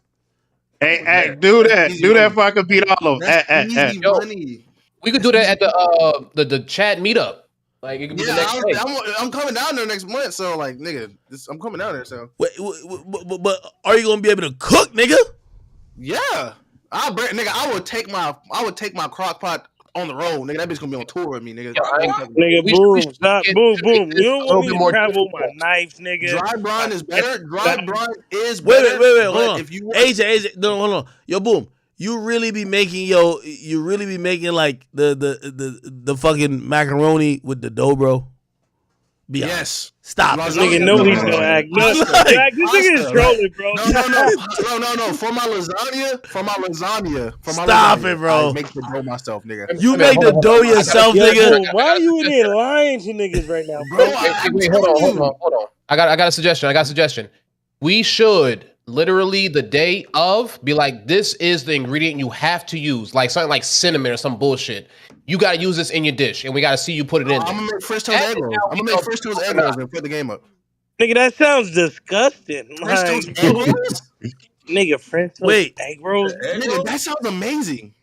Hey, they made a troll in the pad. They made a poll in the pad. They said who gonna win? Boom, me or AJ? They got to. Yo, I gotta ask my man Rich Del Delva, cause he was trying to see.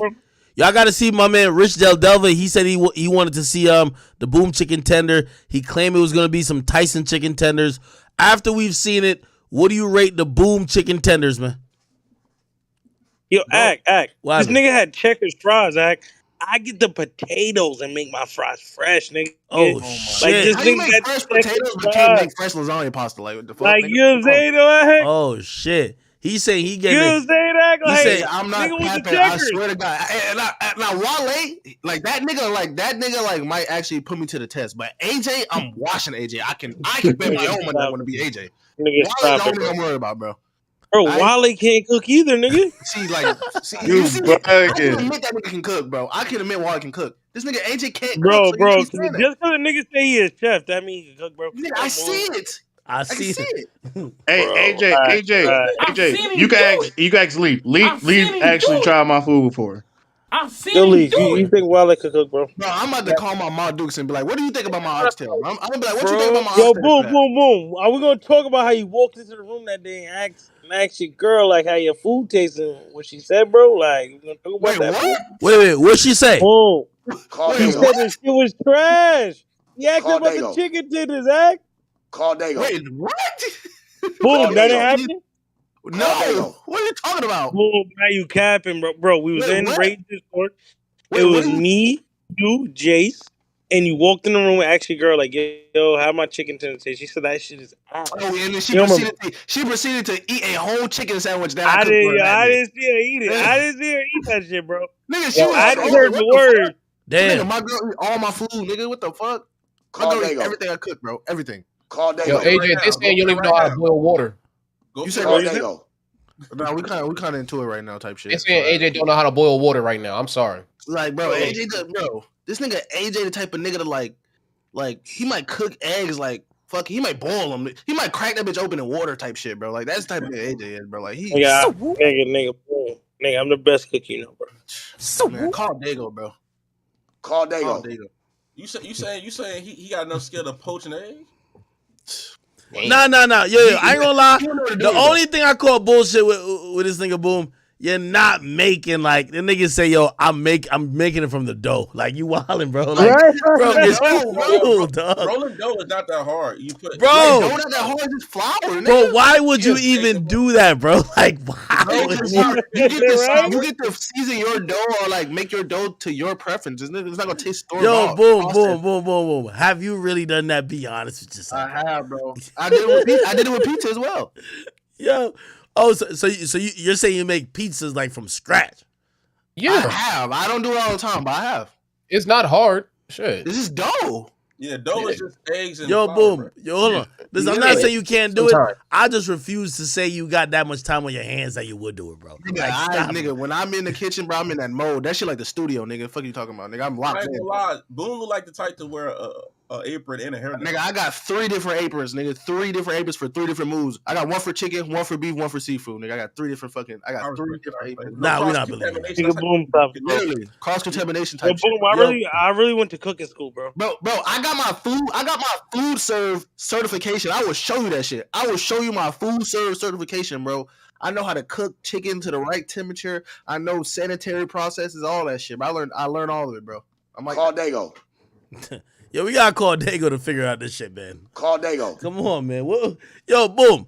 You don't got a lot of kicking, bro. Like we not saying you can't cook, bro, but nigga, you basically say, yo, I made the spatula from like, you know what I mean, molten iron. Like, bro, chill, dog. It's cool, dog. Nigga said molten iron. Yeah, I'm like, yo, this thing's like I made everything. Like, yo, like, come on, like, yo, I made the cheese, I milked the cow, and then I took it, and then after I took the milk, I'm like, bro, it's cool, nigga. My vegetables, I plant them bitches myself. I got a garden. I have a whole garden. Oh, this thing is on some NLE Chopper shit. Okay, I know. Now we know what we doing. He on that NLE Chopper shit. That nigga NLE Chopper say, yo, yeah, I use my own tomatoes. I'm like, all right, nigga, all right, you're a little bit too serious, bro. Stop. How is he still getting off by selling concoctions that are labeled concoction? I got a garden. It's crazy. I want to see the garden, bro. I got a garden right now. I feel like Poison Ivy from Batman type shit. Like, it's different. It's different out here, bro. Take a picture right now.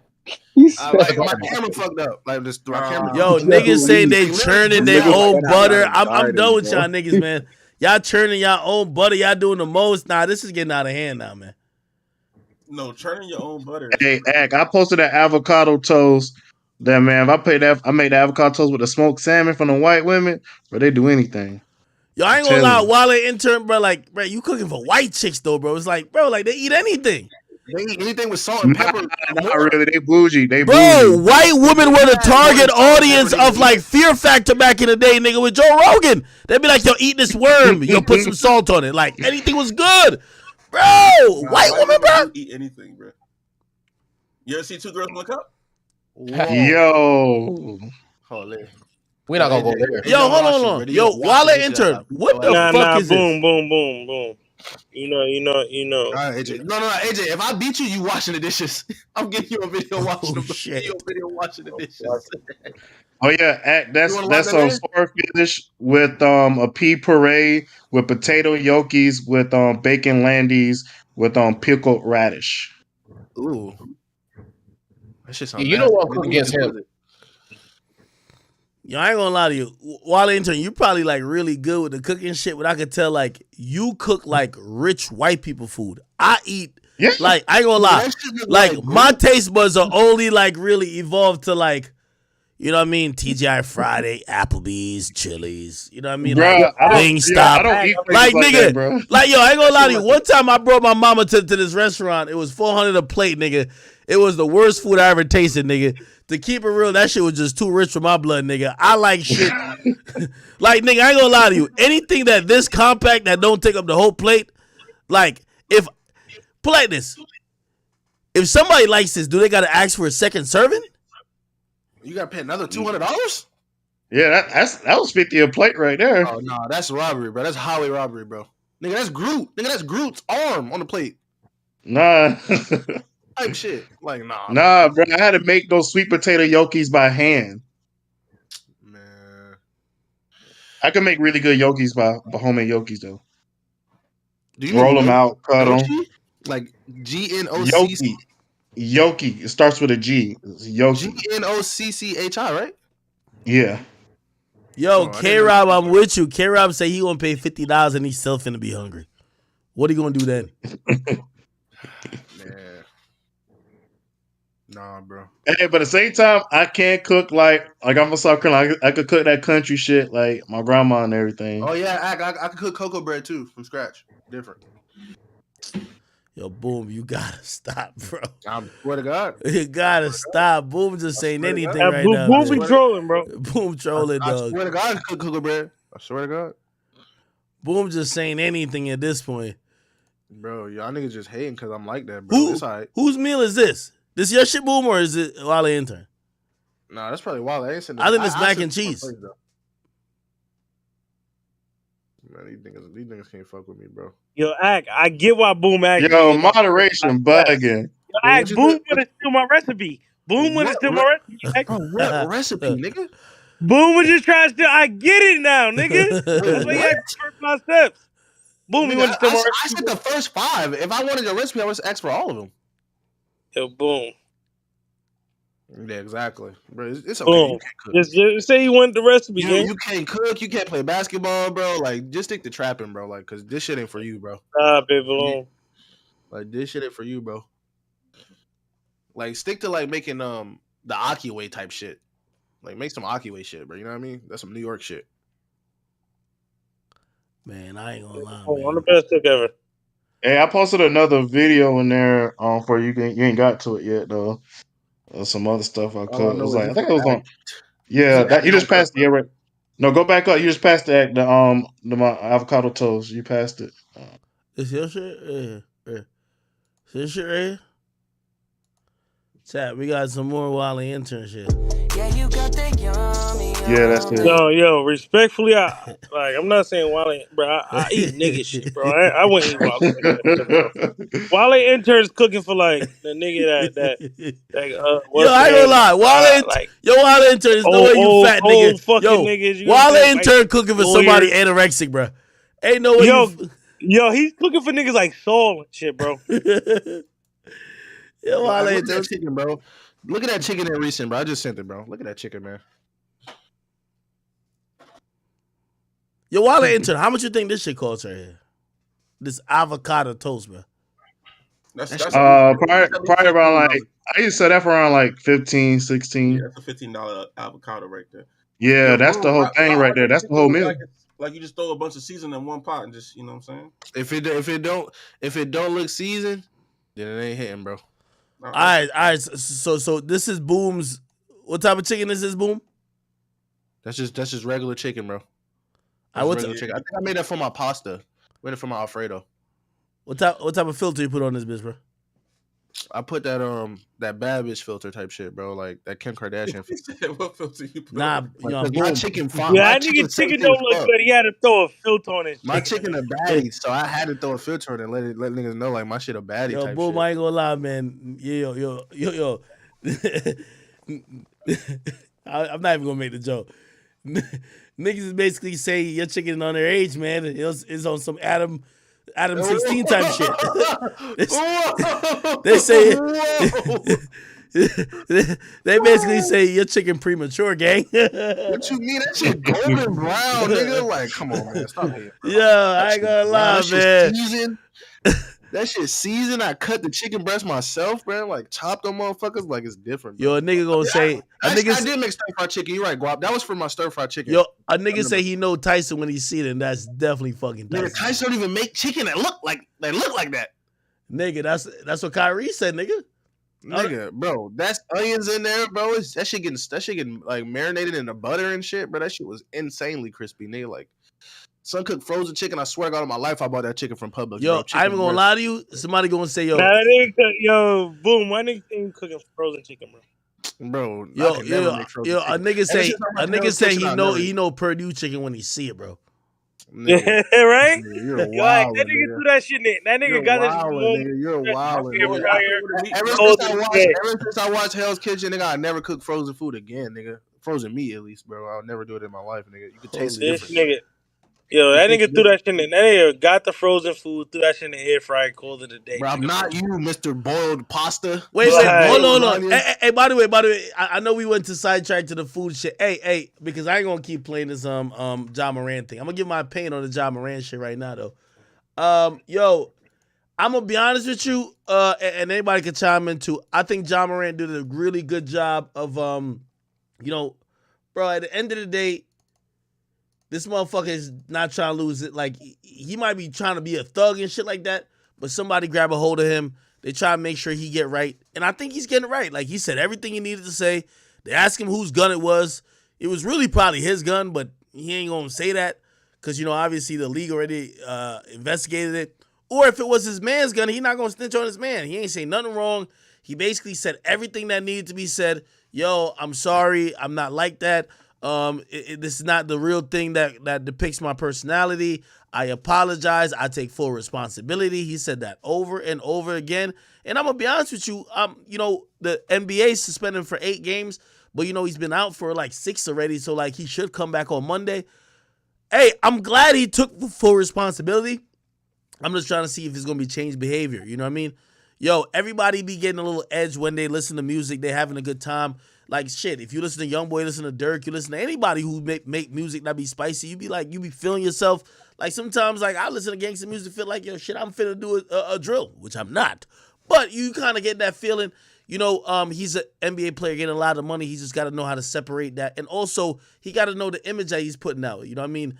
Yo, when you get on social media, this ain't your Finsta, buddy. Like you verified, and there's a bunch of season ticket holders and people who want to look at you like a thug. Even if you having fun, shit, don't put that out on that type of platform. I would hope he learned. You know, obviously Powerade like took him off some commercials. I think he'll be fine. Again, I'm not saying he should change who he is or how he has fun. He just got to change what he shows the people and the public, right? All those other situations where he allegedly pulled a gun on other people, we haven't seen him get in trouble for those things, whether by the police or by the league. So those are just constant rumors that people are going to try to define his career with.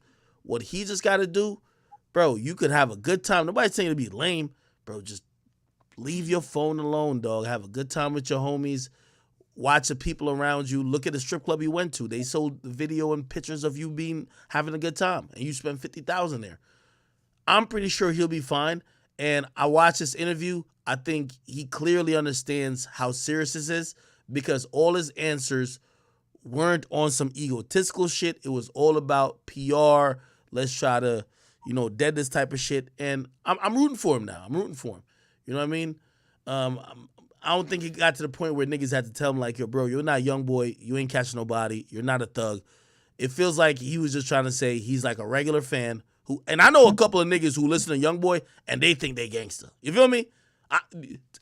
One in the chat, if you know somebody who listened to a rapper, who listened to the rapper so much, and now they think they that nigga. You know what I mean? So hopefully this ain't some shit that's going to repeat itself, and I'm rooting for this guy, man. You know? Let's not down on him constantly. It's a mistake, but hopefully he can bounce back from it. What y'all think about that, chat? True, bro. You know they want to see a nigga crash out. They want to see a nigga lose all his million. Yeah, you know what I mean? Like, yo. And by the way, everybody got their jokes off on him, too. Like, yo, we got our jokes off. Everybody, like, Morant, everybody got that shit off. But, like, yo, the nigga came out. He ain't cop no pleas. He's not trying to, like, you know, a lot of niggas would have done? They would have tried to, like, convince certain people, like, nah, yo, they're preventing me from being me. And try to, like, you know, even though they're going to apologize. Like, even Kyrie did that, right? Kyrie apologized, but he's like, yeah, they don't want me to tell y'all the truth. He ain't coming out with no other theory. He's just like, yo, bro, I was wrong. Y'all got me. I was wrong. So, shit. Humility. Yeah, let that nigga rock. Give him a chance that he could, you know what I mean, hopefully get back to his team, start really playing good. And again, I don't give a fuck what he does, like celebrating and having a good time. Hopefully we don't see it. You know what I mean? Like, there's a lot of people who protect how they have fun and how they turn up and whatever. Just, we don't got to see it. So, I'm happy for him, and hopefully everything he said in this is sincere. If not, you know, by the way, he has to realize that there's a big target on his back. Yo, people want to make him a thug. Like, they want to write the story that he's a thug. I'm pretty sure they're going to everybody to say something bad about him that we could bring him back up in the media. Just chill out, make your money, get through this season. Hopefully you could get in the playoffs and you could make a good run. That's respectable. Come back next season. You'll be a year older. You'll have experienced a bunch of more shit. You'll probably, hopefully, operate a little bit wiser, all right? Yeah, he come back with Thursday. What? I think Thursday or Wednesday. Nah, I think Monday. Nigga, today's Thursday. Oh, they say Monday he not gonna play. So he coming back the day after or the game after. So I think it's Wednesday. Okay. All right. So chat, that's the Morant shit. Yo, real quick, we should probably let me just play this before we get back to roasting Boom's chicken tenders. We got to play the fucking video. A lot of people are making like a big deal of this. So we saw Young May. She was getting a haircut. At first, I didn't even think anything of it. I was just like, all right, she hasn't gotten a haircut in a while. But then everybody pointed me towards the eyes. Her eyes seem very yellow. I'll play the clip. I think there's music with it, but here we go. If you see the eyes, it looks really yellow. Now She I look don't. like Michael Jordan. By the way, I don't smoke, so I also don't know if you could be off some sticky icky to some, you know what I mean, some OG Cali Kush or whatever. I don't know what y'all niggas be smoking these days, so I don't know if that's a normal thing of maybe what type of strand of whatever you're smoking. But I keep playing it, so I didn't think much of it because I'm not a smoker. Real life transformation.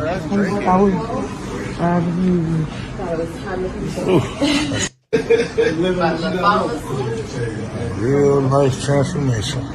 All right, and this was before the haircut. You know, obviously they dealt with her hair appropriately, and she looked fine by the haircut standards afterwards. But people were concerned about her, how her face looked, how her skin looked, and also how her eyes looked.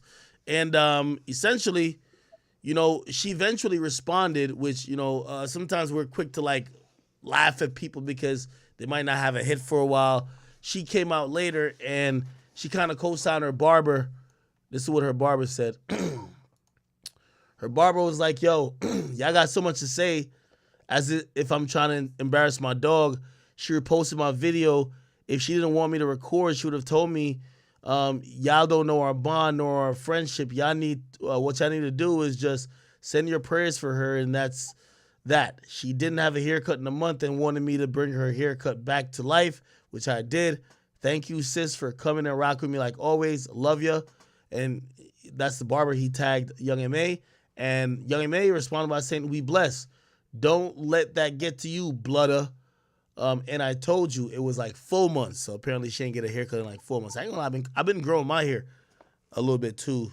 But just because I've never just tried to grow my hair ever once. However, TMZ did report something. And let me see if I can pull it up right here. Young M.A. TMZ did report that apparently she had a recent hospitalization. It says Young M.A. is addressing a viral video that sparked concerns of her condition, telling TMZ Hip Hop that she's bouncing back after a string of recent medical scares. Young M.A. tells us that, as many of her supporters know, she's been dealing with issues with various personal health issues over the last few years. She was hospitalized and recently successfully treated for several conditions. She's doing better now, and it will take some time, but she's on the road to recovery and will look forward to the future. She continued, rest assured I'm in good spirits and everything will be explained in the music, plus a documentary. Love y'all, Mob. I'm guessing that's probably her group name or like her fans, like little thing. Don't worry, I'm good, right? You can see the eyes right here. It kind of look like, it looks unusual. This is how she normally looks. She definitely looks skinnier in the face. I seen some people say, oh no, they believe it was alcohol. Trust me, I drink alcohol a lot. What I've realized, especially Hennessy does to you, Hennessy puffs up your face. I think your face starts holding in more water, probably because of the liquor, the amount of liquor you drink. So her face looks skinnier right here more than normal. What was just more important was just the eyes, right? So I don't think it was just alcohol, right? She said Young M.A. would not disclose the specifics on what she'd been battling. In case you missed it, a video of her at a barbershop popped up, blah, blah, blah. She was also slurring her speech and her eyes look yellow. Yeah, it's kind of interesting, man. Like, honestly, I'm going to respect her and really not give any commentary on what I believe may be happening with her just off the fact that, yo, there's a lot of like health conditions that could happen to a person that sometimes they don't share with the entire world. I know people expect she's a rapper, so she's going to be out there with it. I 100% think that whatever she's been going through silently. I've never heard her complain about music, labels, any type of stuff publicly. So whatever health issue, I would imagine she probably went through by herself. Just out of respect for her, I don't know what that could be, and I wouldn't even try to make any jokes or try to act like it was trivial. Clearly it was, by the looks of this picture, it was severe enough, man, so I'm glad that she's okay. I'm going to believe her in her words that she says that she's getting help and she's on the road to recovery.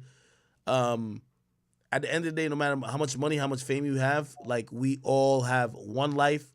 We all have to live, breathe, and health is something that yeah, you could probably have money or whatever that you could take more precautions or get better help with, but if you're not treating your body right, or if you're just prone to certain type of illnesses or disease, it's gonna happen. So I'm definitely rooting for her. What y'all think about this?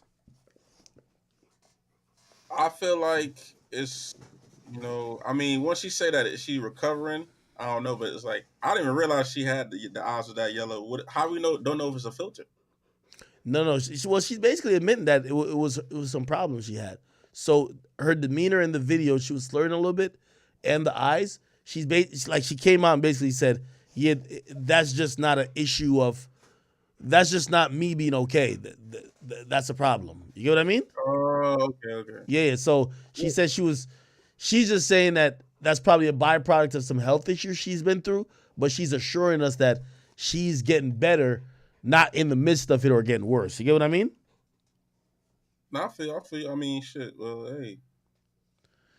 I know she moved to, she was living in Jersey for a while, and I think she moved to Atlanta for a while. Obviously she's from New York. She's an interesting story in hip hop because she chose to be independent.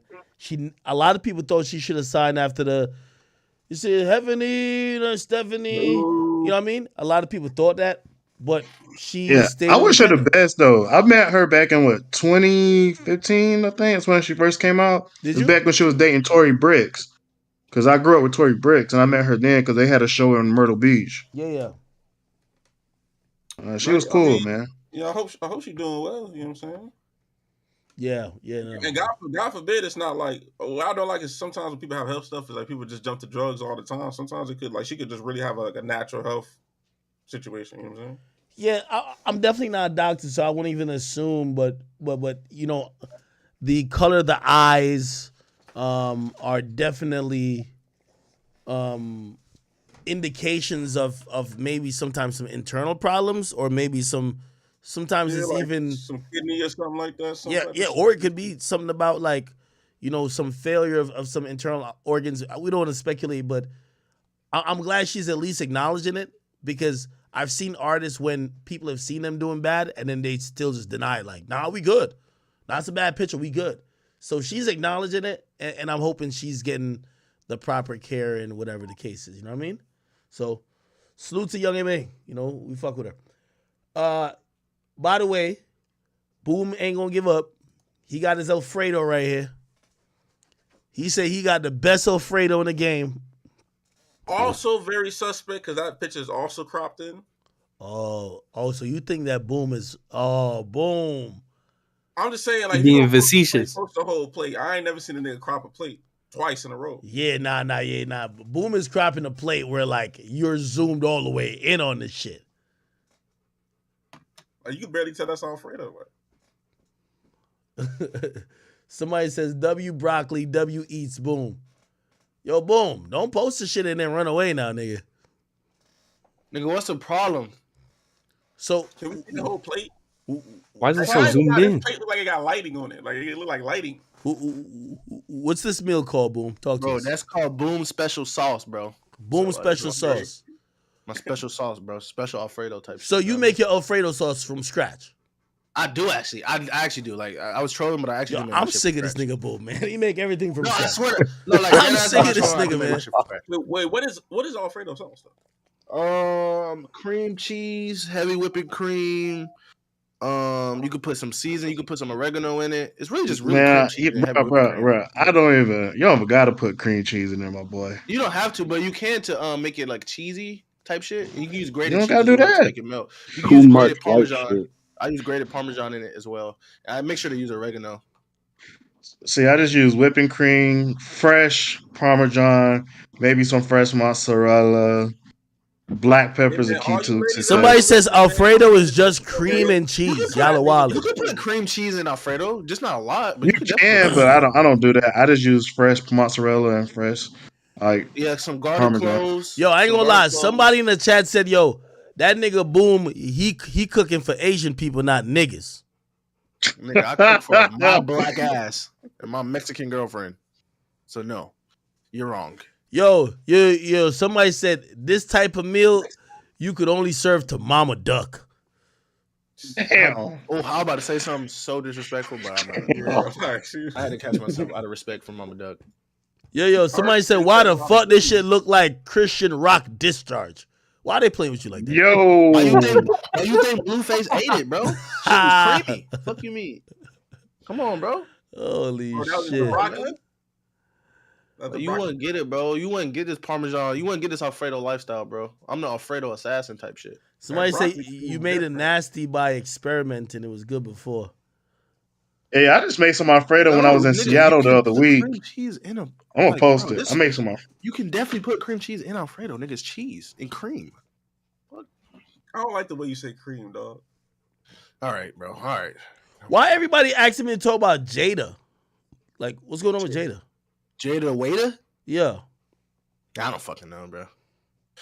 Oh, they told you to talk about Nicki Minaj's tweets. Oh, yeah. We should talk about that, right? Yeah. What Nicki say? Man, I kid you not, man. Nicki be on some shit. All I'm gonna say is act is, nigga, she said F and N's with the switch, bro. You can't even put a switch on the FN, bro. She's old as fuck. That's all I'm gonna say. Hey, hold on. Super freaking grandma. Yeah. Hey, boom. This is some Alfredo I made when I was in Seattle the other week, and I was out there making crab too. She said F and N's with the switch. Nigga, you playing with Nicki, nigga. Nicki No, only she know. my goat. She my goat, bro. She only know about. She only all her people is gangbangers, so you never know what she could put on her shit. They can't. Hey, what's her husband name again? Bro, I'm scared of her husband. No cap though. Yo, Big Zoo, Mr. Petty. That's what that man named, Mr. Petty. I'm scared of him. No cap. Let me see. What a W like marriage. Hold on. Yo. Before we get to that, my boy, French Montana and Ruby Rose. I can't play it because it's owned by a company that love to sue, so I'm gonna just chill. But Paparazzi, which was One Paparazzi, which is owned by a really big paparazzi company. They took a video of Ruby Rose and French Montana hugged up, walking into a restaurant in Hollywood, in LA. You know, Ruby Rose, obviously, her ex-boyfriend is DDG, Playboy Cardi. She was recently kind of like in a whole bunch of drama, basically saying that DDG was trying to fuck. A lot of people, remember her from, her situation with Lil TJ. What do y'all think about possibly this couple, or maybe they were just meeting up just to, just have some hors d'oeuvres? Let me tell you what I think, nigga. Let me keep it a $1.50 with you, bro. Yeah, what y'all think? We all know French Montana called that damn paparazzi out there, bro. Who the fuck is waiting outside for French Montana, bro? Who the fuck is waiting outside for French Montana, bro? Like, what the fuck? Man, stop playing with French. Stop playing. One nigga, bro. One nigga by himself. Yo, French Montana is the most successful artist from Africa. Nigga, in America. He's the most successful nigga from being carried the most on every song he does, bro. Like, every hit he has is carried by the next nigga, bro. Like, so, like, I'm gonna be honest with you, though. All right, what about the Coke Boys, bro? Yo, even if you say that, French is a nigga who I think have done the most with the least. Like, he's finessed. Like, French is a finesser. No, he definitely up though, but like, come on, bro. Let's not. Okay, like this nigga, if French and baby or some shit, if French and Ruby Rose are a new couple, Big W for him or what? They're not a bro. He's 40. She's 20. I think bro, it's a W for her, but it's an L for him. Bro, I think it's an L for both of them. Man, French could do better. How's it a W for her? Wait, stop it. Montana. Wait, y'all think that French? Yo, hold on. Yo, wait. Does Ruby Rose name not hold no weight? No. I mean, it holds more weight than some other like. It holds weight like from the back side. Man, I'd rather a no name. Wait, that's a fact. So y'all not impressed that Ruby Rose is one of probably the top 5 baddies in the game, and French is seen out with her hugging her? No, she was top 5 like 2 years ago. Cycled out pretty fast though, right? You realize that, right? Wait, you don't think Ruby Rose top 5 no more? We should place a bet how long they're gonna be together. Nah, I don't think they're together at all. I think that's the picture. That's the only thing we're gonna see. I ain't gonna lie to you. Check, please, nigga. Check, please. The real thing is, did he hit? That's the real question. Of course. Yo, that's your New York bias, so you gotta cut it out. Wait, is Ruby Rose not top 5 no more? No, I mean, she's not top 5 no more. Why not though? Why not? Act that was 2 years ago. Let's be real. Let's keep Yo, it I power. feel like the That's same what reason we're why gonna she unfollowed me is the reason why y'all think she not top 5. Like, I think she's a little sensitive to people trying to call her or label her as promiscuous. You get what I mean? And I do think she still looks beautiful, but I think people probably take points off because, yo, we know a little bit too many rappers that's associated with her type shit. You feel me? Let's be real. Sometimes a lot of people hyped her because of the rapper she was fucking with. That's a fact. So you don't think she's that bad? I've been on record saying this, and y'all. Yo, Kyrie, you would definitely eat her ass, Kyrie. Kyrie, we know you, Kyrie. I'm just saying. We keep on that. You eat her ass though, right? Listen, He would. I do. Now listen. He would. I do eat ass. Don't lie, Kyrie. Not Don't. everybody ass though. You still didn't say yes or no. What about Ruby Rose? Yes or no? Under certain circumstances, possibly. Oh, he would eat her ass. Okay. You's a dirty nigga, bro. Yo, facts. What do you think about Ruby Rose? Ruby Rose, French Montana. My boy Frenchie from the Bronx. You know what I mean? He racking up another dub. What you talking about? That's an L, bro. That's an L? You cuffing Ruby Rose? You know who Wait, we on the French from the trench? Man, hey, yo, you know something, bro? Since they from the Bronx, you know they dirty, Ruby bro. does seem like she's a good time. She seems like she got fun. Oh, I ain't gonna lie. You know they ran a play on this because the headline says it's a couple. Ruby Rose and French confirm new relationship. Nigga, how they confirm something that nobody was speculating about? How the fuck is there a confirmation when nobody was just like, yo, are they a couple? Nobody even asked the question. She about to release a song. Yo, all right, hold on. All right, let me ask you a question on some Ruby Rose shit, right? If you're Ruby Rose, do you try to keep it as exclusive as you can, or do you just try to get associated with the most lit rappers as you can? She probably gonna use him to get to another lit rapper, probably. I mean, French Montana always in the way though, so like. You said French Montana always in the No, like he always next to a rapper, bro. So she might fuck around me Future or some shit. So you saying she threw the pussy and he intercepted? Yo, No. I'm honestly wondering. She might hang with French and then beat another lit rapper. Just hang with French. Using French as a pivot. Yeah, type shit. Yo, somebody said Ruby's on her Lori Harvey time. Nigga, don't ever compare Ruby Rose. Yeah. I'm not gonna say that's disrespectful. Like Lori Harvey started with Future. Unbecoming. Damn. What if French is just trying to leverage another feature? I ain't gonna lie. French, listen, I know a few joints that French done hit. French's hit list is devious. And with all due respect to Ruby, because Ruby's a very attractive woman, but French he has a hit list of like legends, women who are legends, and A-list celebrities. Probably that you'd be like, yo, nah, French ain't fucking that. Somebody says names. I only say this. It's a reason why him and Drake be talking about their Splash Brothers and snipers and 10 snipe command, whatever the fuck they would be talking about. It's a reason why they're saying that. Okay? They might be Eskimo brothers in a couple of them joints. All I'm saying. Holy. There's some Inuits. Wouldn't half the rap game be this well? I was just about to say that. I mean, kind of, but put like this. There's some women in Hollywood that don't fuck with rappers. But Drake might have fucked. Like French has learned to network into rooms where the average rapper won't get into. Like play this. I don't even. Yo, were you with me? Leaf. Maybe you in were. LA at that party with when we met T.I. and Serena. Yeah, you were with me, right? Yup. The Richard Millie party, right? Yeah, like this nigga got me in a Richard Millie party with the. I didn't even know there was a nigga named really Richard Millie. The nigga was just right there. Like Leonardo DiCaprio was there. Like again, French knows how to get into rooms. Like put like this. The women in that room ain't hip hop bitches that you fuck. So if you're into those type of rooms, you might be smashing A-list actors, ex-wife, like it's just not hip hop. Like these hip hop chicks is fucking for backstage passes, so that's easy. So that's when I realized, I said, oh, this nigga French, he kind of moving out here, because the chicks who he's running into, like, they're just not the regular hip hop chicks. Not saying regular dudes can't get them.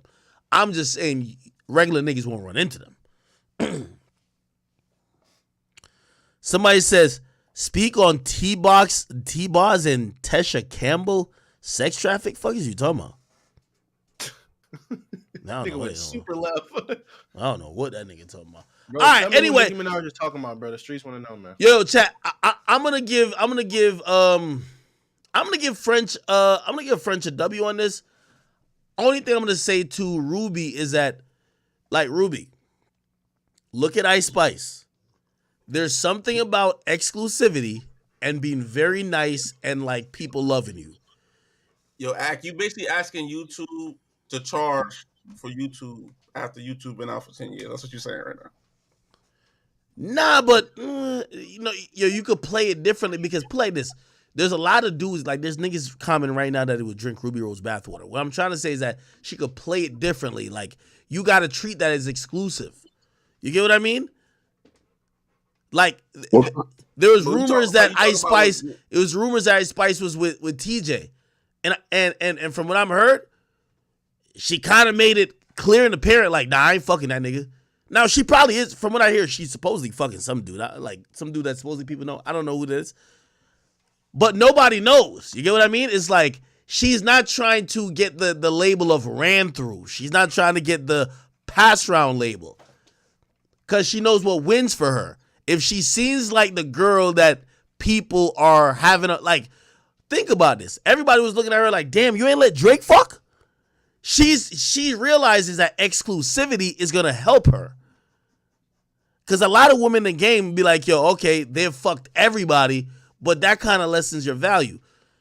I could see this helping French, because, like, oh, damn, French got even the new girls, like, whatever, if that's the case. But then you look at Ruby, it'll be like, yo, Ruby, how does this help you? I don't get it. I don't know. I'm tripping. Or some people is saying it was too late for Ruby. I don't know. All right. Anyway. It's too late, bro. She in too deep, bro. In too deep type shit? Yeah, she rapped about too much sex, bro, to be looked at that way, like Ice Spice. Holy shit. Oh, shit. Yo, could we read these Blueface tweets? Yo, Blueface been wilding, bro. Yo, Blueface is like the perfect example. For any of y'all women who do watch me, Blueface is a perfect example that dudes have in their head certain women for certain things. You got certain chicks who be like, yo, I would fuck, but I would never pop out in public with. Certain chicks would be like, yo, yeah, I'd fuck and I'd wife, but I'd never take too serious and like live with. Then you got certain girls you'd be like, yo, yeah, I'd fuck and I'd wife, but I also have kids with. And he's making this very clear. Chrisean Rock is just a ratchet whore. Like, no disrespect to her, even though that probably seems a little hard, but you know, he's been begging her not to have his kid. You know, he has 2 kids with with his baby mama already, and she claims she's pregnant.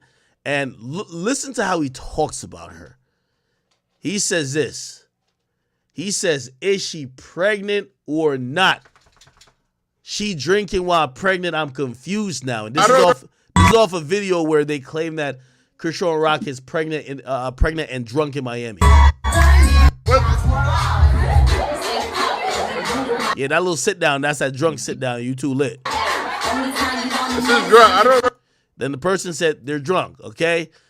Then so he says he's pregnant or drunk. She drinking while pregnant. I'm confused now. He says, I only seen her pee on a stick once. I ain't trying to think about it since then, but it's haunting me for real.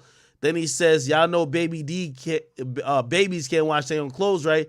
Said, bitch, don't even wash her own clothes. Said, I'm going to treat her like shit till she get it right. If not, she more than welcome to leave. He says, every time I meet a female, I brief them on I brief them to do what I say in private, or I will embarrass you in public. They always think I'm playing. Then when I bleed, I'm the bad guy. I don't give a fuck. I will be that till the bitch get right. He said, yes, I meant meat. He said, my hands is bisexual for anybody who feel a type of way. Get up with me. I bleed man, bro. I bleed mom, dads, sisters and uncles squabble up or shut the fuck up. So luckily, he got it in March and he could bleed the bitch today. But he said, I'm done being nice. I'm too transparent for feelings after the fact. So yeah, now y'all see why I'm mad. It makes sense now, huh? Nigga put his shit on hold for a hold, bitch. I'm cop blocking. Y'all got bent on schoolyard crip. That's what I mean. Money don't move me. Real relationship worth killing or dying for move me. He said, I bet the bitch home cleaning up now though. He put up a bunch of Instagram stories. Let me see if I could get to it. Blueface Instagram story. I really can't even tell if it sounds like he genuinely just doesn't want her to have a kid. He seems really upset that she's walking around. And by the way, I personally believe that he looks at her as a business opportunity. She's going to make him some money, but he don't want to be stuck with this chick. Like, this chick is ratchet. Like, she's not clean. She seems disgusting. Like, you know what I mean? She's like all the things that women think is attractive, he finds really repulsive about her. Let me see if I could post some of it or show y'all some of it. Okay, I did post one of it, and look what he says, right? He posts basically him with his newborn child with his second baby mama, right? So he has one baby mama with 2 kids, and he posted him with his newborn, and he was giving his newborn tips on how not to be like his future baby mama, which is Chrisean. Here we go. That girl. That.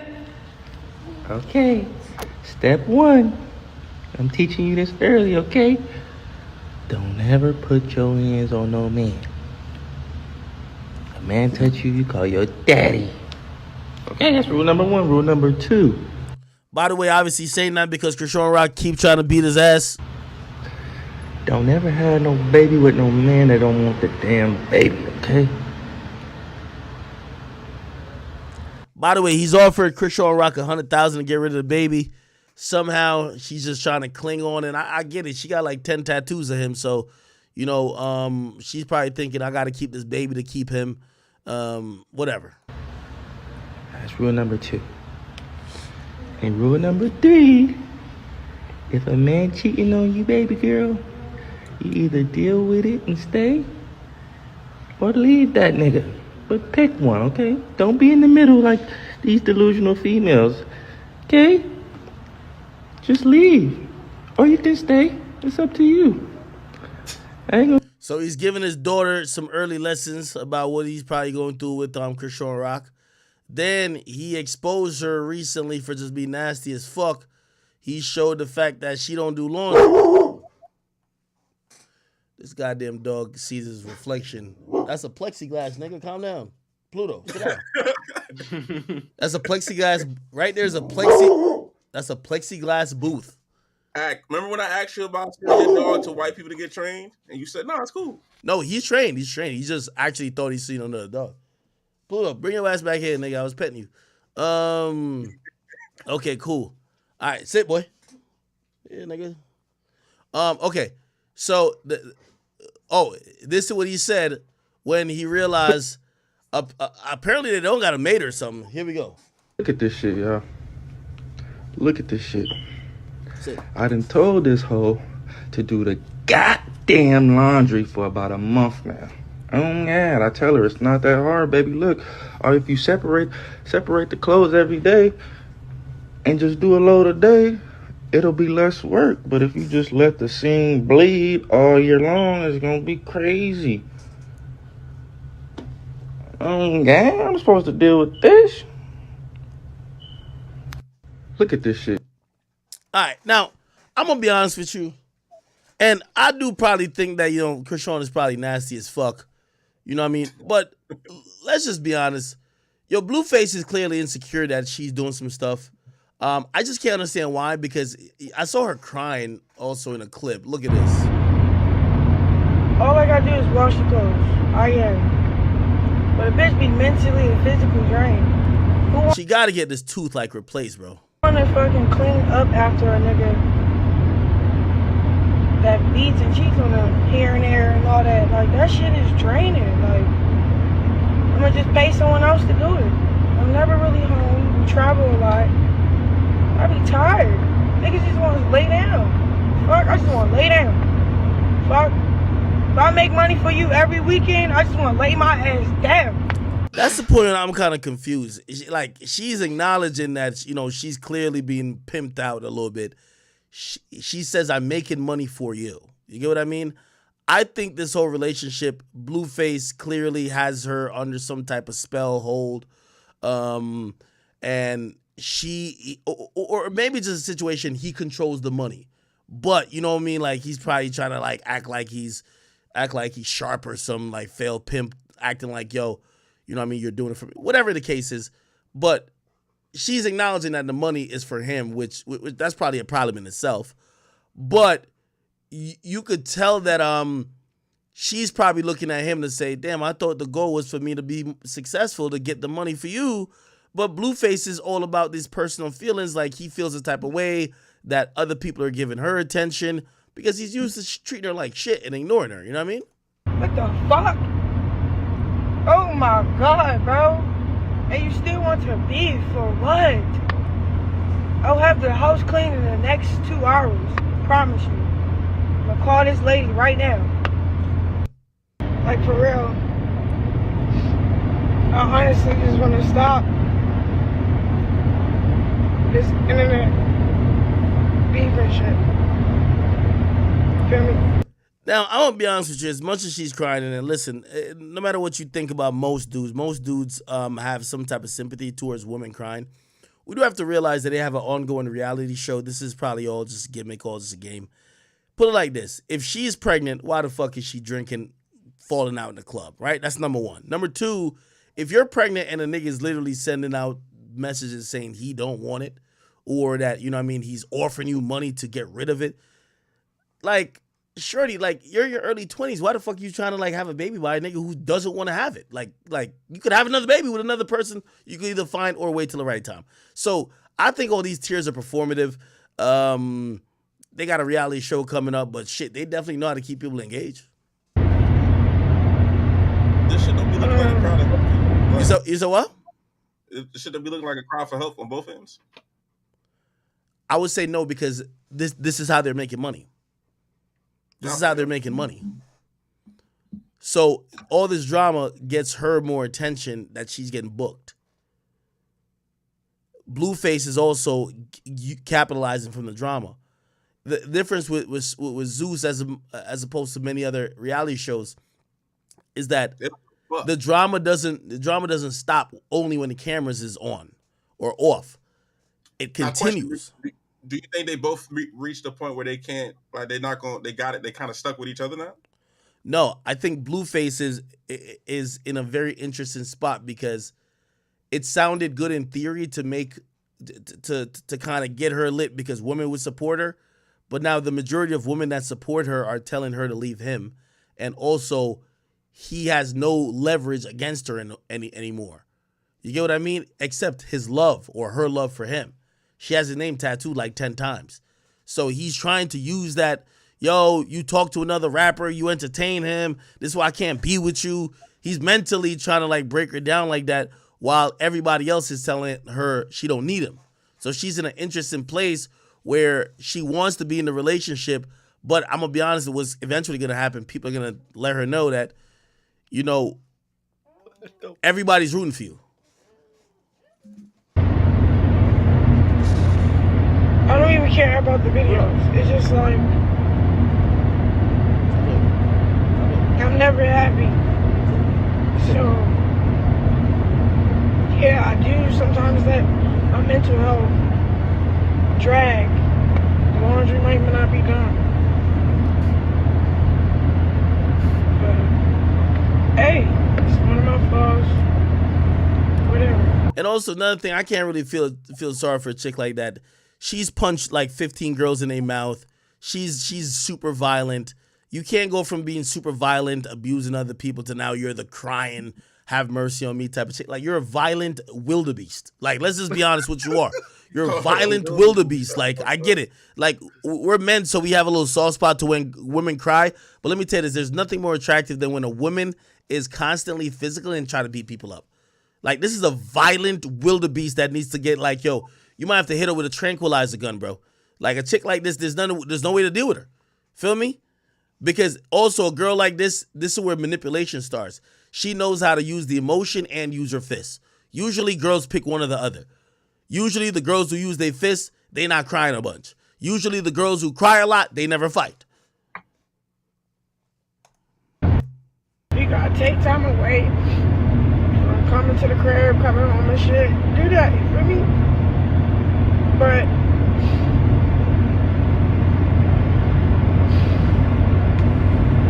right now, you can just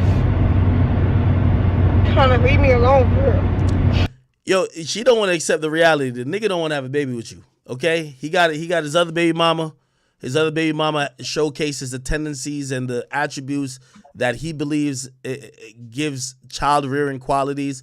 That baby mama knows how to build a household, take care of kids. It's not out in the streets fighting, not in the club all the time. Probably responsible. Probably somebody who he could says, you know what, that woman having my kid, I feel safe and happy about. This is a violent wildebeest right here. Like, you can't do nothing with her. All she does is fight, cuss, argue. You know what I mean? She talks like a nigga. She wants to be a man. She's missing a fucking tooth, halitosis, gingivitis, kicking their ass. Like, shit's going crazy. She got all type of, you know what I mean, like fucking discharge coming out of the vagina. Like, the nigga believes that she's still fucking other dudes. Like, I mean, like, we just got to be honest. Like, this crying shit, you know, it's bullshit if you ask me. Like, just back off. And let me tell you this. I'm also a sucker for this. I'm a sucker for female tears. And let me tell you this. If you've ever, you gotta be over 25 for this. Because you gotta have enough women cry to you. I've been that nigga. I've tried to, like, I got in a relationship one time with a girl because she cried. She was like, damn, I don't think I'll ever be enough for you.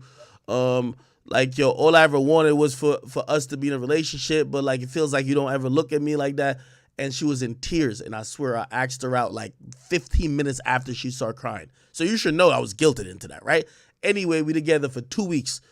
After 2 weeks, there was a bum-ass nigga who worked at a little summer camp or whatever. She comes back, and she says this to me, and this is when I realized you can't, when you see them tears, you got to remove yourself. She says to me, because she was acting just dumb weird or whatever. I was like, yo, what's going on with you? Like, yo, damn, like, yo, you know we together. Like, what's up with you? Anyway, she says, yo, I'm going to be honest, I don't want to be in this no more. I don't want to be in this relationship. I'm like, what are you talking about? Then she said the craziest thing to me ever in life. She says, I'm going to be honest. She says, give me 3 reasons why I should be in a relationship with you. Nigga, I told that bitch, I won't even give you 1. I'm like, yo, I can't believe a bitch who begged me to get in a relationship with her, which I eventually asked her out 15 minutes after that, was over here asking me, yo, give me a reason why she should stay with me. Bitch, I never wanted to be with you in the first place. I got in a relationship with you over them tears. So I've been the nigga who, you know, tears has swayed me. Tears has, you know, made me like, okay, damn, maybe you're an asshole. Like, damn, you don't got to be like this to, you know what I mean? All these tears is cap. Like, bitches crying on command. Yo, I've seen girls cry 1 second and 15 like seconds later they're laughing and the tears dried up. I don't even know what happened. Nah, nigga, I'm not believing this shit at all, man. If y'all niggas believe this shit, yeah, alright. Figure it out. Shit's still sad, man. Hell no. And it's crazy because you in full control of everything and whatever we got going on. So let me tell you this too. She's manipulative, right? Like, let me tell you, women are the smartest people ever, because women have to know how to not only know their value, but know how to level up off their pussy. Okay? Men, we can't level up off dick. You know what I mean? A bitch who got some shit you can level up off ain't gonna let you fuck her. So women could do that. Let me tell you what's going on with Chrisean Rock right now. I'm breaking down the whole science to y'all. Chrisean Rock at this moment clearly realizing that she is, you know, she's getting super popular, right? She's getting super popular, and this dude Blueface is kind of tied to it, and I believe she definitely wants to be with him, but she wants to be with him under the context of how she, like, play this. If you listen to her, I'm doing this all for you, I'm getting this money all for you, and I've always told you, her getting 10 tattoos of him is manipulative in itself, because those tattoos are a fake, false thing to show that he owns her, which he doesn't. Why he's upset, she's in Miami with her friends, turning up. So he's actually not with her for her birthday. She's going out, getting drunk. She's enjoying the labors and the fruits of fame. Do you get what I mean? Now, what happened is that I'm gonna tell you why she's manipulative with all these tears. If you really say you're only doing this to bring money back to him, just go home to your man. Go home and go serve him like he clearly wants you to do. If you claim you want to do that, but you don't want to do that. You know what I mean? Like, you're figuring it out, and I'm not saying you should, right? Because Blueface like he's kind of like on some wild and shit too. But you're figuring it out to where you're in a perfect place where you're not trying to end this situation right here. If she wanted to just figure it out, she wouldn't be crying on live, man. She would leave Miami, right? She wouldn't be going to club hostings. Like, that's just what it is. Like, everybody keeps acting like relationships don't come with sacrifice. Every relationship comes with sacrifice. And this chick, she likes the fame just as much as she loves Blueface at this point. And she has a really interesting way of showing it, because now she has a lot of female fans who are supporting her. So she can't act like she don't give a fuck, but she's enjoying the fame too. She came, he met her on a reality show, right? She didn't get on there for love. She got on there for fame and attention. So, yeah, she's going to act like, oh, it's the end of my world, that, like, you're mad at me, but she's in Miami still doing shit for clout and fame. So, what is it? Again, I'm not mad at her, because I believe her motives have always been, to kind of, like, get some type of comeuppance, and she did. So, Blueface has got to take that L. It is what it is. But you gonna hear these crocodile tears. It's like, can you just stop? For real.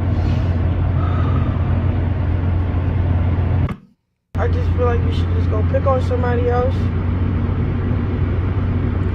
The female who has bullied everybody else is asking her man to pick on somebody else.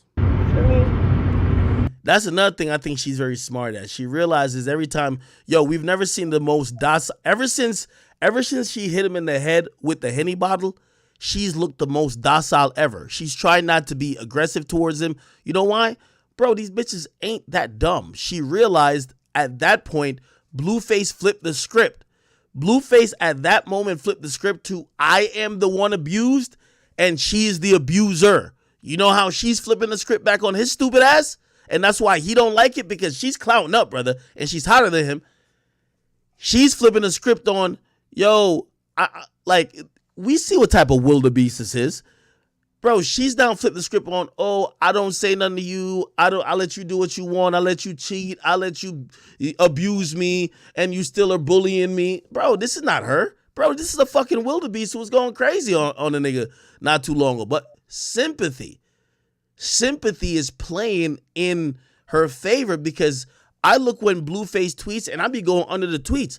It's all women saying, you're a piece of shit. Why you fucking with her? Why don't you leave her? Why don't you love her? You're like blah, blah, blah. Blueface just can't do that. She's playing the sympathy card. I don't give a fuck what she talks about.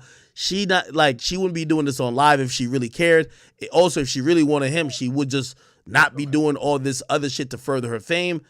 Again, this shit is all charades, man. And if you don't believe it, man, you're just as stupid as the people who are believing it. But I can't get mad at them, because it's definitely getting them some bread. You feel me? Okay. All right. Yeah, it's a victim battle. She's crying. Look at this. At the end of the day, you're a man. So act like one, please. Before, this bitch was acting like she was the man. She was trying to beat his ass. Now she's saying you're the man. Come on, man. Like these chicks are fucking delusional. As I said, man, a woman knows how to kind of extract value no matter how. She's been realizing how lit she is. Look, Saturday, March 18th. When is that? 2 days from now. She gonna be at the Gold Bar in Columbia, Missouri. Bro, she gonna be drinking like a motherfucker, bro. Like, yo, nigga, she's drinking. She ain't really pregnant. She's just over there like, you know what I mean? She doing whatever she gotta do. You get what I mean? Only thing is my problem with Blueface is, Blueface, you've been talking like you're a pimp until she got too lit. If you a pimp and you only care about the money, why you care about who she fucks? That's why I don't get Blueface, because he be acting like he a pimp and yeah, she bring all the money to me. All right, so what if she fuck Lil Baby now? Lil Baby just got her like probably $1 million.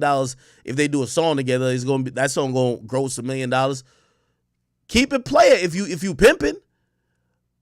But Blueface is one of them niggas who, he's like Sharp, you know what I mean? Half emotion, half pimping. You know what I mean? Niggas always doing the whole shit wrong. Anyway, I keep telling you. Lil Pump says something about Adam 22. I don't know if you want to react to it or not. Yeah, I'll react to it. Where is that, on Twitter or what? Talk to me. It's in the main chat. It's from his Instagram live from earlier. All right. Kyron posted Hold on. it. Wait, all right, let me just finish up with this. Yo, so she posted this shit right here. I can't even tell. Like, yo, this bitch got so much testosterone, nigga. Even in the pregnancy picture, it looked like nigga, she don't even look pregnant, nigga. She looked like she got an 8-pack about to jump out of her fucking gut, nigga. Like, this bitch is fully testosteroned up, okay? We can't tell if this chick is pregnant or not. Anyway, I keep telling you, she posts some shit like this, she's getting shit ton of like likes and comments. You go to Blueface's shit, nobody gives a fuck about him. Blueface, baby, like, nobody really gives a fuck about what Blueface got going on. Like, yeah, nobody gives a fuck. You could tell. Nobody cares. With her, millions of likes. Anyway, unfortunately, he's in a woman industry. We're gonna see how he lasts. Let's see what the fuck is going on with my man, Lil Pump. You got Lil Pumper going crazy, huh? What'd he say? I'm here with it, but where is it at? Okay, is it this? It's like a little reel or some shit like that. Make sure I ain't trolling me. Okay, we got it, chat. Oh, we got it. Holy. Let me see what my boy, Lil Pumper, had to say about this whole shit. Here we go. Bang. Fucking girls my age, right? Adam was fucking girls that was the same age as me when I was 16. Like, what's wrong with you, bro? You are a straight pedo. So, you know what? I'm gonna leave that pedophile over there. I already got him spooked. Adam don't know how to say shit about me. Shout out to user.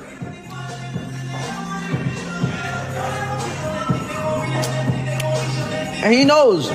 When I see his ass, it's on sight.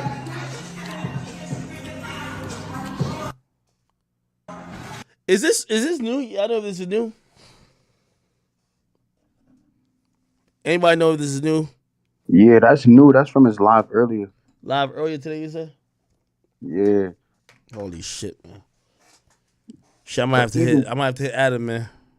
Even so, like, why he's saying that now and he didn't been say it? That shit is weird. Bro, these niggas are weird. Duh. Facts. Why you It's sad. Don't forget, these niggas did go on tour together when that nigga was mad young. I'm gonna hit Adam. Let me see if we get him on this bitch. Adam in the Discord, holy. Yeah, you gotta tell that boy Adam come in Discord. All his other employees and former employees in here, he might as well come over here for HR. We the coaches HR. Yo, it's looking like Hit Boy versus Metro right now. Okay. Oh, perfect. We'll get to it. I'm not gonna lie, Metro gonna win. Oh no, that nigga Hit Boy got them slaps, boy. Yeah. Hit Boy be trying to do boom bap and shit like I don't know. It's something 90. Nah, he just proving a point that he could do it still. I fuck with Alchemist. Not saying that Metro can't do it. No, I think they beefing. No, I don't even think it's like real beef. All right, yeah, I hit Adam. Let me see if Adam is down for it. Let me ask you a question. Does anybody feel bad for Adam or no? I do. Hell nah. No. Nah, what? Wait, Ak, why are we supposed to feel bad? Do you Adam feel bad? packed up. Adam packed. This shit is amazing. Wait, hold on. Ak, you feel bad? No, I do. Well, I feel bad from a business perspective. Nigga, would he feel bad? Would he feel bad for you if this is you? That's real bad. Or will he be making clips about it on his channel? 1 million clips. Profiting off it. I mean, we're making clips right now, so. Man, he going to porn anyway, so what's the problem? He was already at porn. Yeah. He tried to be Joe Rogan mixed with Barstool, but don't know how to do it. It's funny that we say porn like it's now. his department. I'm gonna tell you why I feel a little bad for him. Right. This whole 16-year-old shit, like that's some other shit, right? I'm only talking about with everybody defecting, right? Clearly with the house phone shit, he was completely wrong. I said that to him. I've said that on here. Could have handled it better. All that type of shit. He was fucking wrong, okay? With this whole thing with T-Rail and AD, I keep telling y'all, he doesn't know how to deal with people and their opinions of, like when you deal with somebody who's your homie, like, bro, you want to deal with them more than they're just content. You get what I mean? Like, rather than just say it on air, you probably want to, like, give them the heads up first and also be pretty transparent about what's going on, okay? I feel like that wasn't done, and that's why he looks like so much of an asshole. But I'm going to be honest, on a business level, bro, I do believe the nigga was taking a loss. Like, what you want a nigga to do? He's taking a loss. I do believe he was in a tough place. Now, I ain't gonna lie, T-Rail made some good points.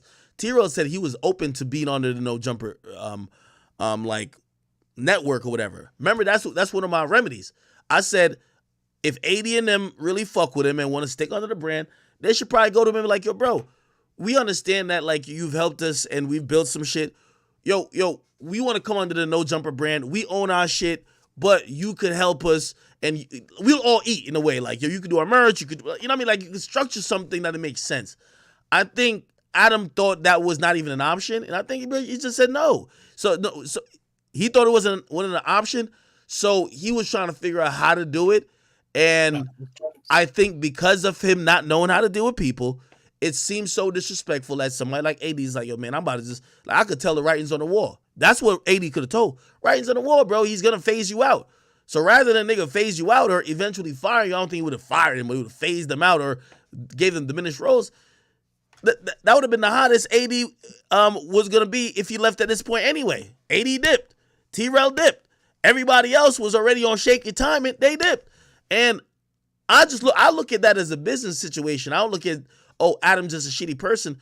Like, what did you want Adam to do? Just keep losing money? Well, I mean, whoa, run it back. Hold up. Where was him fucking with AD and them losing money? What do you mean? How was he losing money? Yeah, that's what I'm asking you. Okay. All right, hold on. I don't know because, yesterday they kind of said certain shit, but they ain't saying no. It appears that AD T-Rail, right? AD T-Rail, from what I heard, a mighty suspect, and the way how Flacco be just jumping on the sword, we got to imagine him, right? So these are all people getting at least 6 figures a year. AD, T-Rail, almighty suspect, Flacco, who knows what Gina's getting, blah, blah, blah. Those are not even one half of all the guests that are rotating hosts on the platform. Now, Adam, by both of his channels, probably get about like 30 to 40 million views a month, right? When you extrapolate what the AdSense is going to pay for that, also you got to add to the fact, like, I'm thinking on a business sense, right? Because I understand what bills are. Bro, he bought a $5 million building. He's white, so he ain't on. He probably definitely could afford to do what I do, like just pay it cash. But he probably did, who knows, $300,000 down, and he probably has like a hefty bill that he has to pay in terms of a mortgage. You get what I mean? So you got to pay all these hosts. You got to pay a mortgage. You got to pay people behind the camera. You got to pay security. You got to pay this. You got to pay that. Bro, his bills is probably wild, bro. It's probably not supported by what is being brought in by that channel. Now, in first inception, and this is why I think people are forgetting the whole story. The nigga literally said, there was a time, I know this as a fact, because I'm on YouTube now. Like I could tell you right now, I've been live for right now, I've been live on YouTube at this point. How long this stream been? This stream been 5 hours. YouTube ain't paying shit for the live stream. I haven't made $100. That's a fact. That's just what it is. So what I'm trying to say is that if I know and I pull numbers and he's pulling similar numbers, But he got niggas I don't got nobody to pay for what I'm doing on this. That's why when I hire people, I like to hire them for the brand. Because those are I don't even look at, what you're earning me back. But with Adam, when you're hiring people for a motherfucking channel, you have to look at that. Do you get what I mean? So, cool. How do you go to sleep every day? And by the way, this should change. Like, the live streaming should change. It changed before I even came over to YouTube. I just like YouTube because it be giving the most numbers. I always told you live streaming don't really pay me at all. But it's the same with Adam. That's why he switched to pre-recorded. That all makes sense. He's not getting paid that much money. So he's losing money. Oh, we're switching to pre-recording because niggas curse on live, and as soon as you curse on live, that shit's limited. It's done, right? No matter how long you're on for. I said, fuck, it's done, right? So nobody want to acknowledge these things. He's not making money. Now, how would you feel as a businessman when you got to pay these guys over $100,000 a year, and then they go home and basically all the drama that's probably giving you headaches and this and third that's not contributing to you getting money, they go home and talk about it and add additional stuff and make it probably even worse for inter-office relationships. It was probably not sustainable, I'm trying to tell you. Now, granted, there's a lot more other ways to make money. It probably was making some money on Facebook, definitely was making some money on Snapchat, also some other ancillary deals. I'm not acting like, and by the way, I'm not acting like that's not the only way people make money, right? So the live stream. So if you're wondering why he cut the live stream is cut because, or why they start doing pre-recorded, you don't make no money doing live streams really no more on YouTube. Twitch pays way more on live stream compared to YouTube. YouTube used to pay a lot. It's done. So now you have a nigga who has 8 people on salary have to make the decisions. What do you want him to do? Just keep paying because that's the homies? Or, now again, should he have communicated right with them? Duh. But he got to make a choice. Yo, bro, this shit is not even really worth it. Let's move from live to pre-recorded. But also, when we have drama and shit in the office, we need to monetize off of it. And I don't know, let's do some shit where we get a therapist, blah, blah. But it got to be all on this channel that it could make it value what I'm paying y'all in salary. Like, what? Y'all gonna be mad at him for that? To be honest, I think a lot of that could have been, your mic's kind of acting up, but I think a lot of that could have been negated if he was actually a good friend and actually was paying attention to what other people was doing around him instead of being very dismissive to what the other people were doing until it got so big that it Bro, he's always been the non-people person. Here's the thing. Now, this is where I depart from rocking with his stance. I understand the business stance. I knew it was going to get here. I see these things 10 years before it happens. What I think makes his friends feel a certain type of way is because he's pivoting from African-American content or content that involves culture or utilizing African-American faces to now what the new meta is on. And I said this to him. I said the new meta right now on YouTube, you trying to get a shit ton of views, is to have racists talk to non-racists, misogynists talk to non-misogynists, sexists talk to non-sexists, transgenders talks to transphobia people. What is he doing? Hey, here's this tranny, talk to this person who hates trannies. Here's this Nazi, talk to this person who don't like Nazi. That's the fucking meta. I'm telling you what it is. The meta right now is not, and this is where I think you would have probably had a hard time telling the people in No Jumper. There was a meta before where he was, you could call it exploiting or whatever, when it came to gang politics. That ain't the meta no more. Nobody gives a fuck. It's over. Nobody cares. It's done. Nobody cares. YouTube and move on. Right now, YouTube is, are you debating Tate, relationships, transgenders, racism, all of that. That's why everybody is trying to get into this fresh and fit, just pearly things like this Rogan-esque conspiracy. I'm telling you, nigga, I've been on YouTube for over a decade. I know what the meta is. I just make sure I'm the best at doing what I got to do, that I don't got to do weird shit. Like when people think of news, people think of act. If they didn't think of me like that, I'd have to pivot too. Do you understand what I'm saying? So what's happening with Adam, he's been abandoning hip hop. Fuck that. It's not making me no money. What's making me money? Go look at his channel for views, my nigga. Like, bro, I wasn't just clowning Sharpie for not getting no views. Go look at No Jumper for. All right, guys. I just wanted to give you a little. Bro. He's trying to give niggas who are rappers, like, look, he did an hour interview.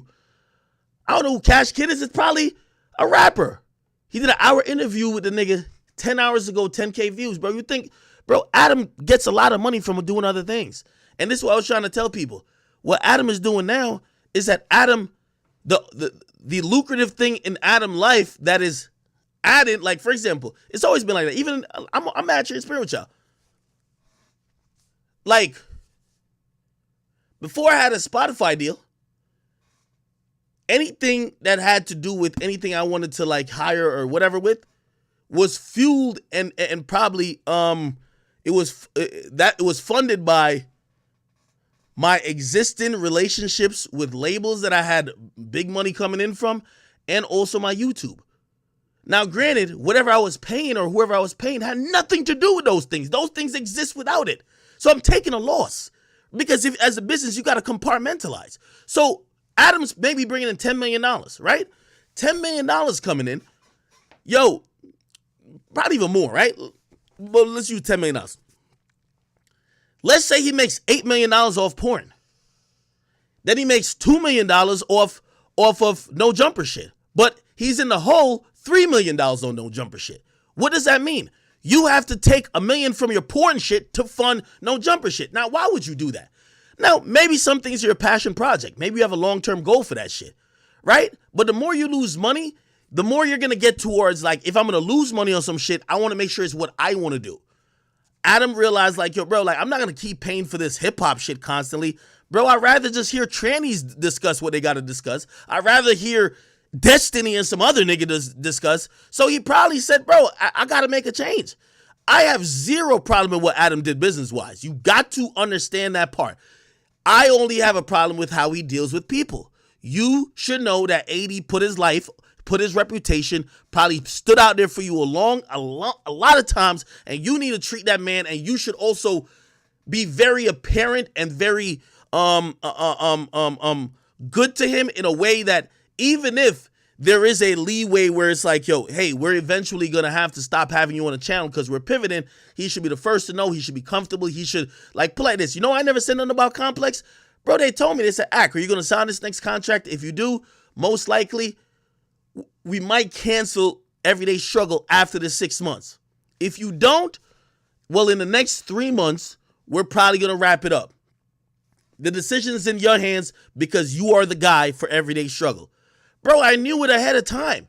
Okay, whatever decision I made, it gave me enough time to go plan my next move. I can't be mad at Complex, bro. They made a business decision.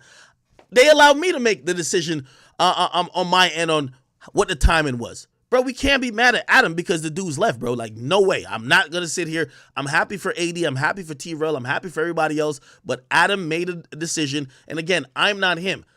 He has different wants, different things he's interested in, right? Look at this. Anti-porn activists try to convince Adam and Destiny that porn should be illegal or whatever the case is, right? Bro, he likes those debates. That's just what it is. Even then, it still does better than when he talks to rappers. He don't like talking to rappers no more. It doesn't do anything for him. He still gets shitted on. Fuck it. Like, you know what I mean? Call it culture vulturing. Yeah, I could call culture vulturing. I wouldn't even have a problem if I did. But I'm just trying to tell you why I understand and I feel bad for him on a business level, because everybody's going to get to this point. You know what? When I communicated with him the day before AD came on here, I said, yo, I hope if I ever hire a bunch of employees and shit got to go like this, I hope I'm seeing just like how Dave Portnoy's seen when it came to him handling the stuff with Barstools. Because Dave Portnoy lost Alexandra Cooper, who went to Spotify with a $60 million deal, and Sophia Franklin, who later said that just Dave Portnoy just was offering them a robbery deal, and he was so transparent that nobody hated him. Everybody said, bro, yeah, you couldn't afford it. You gave them the best option. You tried to work it out. You were fair. We still fuck with you. We still fuck with you. That's as much you could do as a boss. Yo, every boss is going to be an asshole at some point, right? You're just hoping that you don't want to exactly do it like Joe Budden, but you don't want to do it like Adam neither. But these decisions that they had to make was one of the same. Let's talk about Joe Budden. I'm dropping an episode today I'm dropping an episode today. Me and Joe, we're talking about all type of stuff. Joe Budden had to go through some of the same stuff with these guys. Joe said it. He finally said it. He never told me ever before, but I always just speculated. I knew. He finally said it. Said it on the pod. Bro, these guys never knew what the Spotify deal was. They never had any relationship with it. I was shocked that they were talking about it like they did on the pod. I never knew. I always was like, okay, you guys are talking like you know. Well, I hope you also know that I've been telling you that there's beef with Spotify. He basically said these niggas never knew shit. So when these guys started misunderstanding what their role was, and then they're like, they came like sharp. Yo, I thought we were partners. No, motherfucker. You have a profit participation, but it doesn't mean you own part of the show. It doesn't mean none of that. Everybody has like this warped type of thing, but this is what someone who has a business has to deal with. I'm sorry. I'm not going to sit here and bash this nigga Adam for that. Now, the pedophile shit, that's his own shit. Okay? Shit. I asked that nigga, I said, you want to get on here to talk about it? He told me, he said, act. He says, yeah, I will. He said, not right now. He says, bro, I'm just not in the best shape to talk about shit like that right now. He's like, just give me a time. I really appreciate it. Bro, I'm going to give you some time. Like, nigga, you ain't ducking it. Nigga, you get on here at some point or we link up. We going to talk about it. I'll press him exactly how y'all want me to press him. But I'm not going to I'm not going to try to formulate this whole like, yo, Adam's the bad guy because of how the company went. Bro, no company gets ran like that. I keep trying to tell y'all. He got homegrown talent, and I know some of y'all probably like, move the fuck on. But I'm just giving y'all the whole routine, bro. You got homegrown talent versus you got like talent that comes in elsewhere. Bro, TMZ does not allow, it could be a fan favorite. They can't go start a podcast. They can't go like stream. They can't do any of that. You know why they can't do any of that? Because TMZ feels like that would be taken away from their business and taken away from potential money they could make. Adam allowed his people to do that. Obviously, they ain't signed no contract with him. And I definitely agree with T-Rel. He should have definitely approached them and said, bro, yo, I see y'all shit growing. And you know, y'all all kind of started from here. Let's just all combine. You know what I mean? Like, it'll be part of the No Jumper universe. Y'all still own y'all shit. And whenever, you know, we all support each other, we could probably leverage y'all brand, y'all leverage my brand, and we could get some bigger deals in the future. That shit would work. That's what I've been saying. That shit would work. But this whole thing, go ahead. Now, separate from, I hear what you're saying, and I just finished, like you put, I wasn't really paying attention because again, I already watched them. They shit that much, so I didn't realize he stopped doing the live shit. But we seen Adam try to make a pivot before back to like his side of shit. Do you think this is a pragmatic way to like continue the brand though? Yeah. You think like this will be sustainable? Yeah. Okay. Yeah. It's definitely sustainable, but Adam got to stop half-assing it though. And when I talk to him, what do you mean by that? You got to stop half-assing it. Bro, you want to go into content that's political? You want to go into content that has to do with dating? You want to go into content that has to do with debates? And most of these debates are very strong among the cis white male. Like, stop hiring these niggas then, because you can't. You love bringing Destiny on a show that you can't put none of your star host to debate with him or even to host him. You can't. Flacco's is stuttering like you can't have him with Destiny. So nigga, hire some dudes who could actually complement the content you want to do. If you're gonna hire black niggas or niggas who are cultural, be willing to do cultural content. Don't hire niggas and then want to do content about transgenders. It just doesn't matter. Like, that's not even where their mind is at. They want to talk about what them and their friends are talking about. Yo, YSL trial. Oh shit, this happened with this person. This is what's relevant to their life. Your content, like, it's fine. They're gonna call you a culture vulture no matter what, my guy. Like, yo, like Adam, you're white. Like, they're not gonna look at you like you've held it down. If you're making the pivot, just make the pivot. You've also said that people who looked at y'all as, you know what I mean, the underground interview space, there's mad more competition, and y'all don't even aim to be that. So leave it alone. Look at the views. If you look at the views, you know where you're going to see the views is at? The views is at anytime y'all have Destiny on the channel, anytime y'all have some debates that kind of don't have a lot to do with hip-hop, bro, just go that realm. And there's nothing wrong with if you ask me to go that realm. This Destiny Richard Spencer interview, one of the biggest ones you've seen in a while. Look, Destiny, John Zerka. I don't even know who Zerka is. Look, these are the biggest joints on the channel. I don't know if y'all know about the PBD podcast. That's kind of in the realm where I see Adam going, and I don't think there's a problem with it. My thing to Adam is you don't have to try to appease everybody. Like, don't hire a fake AD if you're not still trying to do LA content. I think there was a meta for No Jumper. He was doing a lot of like LA gangbanger content. That shit is not it no more. He's off of it. But also, I can't even blame Adam because everybody who worked for Adam, we all know white people. When white people get done with a toy, they throw it to the back. They don't keep trying to play with it because they feel sorry for it. It's over. Y'all seen Toy Story? It's a dub. He played around with the LA gang culture shit for a little bit. All right, you be for you. You do this. You do this. All right, let me find out about you. Crip Mac, blah, blah. All right, it's done. I'm moving on. It's over. Which I want you.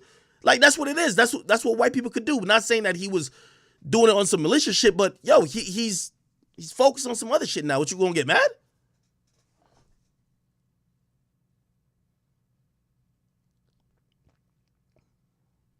I'm just telling you the truth. So I'm just not mad that he's switching up the content.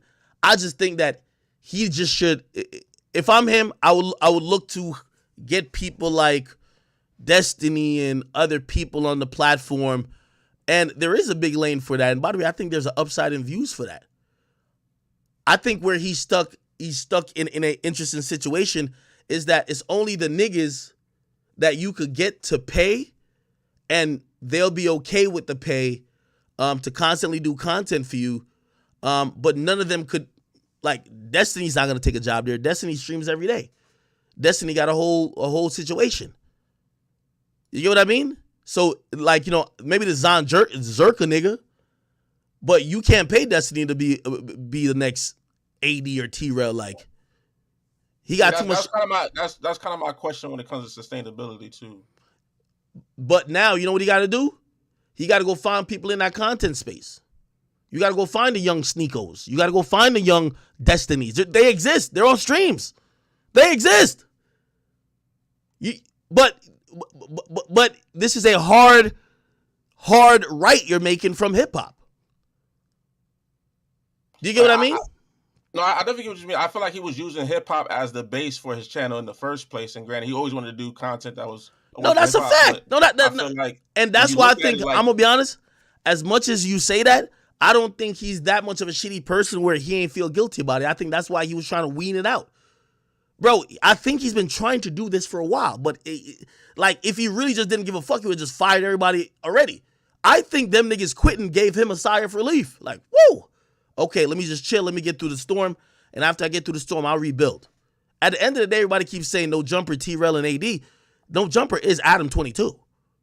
He's going to be fine. Yes, he's going to take a hit. Yes, the subs are going to be down. The views are going to be down. But just like with No Jumper, again, just like with Joe Budden, a year later, y'all fall in love with the other dudes. He has a formula. It's going to work. My only thing is, if I'm him, you see what I see what you're trying to do. You don't need to make it like, you don't need to do hip hop any favors. Just do this. You get what I mean? I heard what you're saying. Like, if you want to abandon it completely. Just abandon it completely, bro. Yeah, I heard what you're saying. Like, yeah, you're gonna still do some shit with some women, right? Because, you know, obviously they got a plug talk this and third. But shit, like, it was clear when he was talking about it. Like, nigga, Sharp's a bum. That nigga got 36,000 views. Like, you know what I mean? I don't know what this is, but this got 7.3 thousand. They ain't making him no money. But he was pointing, like, he was picking and choosing, like, oh, that show don't make me no money, when he was trying to get rid of those people. None of this shit not making you no money. And the majority of the views is gonna come from this whole bullshit with people like Destiny and Richard Spencer. That's just how it is. I was just wondering, like, how many of these conversations can you have with the same people? All right, guys, I just wanted to give you a lot. A lot. Look at PBD podcasts. PBD podcasts. You see, some of y'all be just too stuck in hip hop.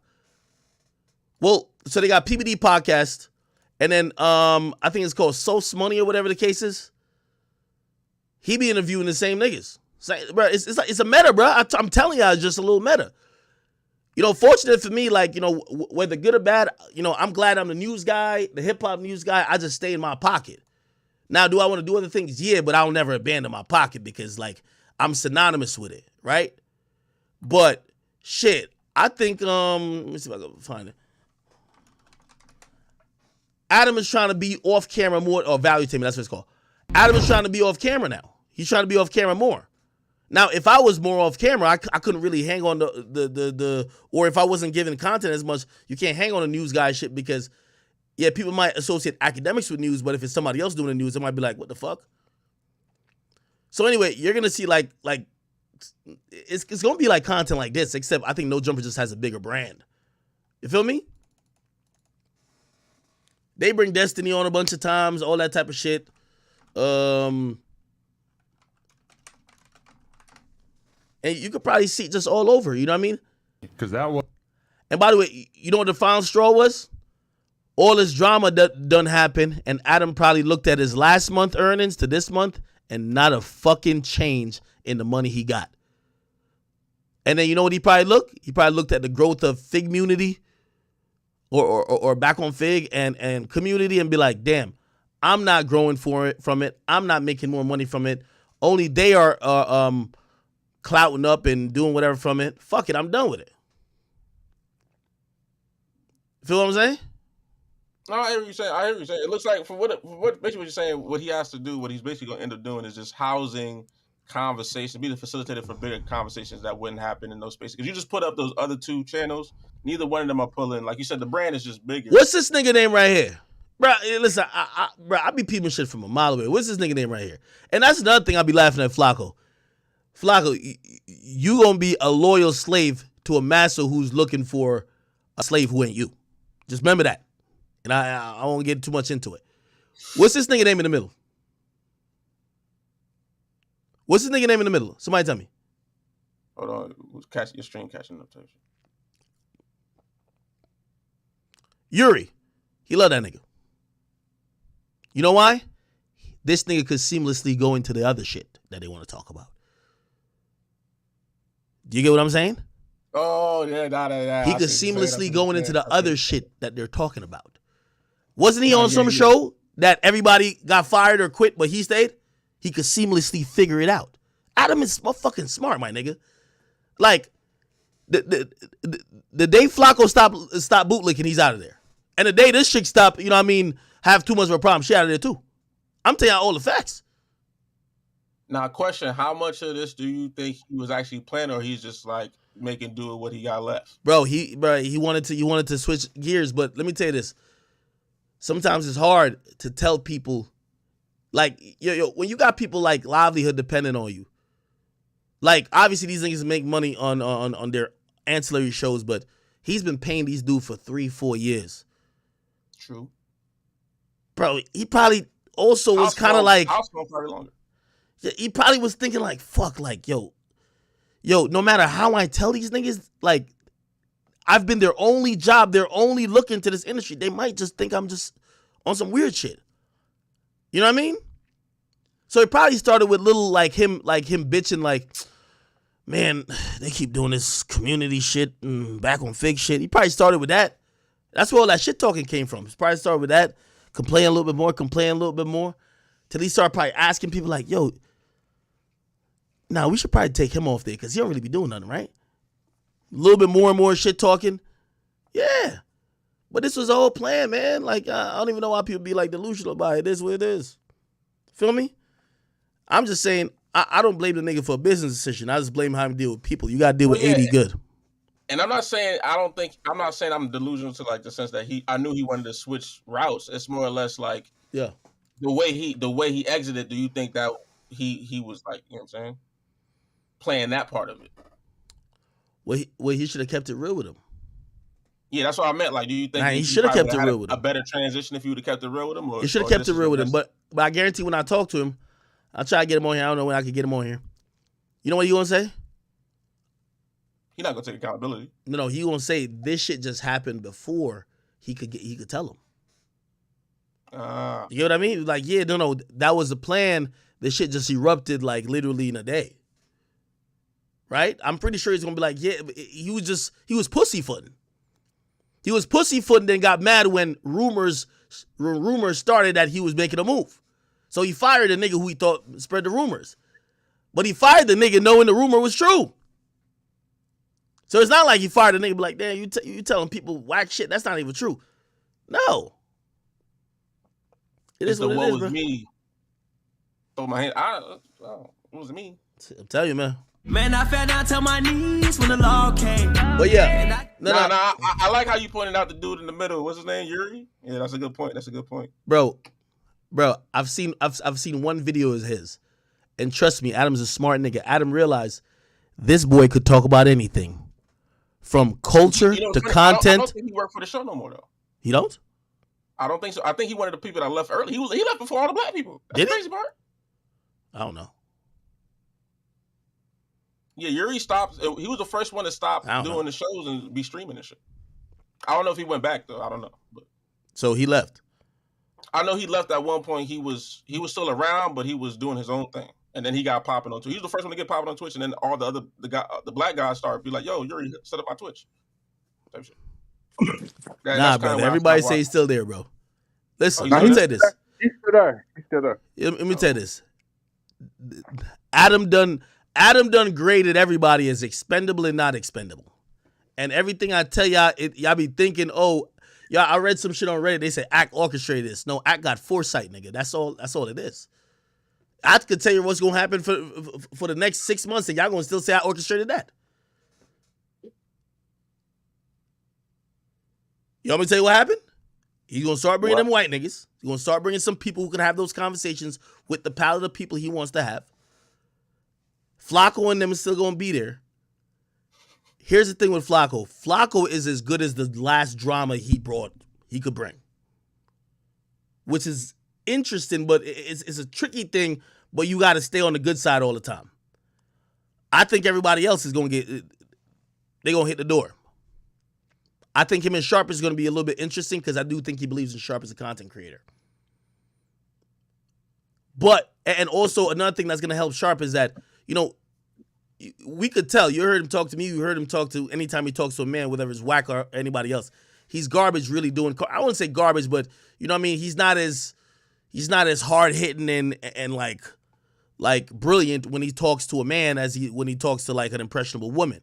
But here's the thing: when Sharp talks to an impressionable woman, what's Adam's brand? Adam's brand at this point is also having a management company where he manages OnlyFans girls, but also he does plug talk. So of course, it's worth keeping Sharp there because you're gonna bring some bimbos that he could talk to, go viral with, hopefully, and then you could funnel that into some OnlyFans management. That seems like business model 101. You're good with that.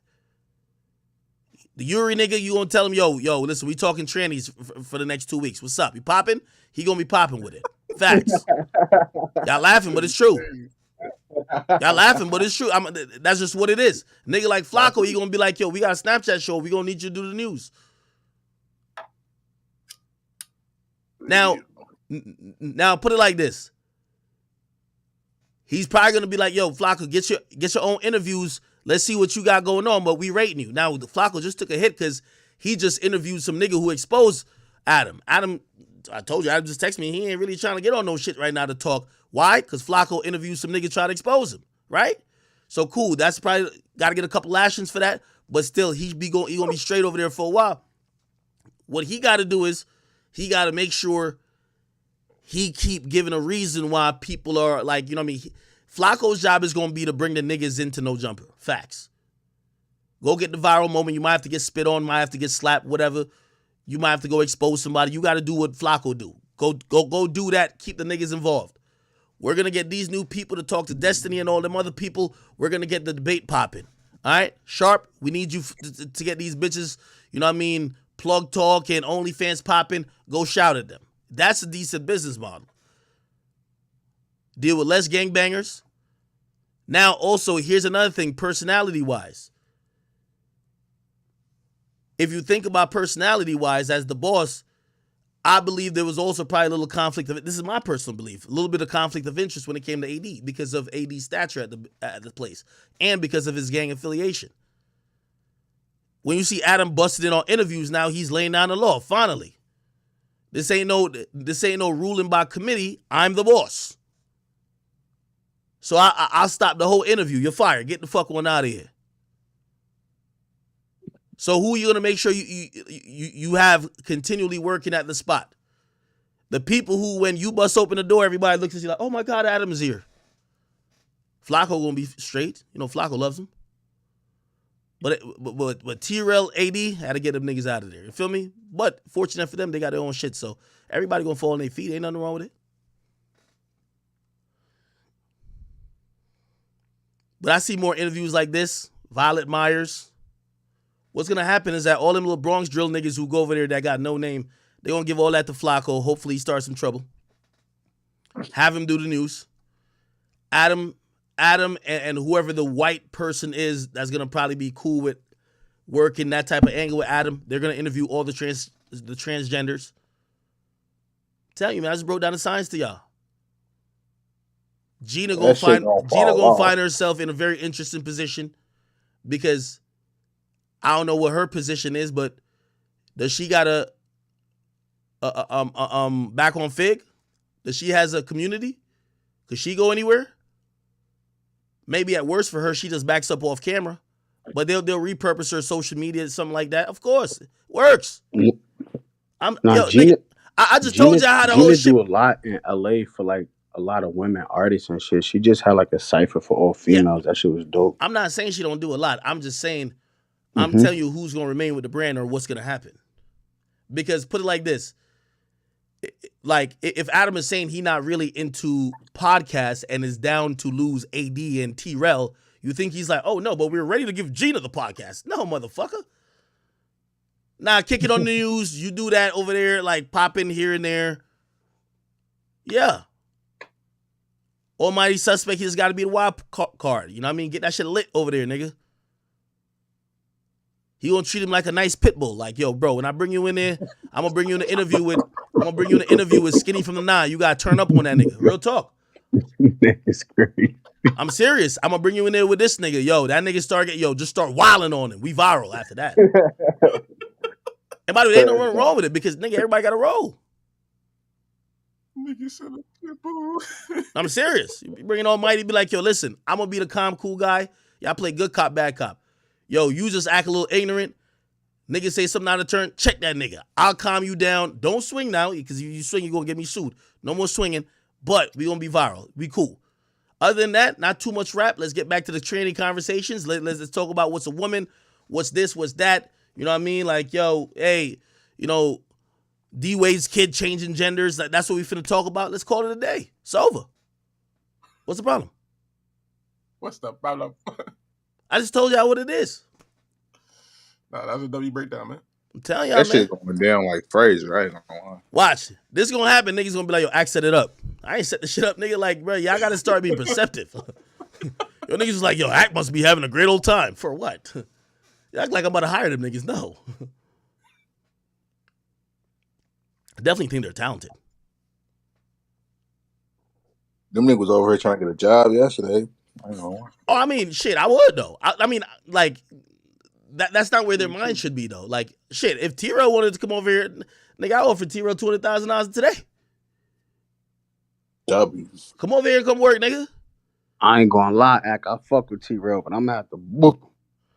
Nah, but well, I mean, shit, Adam did the hard work of getting him a name. Like, shit, I'd give him, you know, but I'm not sure, but honestly, you know, and honestly, obviously, I would, you know, they're not about to like do what they did over there and just be like, yeah, I'm doing one show here, then I'm doing back on Fig all day. Nah, but shit, do they deserve to get paid? They deserve to get paid? Fuck yes. And granted, by the way, me paying them, that's me taking a loss. I would be taking a loss, but shit, you know what I mean? You know, when my shit start, I'm probably gonna have to take a loss to a certain extent because you gotta build You either got to build personalities or you got to invest to, help build the brand. The brand of No Jumper is already built in terms of people understand it's a revolving door of talent, right?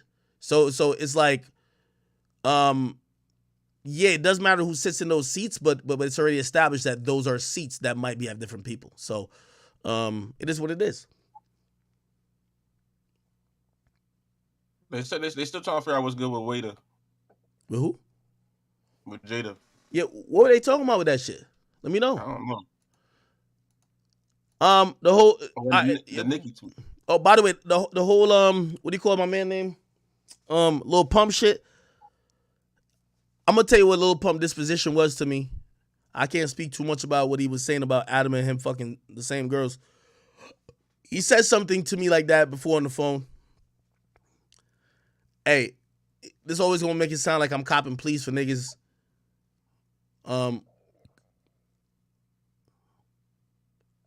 There's a lot of shit that going on in hip hop, man, that number one I don't agree with, but it be going on. If you knew how many of these rappers who be fucking on 18-year-olds, 17-year-olds, they go to their show. That SoundCloud era was a nasty era. I'm gonna be honest with you. Your favorite rappers was doing it. Favorite rapper done fucked a 16-year-old. If they was in that SoundCloud era where all them fans was kids, they was fucking them chicks, man. I'm telling you the truth. I know a lot of names. But I'm not here to air people out neither. Unless we got issues. No, I air your bitch ass out. So a lot of niggas keep it a lot cute with me. Cause I just keep them receipts in the back in case the nigga actually act up. You know what I mean? That's what that nigga Metro Boomin that nigga just threw in the white flag. He didn't even wave. He said, threw that bitch. Like, yo, done with you, act. Yeah. But yeah, it's a lot of nastiness was going on. So what Lil Pump is saying, I'm gonna tell you what his disposition, other than the allegations, he said, Lil Pump disposition is merely this. He said, yo, act, if you criticize my music or you tell me I'm falling off or I'm not as hot, say it's one thing. He's like, yo, when I was in this game trying to get up, I was trying to get the recognition of somebody like you. He's like, yo, the difference is, and yes, this might not be fair, but it's true. Me and Adam 22 was riding around in the bus like all summer or in a van or whatever. Like, shit, we was doing certain type of illicit activities together. Like, he's seen everything. And if anybody should understand or give us some grace in where we are now, it should be him. He should be the first one to be like, nah, okay, like, he should be the first one making an excuse for copping a plea for us. You know what I mean? And if he's going to be a nigga who's just being unbiased, right, and not saying he shouldn't, if he just going to give it up accordingly and, oh, yeah, this nigga's whack or he's blah, blah, blah, we gonna give it up accordingly with him. We gonna. All right, since you don't got no grace for us now, we gonna tell exactly how we was getting down in the day. Maybe you won't have no grace, but maybe somebody else has grace. Hey, how could I learn How could I learn the business game or the game of music when the only elder I had around me was popping pills and supplying pills with me all day, fucking fans with me? Of course, that's his. He told me this on the phone. He said, listen, Ack, you could say it. He can't say it. That's what he literally told me. He said, Ack, you say it. I ain't tripping. He say it. I'm tripping. He said that nigga was doing the same shit with us. Like, that's the only adult that was around. So, of course, now we learn the business. Shit, he should be the most person to be like, let me give these niggas a little bit of time to figure it out. Because when they could have been figuring it out, we was only just like riding around trying to fuck bitches and popping pills and doing coke and doing all that type of shit. Ack, they say that Joe Budden and Adam 22 on Clubhouse together, he called him out type shit. They're on Clubhouse together right now? I think so. Send me the link. Grand just said that. Your Grand send the link. Y'all gotta send me the link. Why won't they, like, you feel me, be blasting, like, check your IG, Ack. Check your IG, Ack. But why won't they blast Adam? Like, if it was you, bro, you'll be all over the shade room and everything right now. Like, why is this hate coming from Adam, though? Like, nigga, they'd be posting all the clips if it was you. Because his last name is Grand Mason. That's what you think? Hey, that's a real thing, though. Yo, they said it's not Clubhouse, it's AMP. They on AMP. Yeah, but that was that conversation wasn't then. The conversation was Joe recording that AMP episode right after he did my podcast like 2 days ago.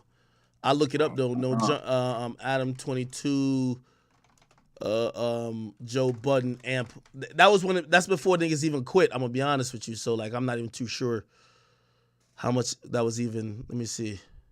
That shit 2 hours long. Let me see if we can find it. Let me see. Grant just dropped the link. Lovers only being ambitious at No Jumper and their views of where the network was headed and your views of where the network was headed is just two different places. Can you speak to me about that? Can you speak to me about the pivot that you want to make with your content? You said you want to be more political now.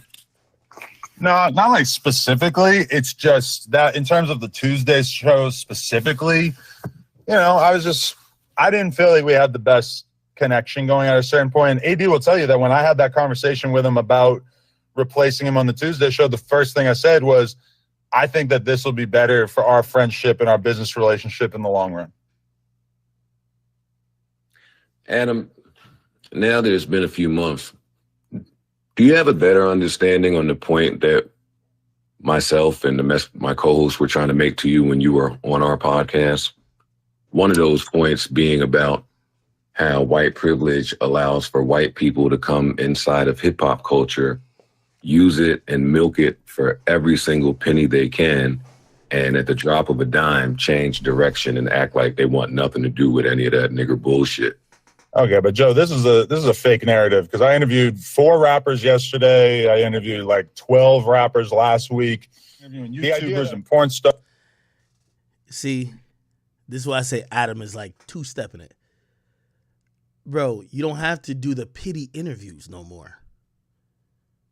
For your own sanity, do what you want. Stop, like, they're already looking at you like a culture vulture or like white privilege when you do porn on the side. So even if like, oh, I did 5 interviews, bro, they still looking at you like that. Because those 5 interviews you didn't even move the needle. What are people talking about? People talking about the Richard Spencer, brother. That's it. Stars and commentators on whatever. I mean, that's just, I've always been dipping and dabbling in all kinds of different subcultures. Yes. Different subcultures like YouTubers, SoundClouders, porn, right? But how could you expect, I guess what I'm asking, how could you expect to not have any problems at your network, which is hip hop based for the most part, would you say? Or at least the people you surrounded yourself with are hip hop based. And then you start bringing in Richard Spencer. Can you talk to me about the decision to bring Richard Spencer on your show, on your Tuesday show with no black people present? It wasn't on the Tuesday show, but it was. I arranged a debate between Destiny, who's like a very popular left-wing commentator, and Richard Spencer. And you know, I really didn't think, like, in terms of the other hosts, I didn't think this would be an issue, primarily because of the fact that, I mean, AD had been the one who wanted to have us interview Nick Fuentes, or we did like a debate, I guess, quote unquote, at a certain point a couple months ago.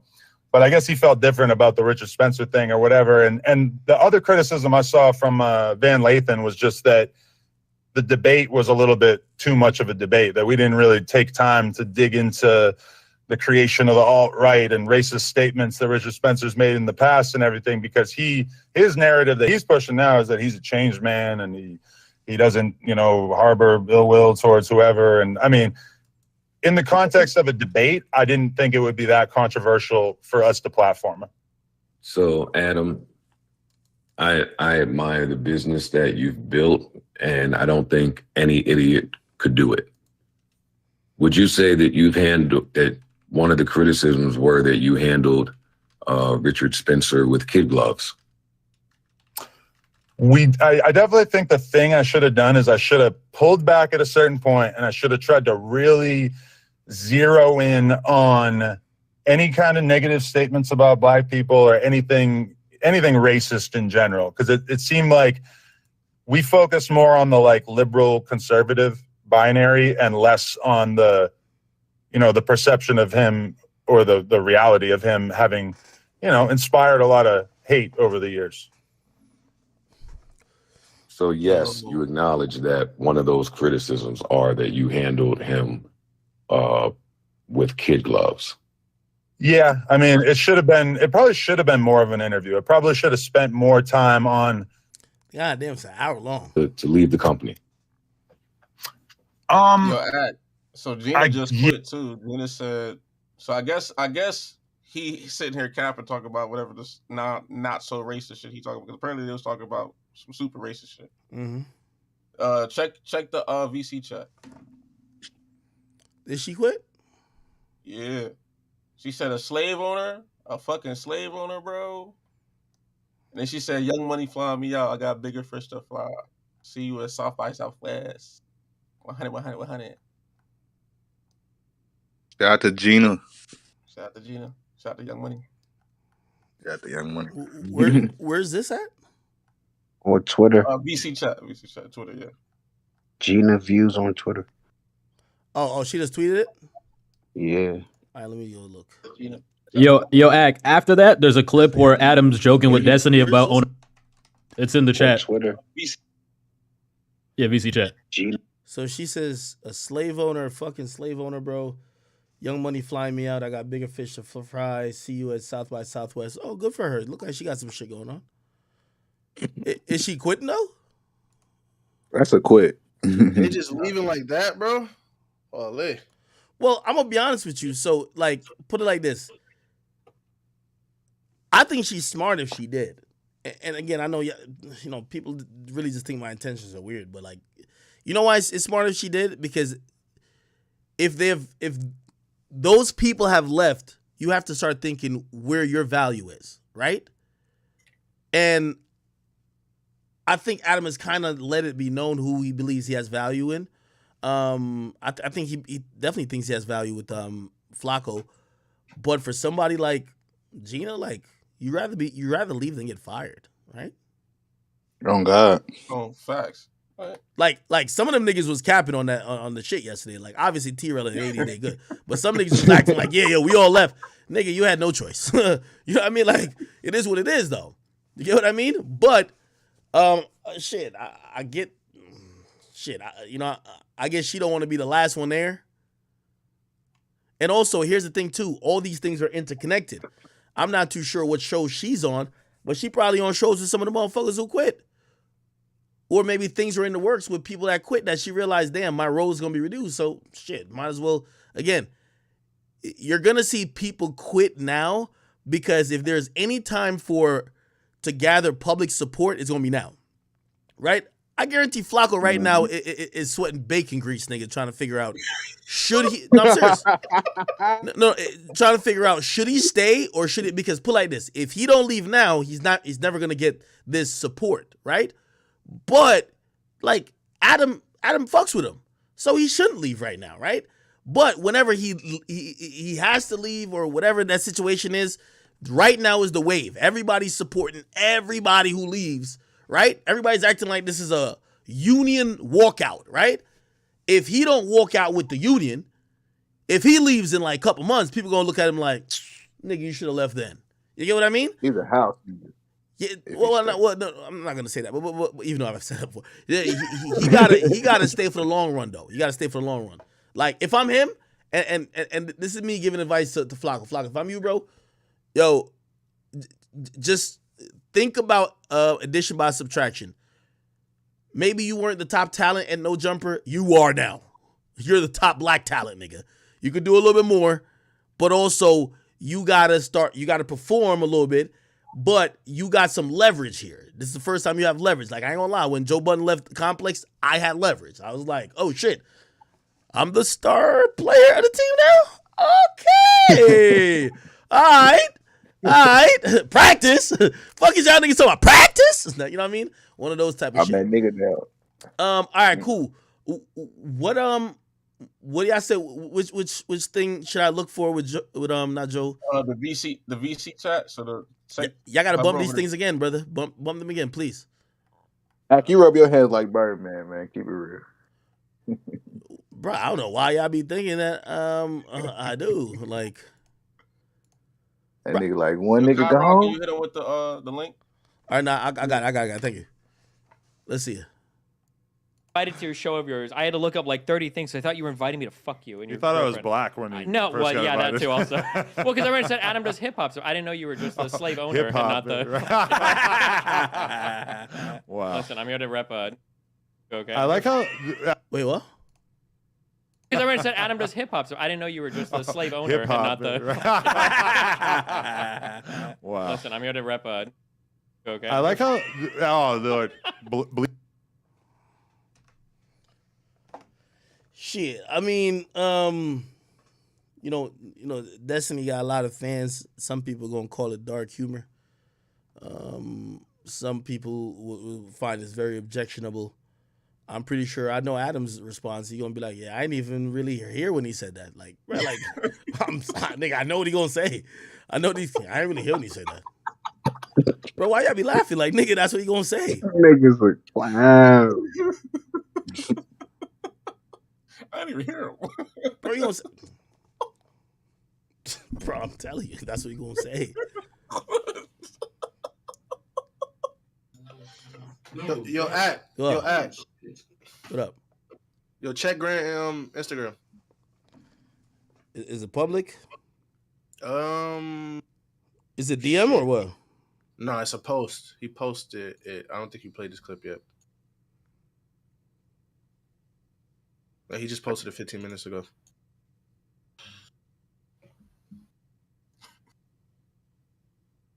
Apparently, Joe violated. Joe violated who? Nigga, Adam, the porn man. Grand. Yeah. Tell me to open his page real quick. Yo, Granny, you know what time it is, bro. Why everybody laughing like that? Nah, because you said, he said, I didn't even hear him. That shit crazy. Somebody said, yo, Ack, you look crazy defending a nigga who's a pedo. Lil Pump talking about a few years ago. This all been no, you making an excuse. Yo, here's my thing with, y'all, no new news is being broken about Adam. Why y'all all just try, like, put it like this. If y'all knew something about a nigga, bro, get them out of the paint early, bro. Like, what I'm saying is that, like, why are we now trying to get selective outrage? Like, niggas been knew about this girl. Niggas, there's no new information coming out. Like, it's just kind of coming off like people just want to, okay, we got him type of shit. And I just don't like, bro, I don't even like fighting a nigga who weak. I want a nigga at full strength. Let me see. Semi-pause. Pause, yeah. He just... He said refresh. Oh, let me see this.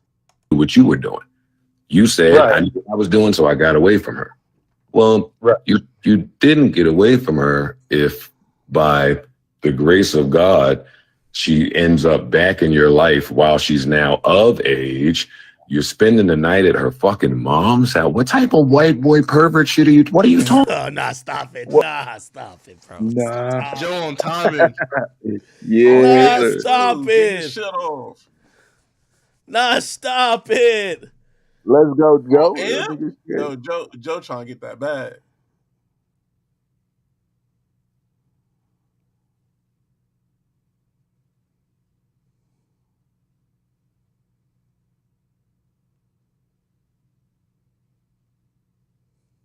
What is the pervert shit about dating somebody once they are legal and of age? Know what it sounds like, and I'm not saying this is what it is. Joe, I didn't say a word to her for 3.5 years. That, you know, it's like we just sort of ended up waited for the girl. You waited for the girl, Adam. Huh? You waited for the girl. I didn't wait for anything. We just ended up reconnecting later on. How did you reconnect later on? Or the Facebook algorithm put the girl in your bed? You didn't know. You didn't know at that point that you probably shouldn't. You knew what you were doing.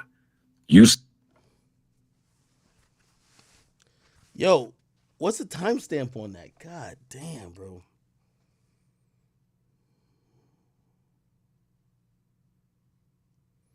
Bro, even the amp is saying call Dago, bro.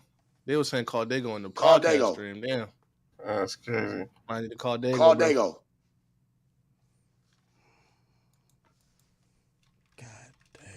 Oh, that's crazy. He was out here red shirting. Tiger did that too, though, but we're not gonna talk about it. I mean, hey. Yo, chat, everybody go retweet my tweet, man. Hey. Hold up. Call Dago. Call Dago.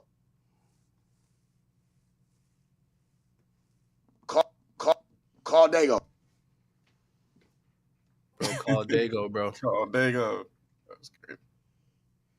Call Dago. You got to turn it up. God damn. Yo, Joe was giving it up like that? On amp.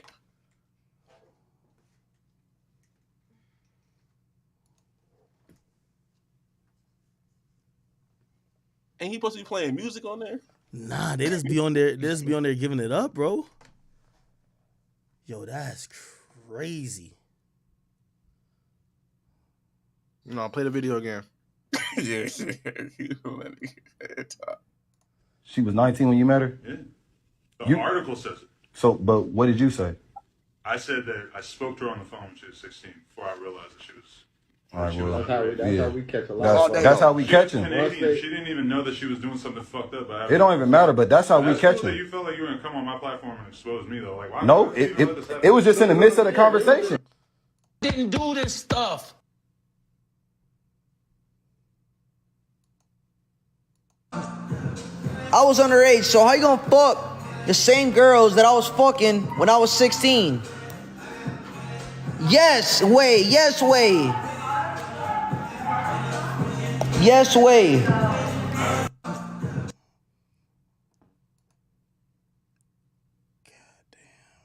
I think I got the link, Act. Or the timestamp. What's the timestamp? Hold up, let me make sure this shit right.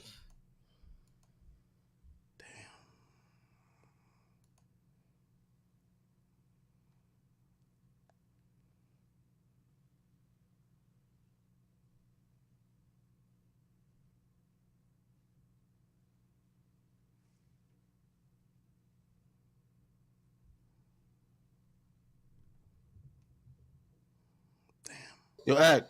Yeah. The video is 1 hour 2 minutes, right? Yeah, I think The so. video. Yeah. Go to 40 minutes exactly. Damn. You're welcome, chat. And she was underage. I shouldn't have fucked with her when I was over it. Yes. That's what I'm saying to you. Well, in retrospect, I wish I had taken that advice. It would have made everything a lot simpler, right? Well, yeah, if you isolate that, right? But then they have the little nasty tweet floating around where you talking about fucking young girls. I had some. I mean, that seems like an exaggeration. I had some edgy, jokey tweets from like 2008 to 2012 or some shit that, you know, a lot of those are pretty fucking embarrassing in retrospect. I know you, Joe. I know that you remember Twitter back in the day, and you know how fucking toxic it was. It was bad, which is why I did a scrub of all the bad things that I had to say. But I'm not going to use the word edgy when talking about fucking little girls. I don't think that that's edgy. Well, I think that's probably not 100% accurate. Do you want to quote any particular tweet? I mean, I'm talking to you, so I don't want to pull up the tweet, but you know the tweet exists and you know it's running around. Well, yeah, there's definitely some bad jokes from that era of my life for sure. Jokes. You don't still talk to this girl, do you? No, I haven't seen her since, I don't know, 2009, maybe. Are you aware that there are communities of legal adult men who are into that type of shit? I mean, I don't know anything about that, but yeah, probably.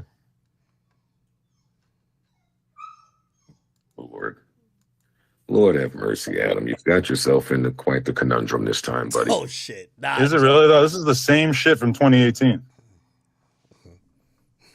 You know what's ill about this? This is not the same incident as the one that we spoke about privately, right? What did we talk about privately? That allegation. I don't want to say because no, this is that. This is that girl. Wait a second, buddy. No fucking way. Yeah, bro. Yo, you are a nut. Wait a second. So when did she say this? So you fucked the girl and then she said this when? So I fucked her in 2008 or whatever. And then 2018, I signed the deal with Atlantic. And that was the first time that I got to find out that she was going to say that I raped her in 2008. So 10 years later, this accusation emerged from nowhere. And yeah. But not from nowhere, because the universe gave you plenty of times to have nothing to do with this underage girl when she was underage. Then she got older. Yo, you fucked her. I didn't meet her until she was of age. Let's just make that perfectly clear. Yeah. No, but you were speaking to her. I spoke to her once before. And you had friends that referred this girl. Well, see, that's why I thought she was legal, is because I knew other guys that had hung out with her at the time, and I thought that it was, that was a good reference, but it turned out no. You don't hear how that sounds like some kinky social club shit. I mean, I know you're not like tuned into the punk world, but I'm not. There's a lot of people sleeping with the same people, I would say, especially at that time. Yeah, well, don't bring punk world rules over to our good hip hop conversation, buddy. Don't you try it. Well, I mean, it's probably the same in rap too. That like the same chicks end up hanging out with like a lot of the same guys. Man, Jesus, Mary, and Joseph. Okay, so is there a correct? Let me ask you this. Let me pivot. Is there a correct way to fire friends in the content space? Is there a correct way? I mean, I guess I would say just as gently as possible, if in terms of friends would probably be the advice that I would give if you're interested in trying to preserve the friendship, because we all know, or you know, especially that it's very tough to make an exit from working together and then still hold on to the friend thing, right? I agree. I agree with that. Have you spoken to any of the guys that left since any of this? Yeah. We've had some very cordial conversations over the course of the past couple of days. So I'm not, I really feel like probably I'm not trying to like immediately be all up in their shit or whatever, but I feel like there's probably a pretty good chance that we all hang out in the near future and that it doesn't really seem as big as it's. Wow. Oh, chat. I'm trying to put little Pluto to sleep. Yo, Pluto been the horniest dog ever in the last 3 days. Like, I can't even have him around the female dog. This nigga is trying to, like, I'm giving him breakfast in the morning. He trying to hump. Like, this nigga is trying to get a nut off, gang. And I think the female dog's still on her period. Like, I don't know what the hell. Bro, he's so horny, bro. So, he about to go in the cage down here. The female dog is upstairs, Princess. So if you hear him crying, he ain't nothing wrong with him. This nigga just horny as fuck. He's just scratching my door. Like, he's trying to get to the female dog. Yo, what's up with this nigga? Yo, I gotta give my boy Pluto like a pocket pussy or something, man. That nigga need a...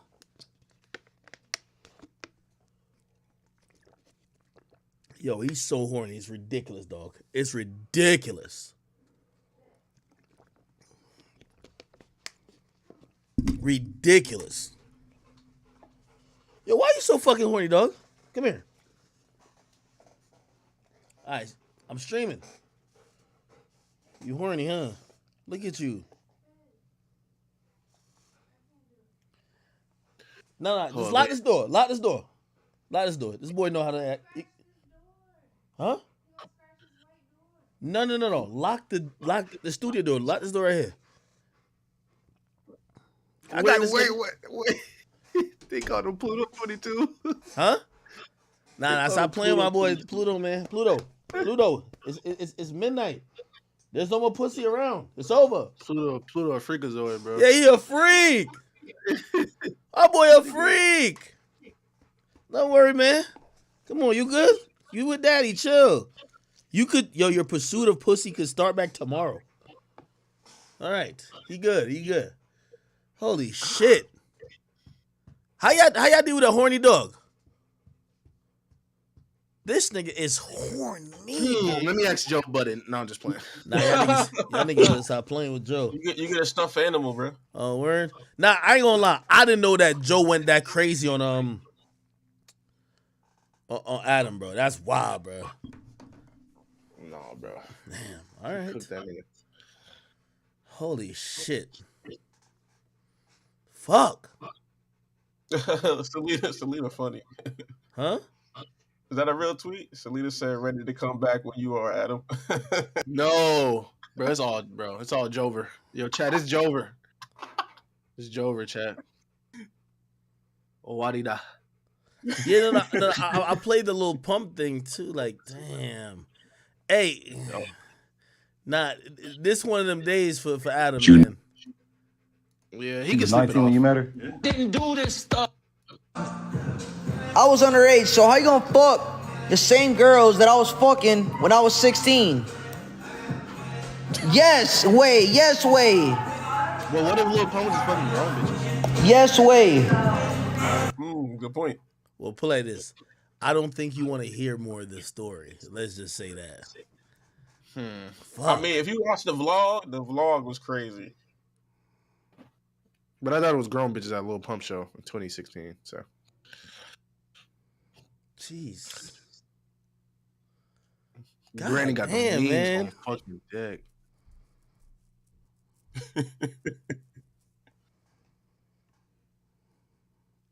Nah. All right, man. Anything else we can talk about, man? Jeez.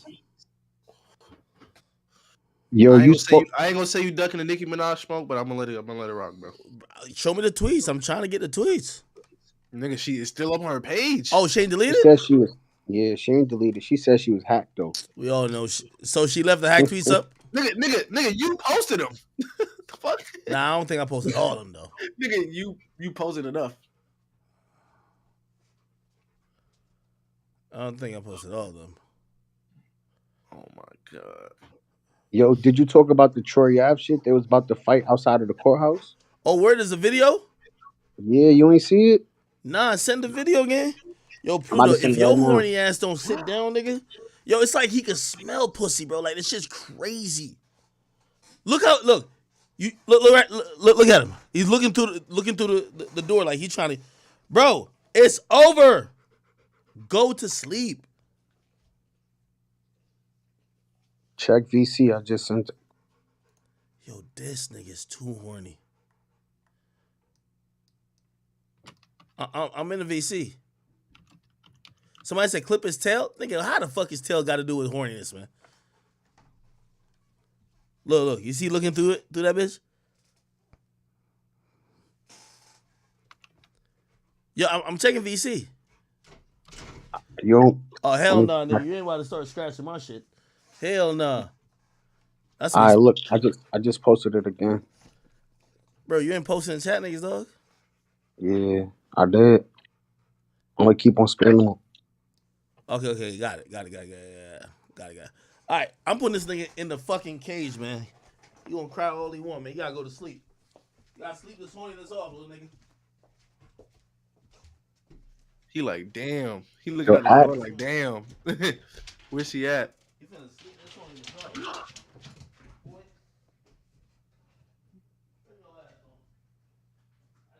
He said neuter, bro. Promise it works. Damn, what if bro want to have kids?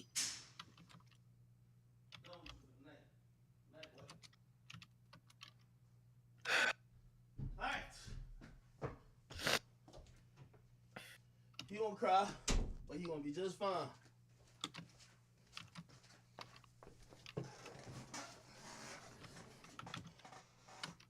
I gotta get my girl dog fixed. Either that or be ready for them to have babies, because I do want them to get some pussy now. Like that's my dog. Feel me? Holy. I only got a female dog that he can fuck on. I ain't gonna hold you. Crazy sentence. That's my dog. You gotta get pussy too. Yo, take this nigga. I see the vision, bro. I see Yeah, but I can't have him jumping on her too young though. You know what I mean? Like, nah, we can't. Hey, yo. Not one of those. All right. Bet. Here we go. Which one is it? See, he's starting all that barking shit. Fuck that. Okay.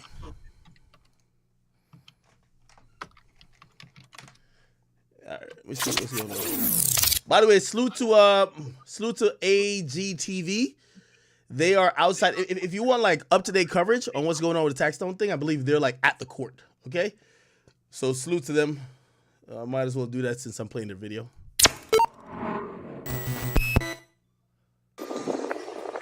We here with Manolo Rose. By the way, so this is Manolo Rose right here. Manolo Rose is the guy who a lot of this beef and shit started from. So Tax Stone was allegedly protecting him or like standing up for him against Troy Ave. Troy Ave had taken a song from him or wanted to take a song from him. It was called "It's All About the Motherfucking Money." And Tax Stone felt that Troy Ave was being a bully, trying to take the song away from this guy. And their beef just kind of started, right? And obviously, Troy Ave, Tax Stone been a thing since then. So he's shown up to court clearly to support Tax Stone. Let me hear. This is about, I would say day 8. I'm sorry. Yeah, day 8. We just saw Troy Ave take the stand. Right. Any thoughts? Yeah, I have a lot of thoughts. One, I wanted to be perfectly clear that Troy Ave was never charged with the murder of anyone. According to what they say he was charged with in court, he was charged with 2 gun possessions. Troy Ave would have only got 5 years. He cooperated so he don't have to go to prison. And he's up there lying at that. So he's just as foul as anybody because he's telling a fake story. He's lying. And I also want to make it perfectly clear that the man... You better chill. You better chill.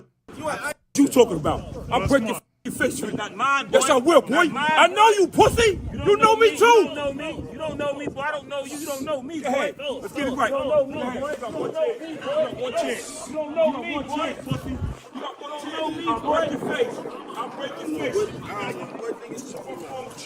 Take it off. Let's go. Take it off. Let's go. Pussy.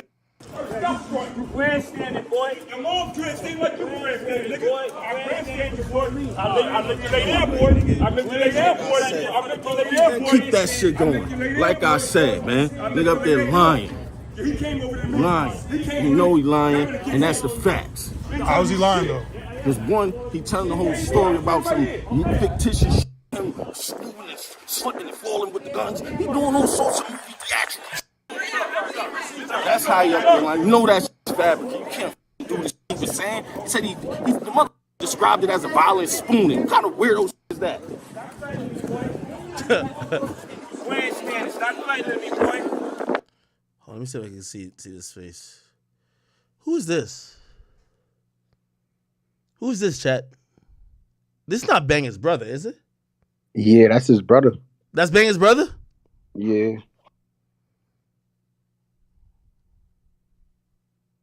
Oh. They was about to put hands on boy.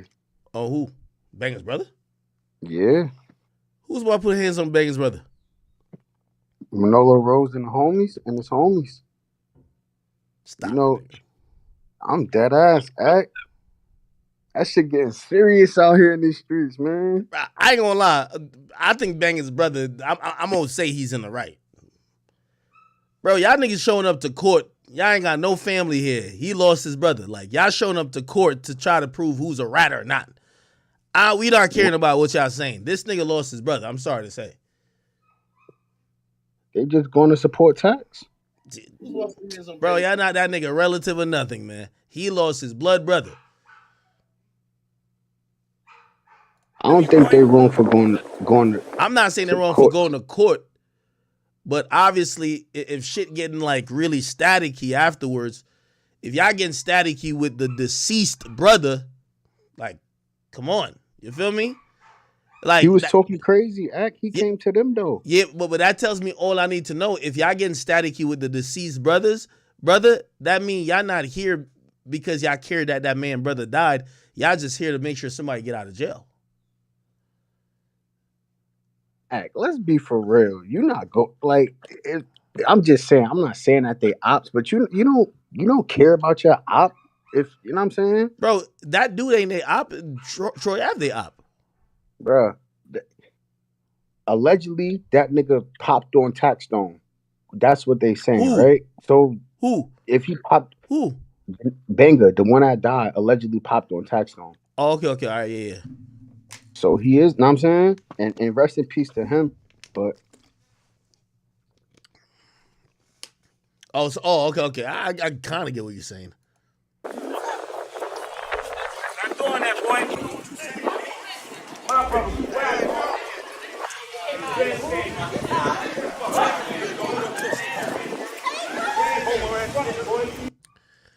By the way, I had three people invite me to the court. They said, you should come see it for yourself. After seeing this Negro nonsense, you won't catch me within 5,000 feet of this bitch.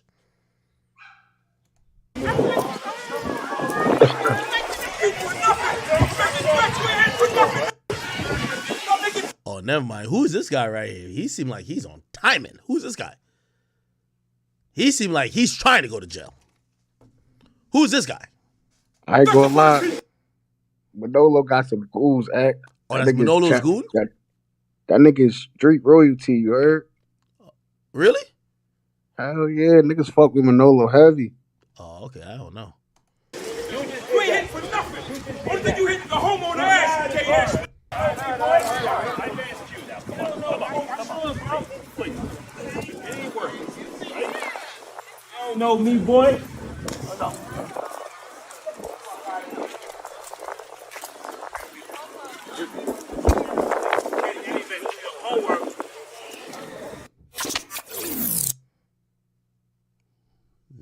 New York with the nigga nonsense.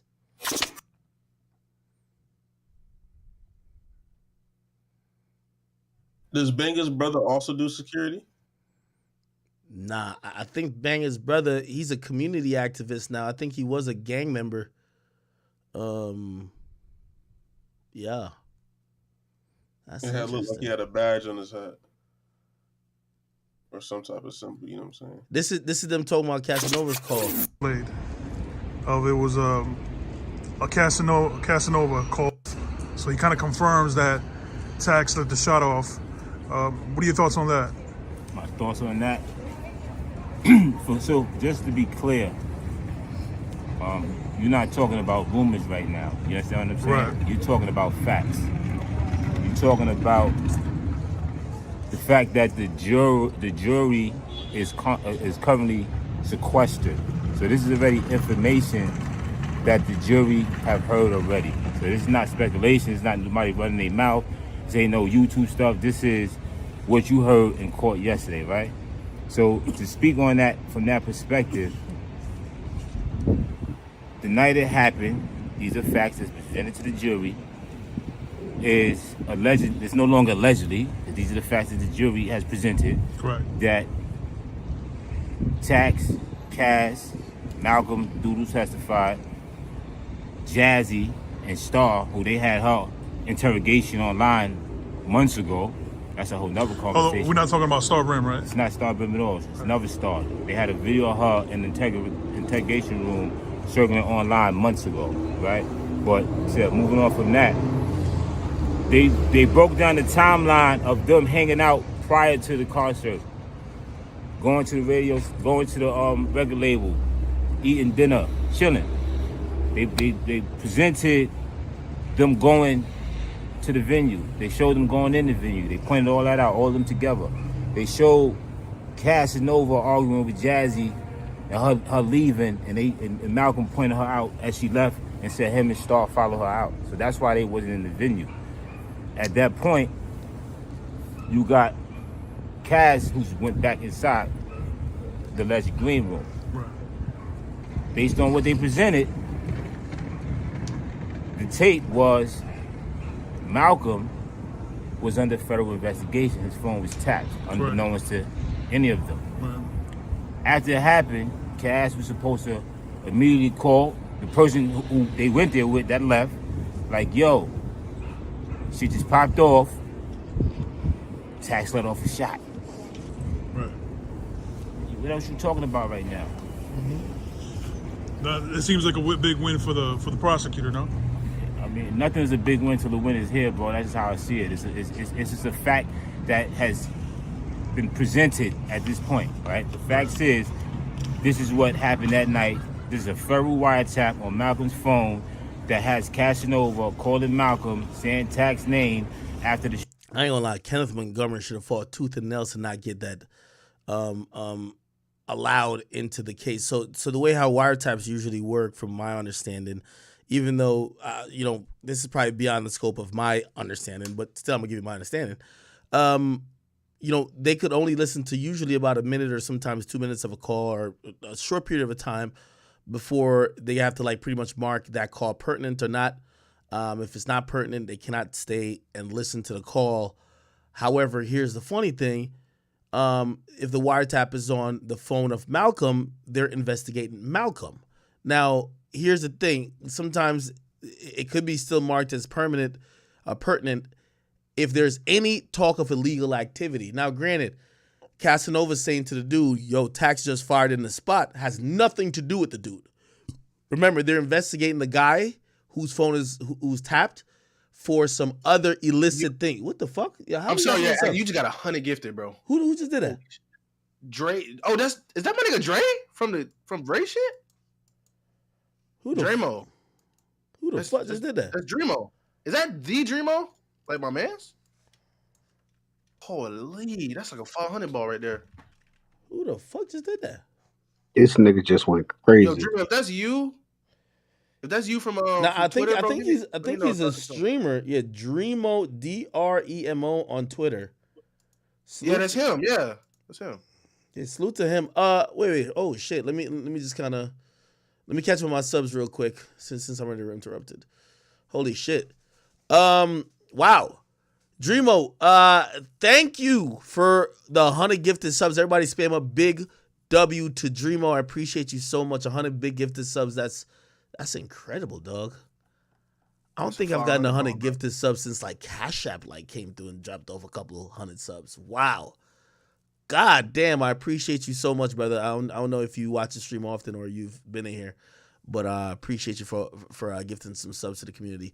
Who matched that? Who matched that 100? Man, nah. That's unfair to even mention. I ain't gonna lie to you. Thank everybody who's been subbing up. Let me finish this point. Oh shit! He just dropped another 100. What? Nigga matching himself. God damn. Wait, do we have another? Nigga, that's Dremo, bro. That's actually my man's. Crazy. Damn. Nah, that OnlyFans check from the hoes must have hit or something, bro. Wait, he's got. Holy shit! The nigga dropped another 100 subs. Yo, Dremo, damn nigga. Everybody, just spam big W to Dremo, DREMOEH. He's gifted 200 subs.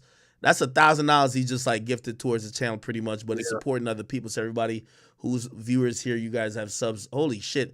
Now I appreciate you so much, Dremo. I appreciate you for watching. Hopefully, if you've been watching for a while, hopefully you're entertained. God damn. I'm about to get that boy VIP or some shit like that. That boy just went crazy. Holy shit. He's in Ray shit. Really? Yeah, word. He's in there. God damn. Appreciate you so much, homie.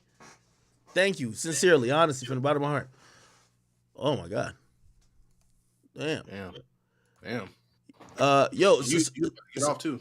Yo, so back on this wiretap shit, right? So this wiretap thing is kind of crazy because I'm wondering why Tax's lawyer didn't get this thrown out. Because remember, the wiretap that was caught with this conversation was caught by the wiretap of a dude that wasn't there, that they're not investigating for nothing to do with Tax. And it was some random dude that called Tax but mentioned something that supposedly had to do with Tax. Number one, half hearsay, shit, yo, dismiss it off hearsay. But not only that, how is it pertinent that the feds are just randomly turning over to the state a random phone call or wiretap that has exactly what to do with this case. So it's kind of dicey. I'm surprised that Kenneth Montgomery, which is the defense lawyer of Taxstone, didn't there should have been shit. There should have been like a fucking pretrial. They should have been going crazy to get this out of court. You know what I mean? A great attorney don't even let the jury hear the shit. You feel me? But from what I heard, he did try to do this to try to get the attorney not to allow that wiretap, to get the judge not to allow that wiretap, but it still was allowed, which is to me is ridiculous. But it is what it is. So apparently Casanova's wiretap used to confirm that Taxstone let off a shot in the venue. Holy shit! Shooting. Right. I'm gonna try to get that audio and play that for the people. All right.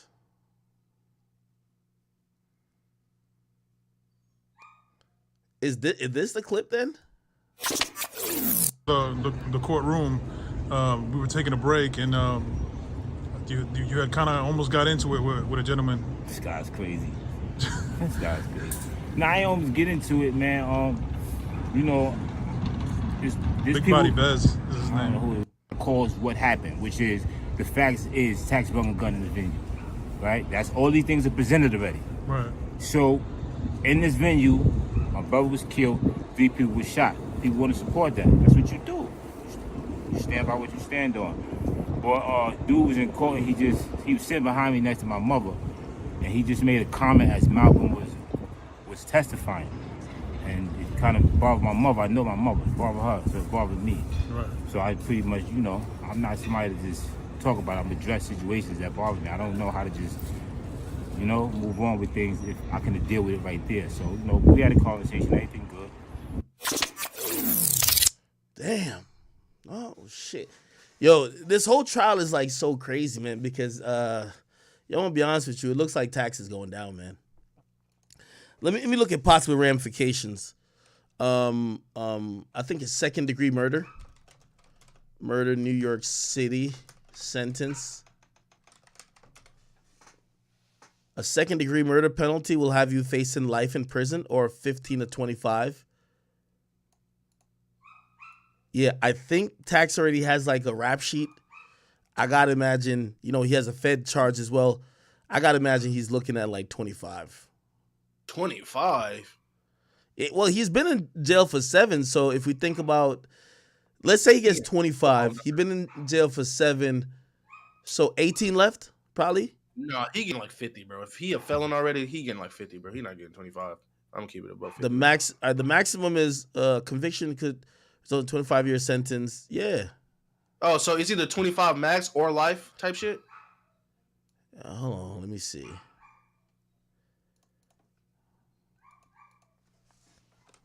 Taxstone, 2nd-degree murder. Let me see. I think that's what it is.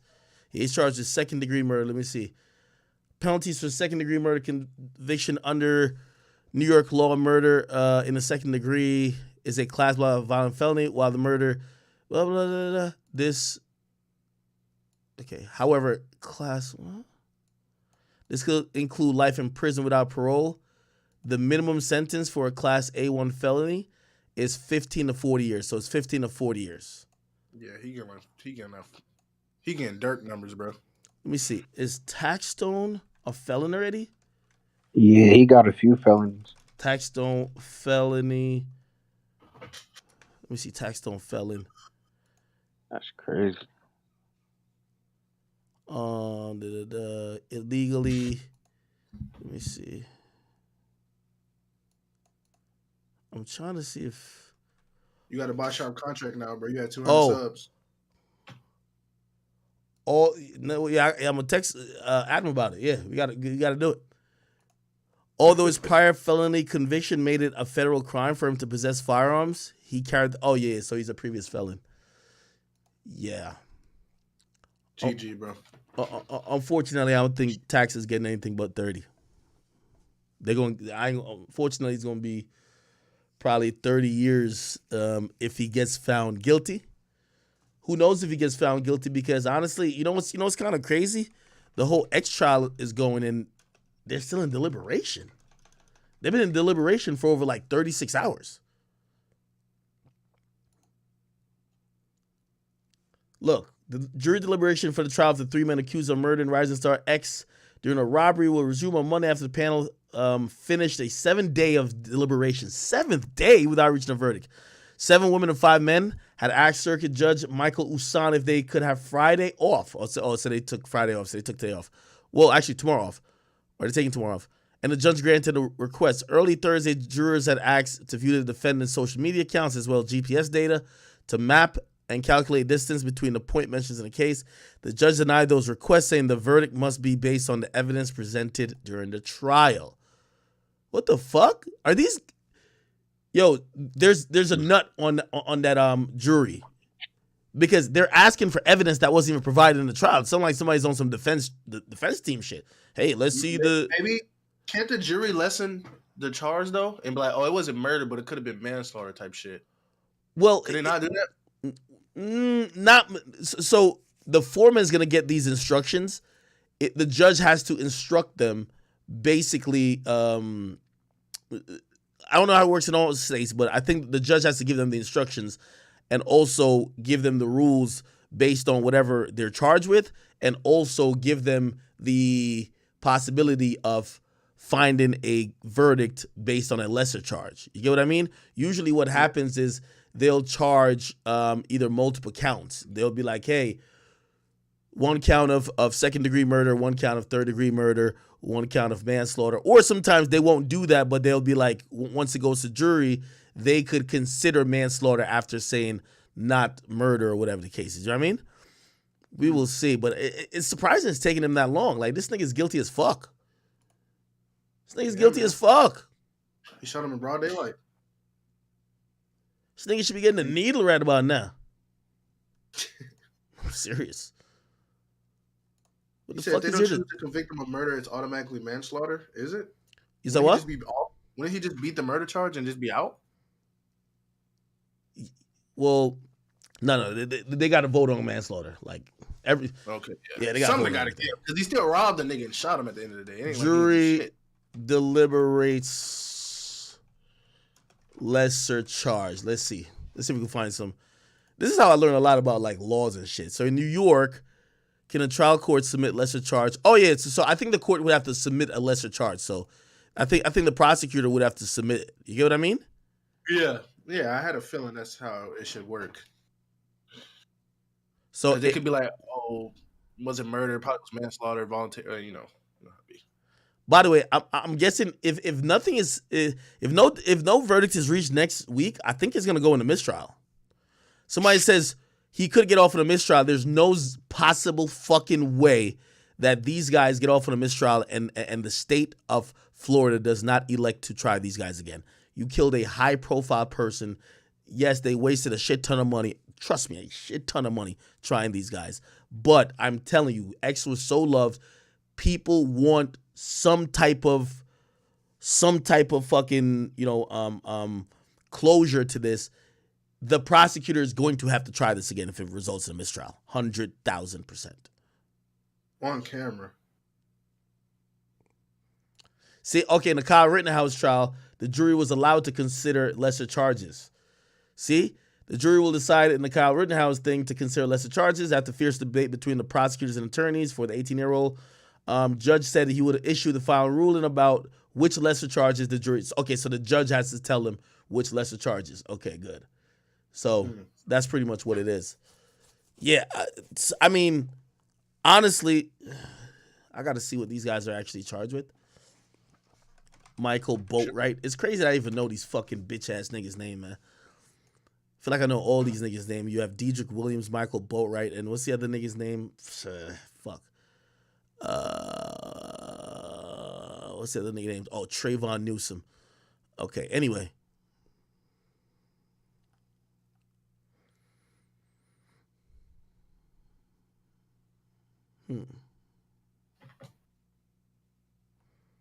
It's crazy out here in these streets, man. You see, charged with. Actually, fuck that. I could just look these niggas up on best jail. Nah, nigga. I go right here and I look these niggas up.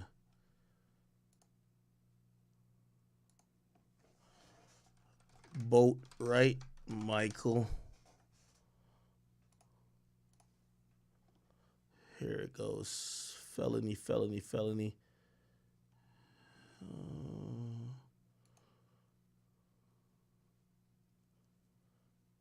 Pending. Supposed to say murder or first degree homicide. I think this is it right here. Yeah. This is it. This is it right here. Murder in the first degree, yeah. So he has murder in the first degree. Let me look up the statute. You know what it is, bro.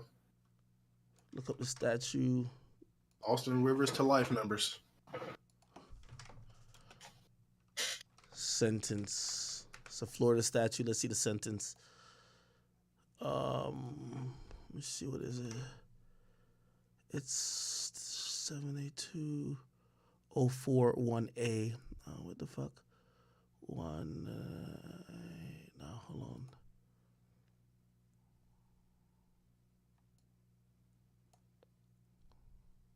Here we go.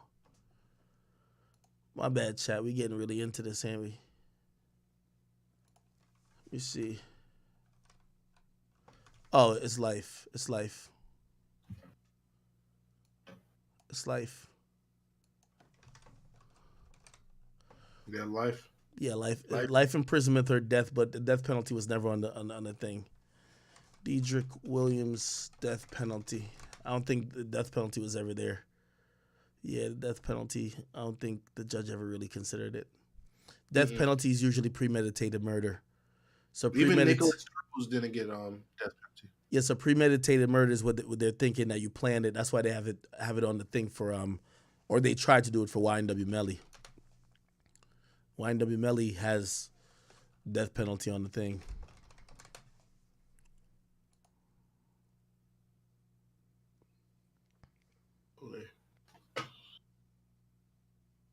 Melly faces death before Nicholas Cruz. That's crazy. Okay. Speaking of which, wait. So, what's the consensus on Troy Ave? Ratting or not? He's a civilian, bro. He did what he had to do. He's not a civilian, bro. That he's a gangster, bro. That nigga was a street nigga selling fucking coke, bro. That nigga's a real street nigga, bro. Bro, he stopped the violence, bro. Nah. Wait. I saw something that said, is he really a snitch because he told his story of what happened for self-defense? Well, yes, he is snitch. Okay, man. so that makes Gucci made a snitch because he did the same thing. Wait, hold on. Yeah. And I'll be biased and say I got this from. Actually, let me not say no.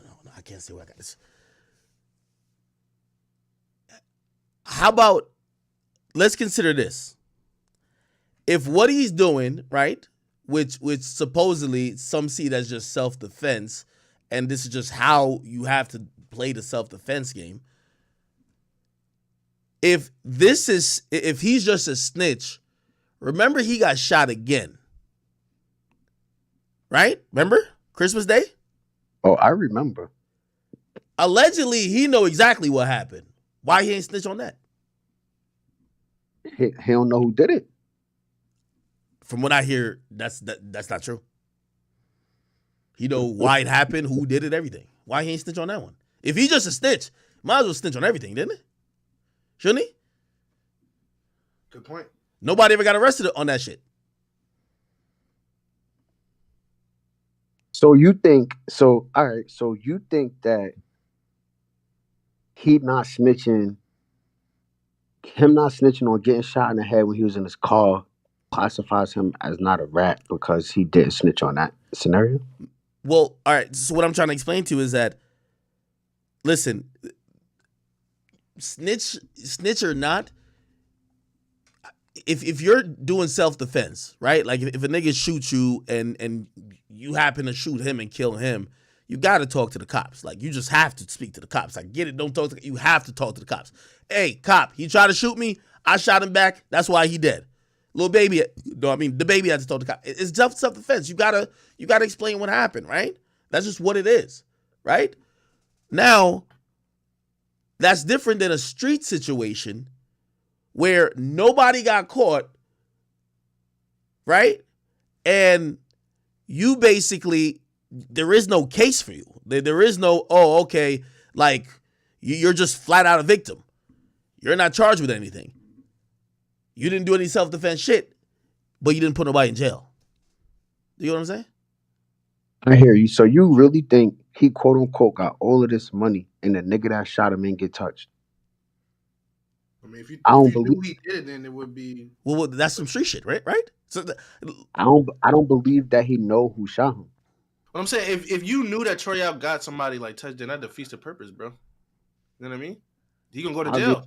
Nigga, word from the horse's mouth, he know exactly what that shit was about. Because I asked him, I said, nigga, I said, I always just thought that was Troy Ave's goons trying to kill you before you take the stand, my nigga. He said, nah, ain't got nothing to do with that. He said, I know exactly who did it. I ain't saying nothing. He said, that's street shit. He said, nobody ever got locked up for it. That nigga is capping, bro. Why would he cap about that, though? He ain't tell you that, Act. Bro, I mean, I ain't trying to get called. That, I ain't trying to get called into no court. You know what I mean? Bro, so you think he just has no idea? He don't know who shot him, man. That nigga do not know who shot him, bro. All right, interesting. He can't know who shot him because he would have told if he knew he shot. He would have told. Why would he have told? Remember, he's a rat, bro. He's only telling in this situation because he got charged. They're charging him like he wasn't operating self-defense. So of course he has to tell. Why? Yeah. Like, if you're saying he's just a truth teller, he's telling on everybody. Why is this the first time we're hearing him tell about anything?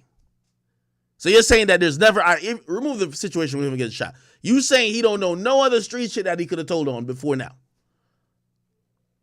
Of course he could have told, but it wasn't directly. It wasn't. I'm pretty sure he know a mad street shit that went down, but did it directly involve him? I'm not sure. The shit that involved him that he know, he told, bro. He wouldn't. Why wouldn't he tell? Why wouldn't he tell on the nigga that fucking shot him in his head if he knew who did it? It just don't make sense. Yeah. You're not getting what the point he's trying to say or the point that was being made. He's like, yo, if I'm, let me frame it like I'm saying, if I'm just a rat, how come I don't cooperate with the police, right, to get the person who shot me the second time? Because right now, the only time I'm even testifying is because I got charged for some shit like I'm not the victim. Like, I operated in self-defense. That's like Gucci getting charged for discharging a firearm and possession of a firearm for trying to shoot back at niggas who shot at him. Well, you gonna be like, oh, just send me to jail? Or you gonna be like, bro, no, y'all got it wrong. This is self-defense. This is the story. Nigga came in, blah, blah, grabbed, this is what happened.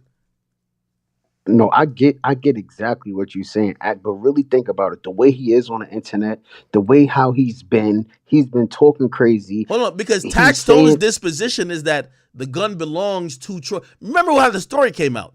The story came out that Troy Ave shot himself in the bodyguard. So if the police believe that, you think the police are going to just like let him off? They're going to say, oh, we're charging you for all this shit then. We're charging you with the murder of your friend. So you would wrongly get charged for the murder of your friend because you're trying to protect your enemy when you know it was self-defense? I'm not going to be in that situation. No, you are in that situation. That nigga don't know who shot him. Act like if you come on, Act. Y'all know he don't know who shot him, bro. Hold on. But again, you're going back to that situation. Like, again, as I said, that's word from the horse's mouth. You could believe it or not. You get what I mean? Like, and by the way, I think it would be more unlikely that he wouldn't know. Bro, if you think a nigga gets shot and nobody knows nothing for 2-3 years, actually like 4 or 5 years now since he got shot the second time, you think he don't got nobody connected that would tell him? Like, bro, you know it's them niggas like, yo, bro, this was behind you. You don't think, you think it's just a mystery. Come on, bro. I'm It's not more saying likely it's a that he mystery. knows. Now, did he do something about it? We don't know. We're not saying that. But does he know? Probably. And if he's so much of a snitch, you think that he couldn't work with law enforcement to get whoever did it locked up? Probably. That's a good question. So if he's only testifying in a situation where it's self-defense, but he's not cooperating or having the police lock up who shot him in another situation, what type is he, like half ratting? Like you know what I mean? Yo, you heard what Usher said on Confessions? If you gonna tell it, then you gotta tell it all. You know what I mean? You gotta tell it all, baby.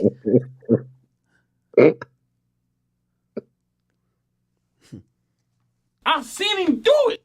I'm just saying. Rich Lane, I see you, say simple math. He disarmed a man, got shot twice in the leg, lived to see another day on video. So he has to defend himself that he don't go down. So he doesn't go down for not dying. I'm sorry, but he ain't a snitch. You don't like they don't like my singing. If I gotta tell you, then I gotta tell you. No. Whoa. You don't like that? Man, this shit is crazy, bro. Troy, I just did the right thing, man. Hey, listen, I don't have a horse in the race, but I'm going to be honest, this is probably the biggest and most prototypical example of the street code meeting a interesting, like... Logic. Street code meeting logic. Yes. It's like, all right, cool, we get it. No snitching. We get it. But now, you got shot twice, your man died. By the way, here's also what's fucked up, right? What's on camera is you running out that door shooting at somebody. They don't even have that guy really on camera shooting anybody. So you know what they're really thinking? Yeah, you did kill your man and shot yourself in the leg and now try to shoot somebody else. Yeah, we're all blaming this on you. So you'd have sat in jail while your enemy was free. When you know your enemy shot you twice and killed your mans, you would have just sat in jail saying, oh, my lawyer's going to prove this.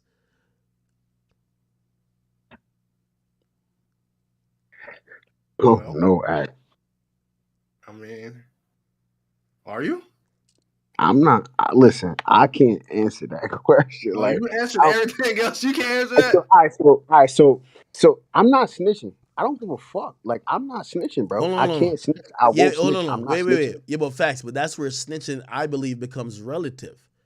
Because is Gucci snitching by saying, I shot at them niggas when them niggas ran in here?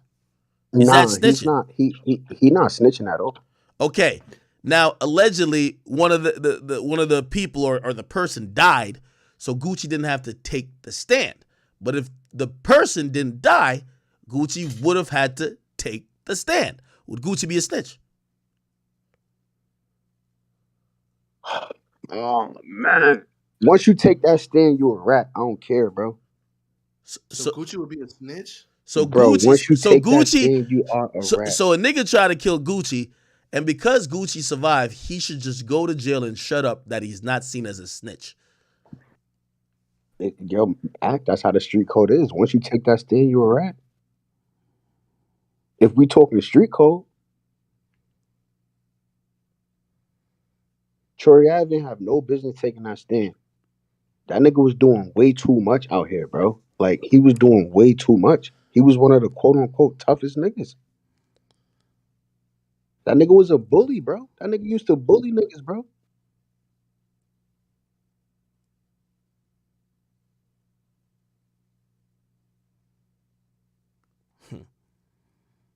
Man, that's a logic that I can't. Man. So basically, there's no self-defense in the street code. What? Wait. Facts, didn't you say if you talk to police at all, you snitching? Yo, listen, I'm not talking to no police, bro. But if you talking to the police, is that snitching? Depends. Like, if you talking to them and what, giving them information? Yes. Yes, that's snitching, bro. Okay, so Gucci made a snitch. He gave him information about what happened when he shot somebody. You snitched. Fuck it. Gucci snitched then. Oh my god. Fuck it. You see how Like, your logic backfired, but you see how that shit like backfired nah, but Gucci ain't putting nobody in jail though. because they dead. Yeah. Like, so your logic like backfires crazily. So it's like selective, but just pick. It's just say we pick and choose who we want to be a snitch and who want to be a real nigga. That's basically what niggas should be saying. I don't think that's the case. All right, hold on real quick. Let me just deal with this Nicki Minaj shit for people. All right, y'all hear my dog, he's making a little bit of noise. He horny as fuck, but it's all good. Let's go. Anyway, Nicki Minaj sent out a couple tweets recently. It looked like she's back on social media, back active. She dropped a song recently called Red Ruby Sleeves or something like that. She's definitely trying to let us know she's big blooded up, okay? Anyway, she started out this whole thing by saying, just Photoshop them sales. Nicki's always been proud of her accomplishments, and people said despite being a compilation album, Nicki Minaj Queen Radio Volume 1 has now spent 25 weeks on the Billboard's 200, extends the record as the longest-running female rap project released in 2022. I guess it means to be on the charts. She says Photoshop them sales, and she says Photoshop them bars. Then she continues when somebody says Photoshop the legacy, and then she says will never fucking happen. That's why they really mad. Then she continues by saying this. Time that tea. Then she says, anytime the queen pop out, oh look, obsession, Getty. The queen can leave from one soon as she pop back out. Oh look, 2023 is not her year to play with. Onika, Tanya, Mirage, Petty, Red Ruby, the motherfucking sleeves, Chun-Li, Nicki Minaj, Nicki the Ninja, Nicki the Harajuku, Barbie, 40s with 30 clips, FN with the switch. Then she says, like, leave us alone, you filthy cocksuckers. Barb's come in the house, love you. Like, what the fuck do the group chat be about when I'm on hiatus? Shit is spooky. Now, this is just normally Nicki either beefing one or two women back into a beef with her. She's clearly talking about Cardi B, or she's clearly talking about Meg Thee Stallion. Some people say it's Cardi B because there was a picture that was a Getty image of Nicki, of Cardi that was going viral. Some people that believe that this was a response to Meg Thee Stallion kind of popping back out, kind of ironically at the same time. Yeah. Also, supposedly there's a diss song being worked on by Meg Thee Stallion. We're not too sure, but supposedly that is a thing. Now, let's just be very clear. All right. Nicki Minaj definitely got the whole rap game shook. The ladies are scared to diss her, but also I think that they're probably thinking like this. Nicki strives as being the underdog and needs to feel like she's being hated on, but Nicki really disguises herself as just really a bully. Like, she bullies people and she disguises herself as victim. And I think people are used to her normal tricks. Nobody's responding. Nobody's even sending shots. They're all ignoring her. And I want to see what her next move is. Maybe it's just anticipating what she believes is coming from Meg Thee Stallion and she thinks of this song. Or this is Nicki trying to, engage in what she does all the time, and not that she needs it for any type of, traction, but it feels like she has that need to be seen as, someone doing her wrong, someone hating on her. There's a hate train. And unfortunately, that's just not the case. You've been the queen for over 10 years in rap. People feel like you should be gracefully trying to pass on the throne, or at least embracing some of the new girls. Most of the girls feel like you are either jealous, and not of their skill because you're more talented, but maybe just jealous of their youthful acceptance. Nicki's 40, you know what I mean? And at the end of the day, it's usually out with the old, in with the new. People like the new women, some of the camaraderie they have, and Nicki just seems kind of disgruntled about it for whatever reason. Now, do I believe that Meg should pick up a stick? Yeah. Do I think Cardi could pick up a stick? No. And in the sense that I don't think Cardi could diss Nicki. I think Cardi is just a very liked person, while Nicki seems to be on the opposite side of that, right? This might be also a tactic to kind of wile up the Barbs, that the Barbs could kind of feel like, oh, we're fighting for Nicki again, because I do believe things are going to look different when Nicki drops this album, okay? Again, Nicki is in a different part of her career where people are looking at her differently and other women differently.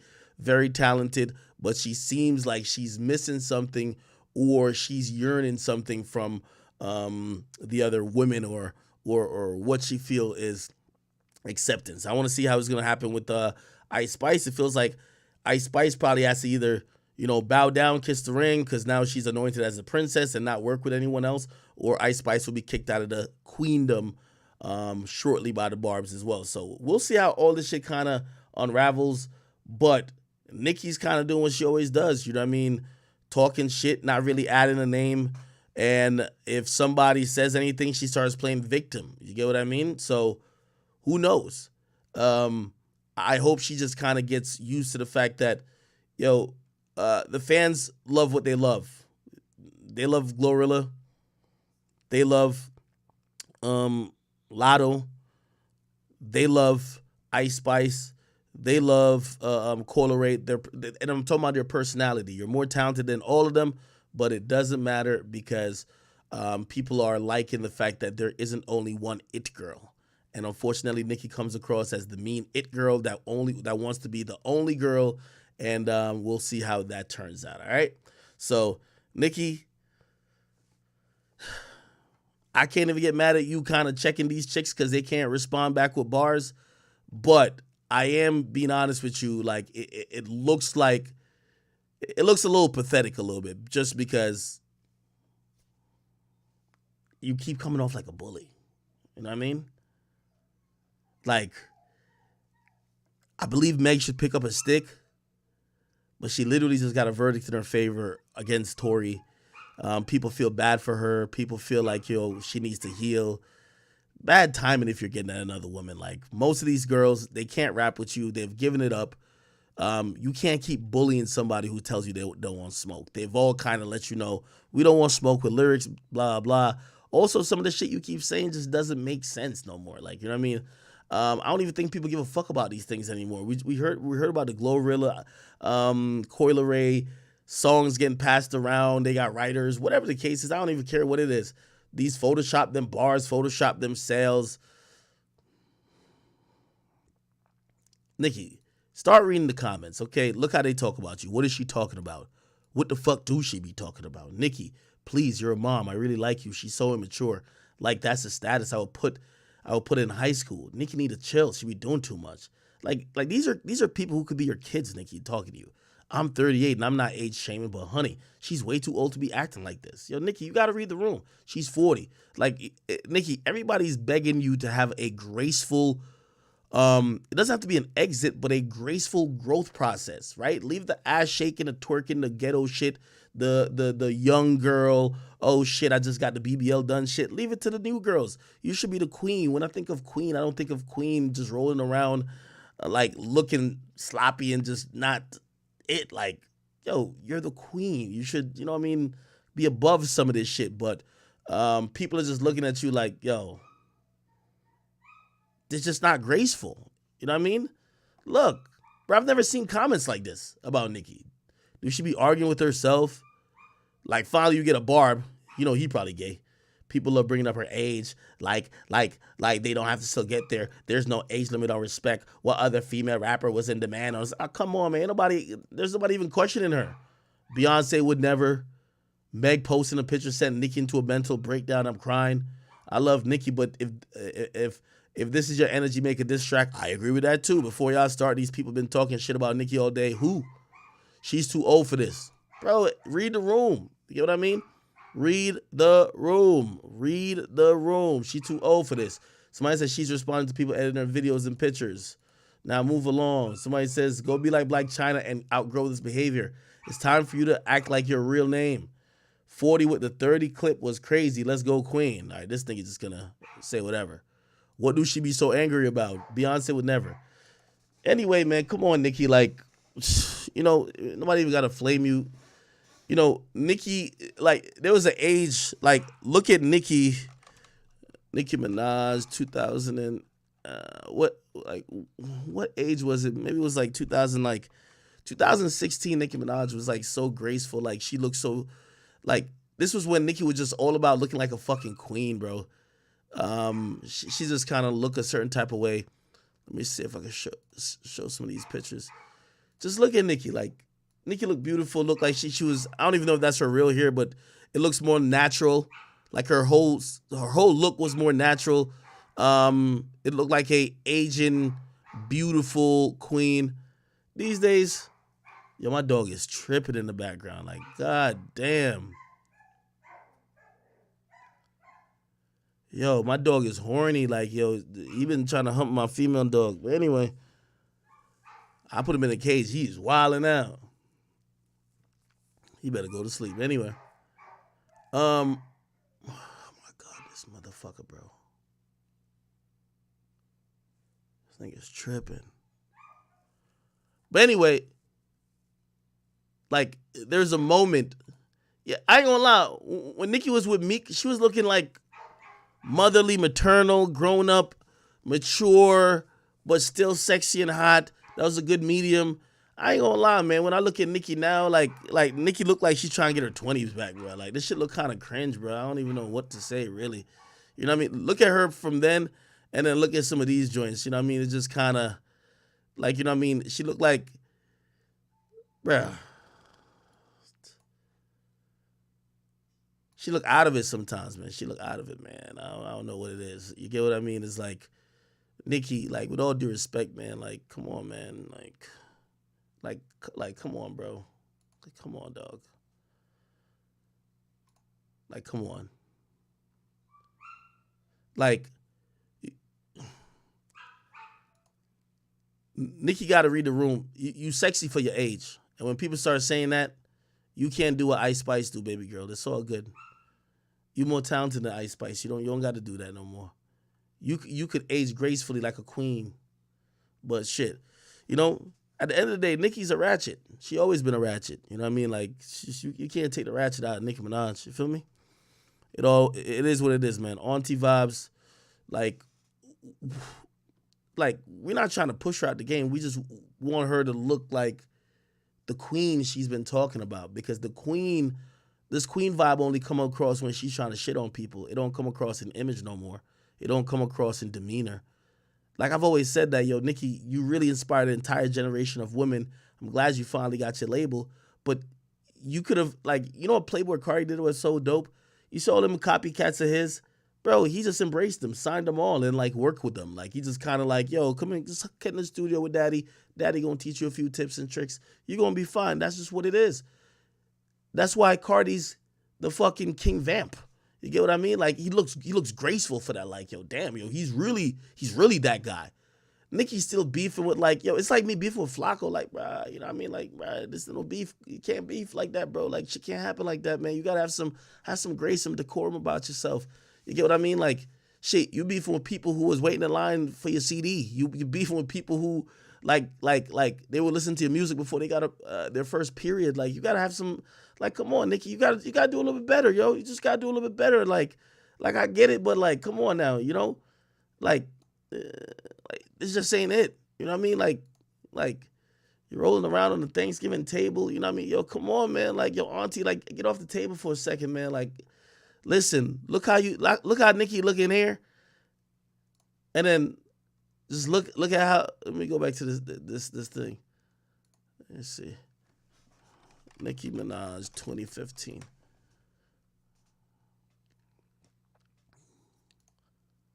Yeah, look at this, man. Look how Nicki was looking here, man. She's looking like she's looking grown up, modest. Whatever, bro. Whatever. All right, people. I ain't gonna lie to you. I'm about to get the fuck off of this shit, man. I've been on this shit for 7 hours and 30 minutes. I love y'all so much. I'll be back on tomorrow. Appreciate y'all for giving me all y'all time, giving me y'all energy. All the chat niggas, please, chat niggas for life. Everybody get in the Discord. I love you guys so much. You guys have, you know, entertained me just like I hope I've entertained y'all. I will be back tomorrow. Drill clip this whole bitch up. And Big W stream. I will see y'all tomorrow.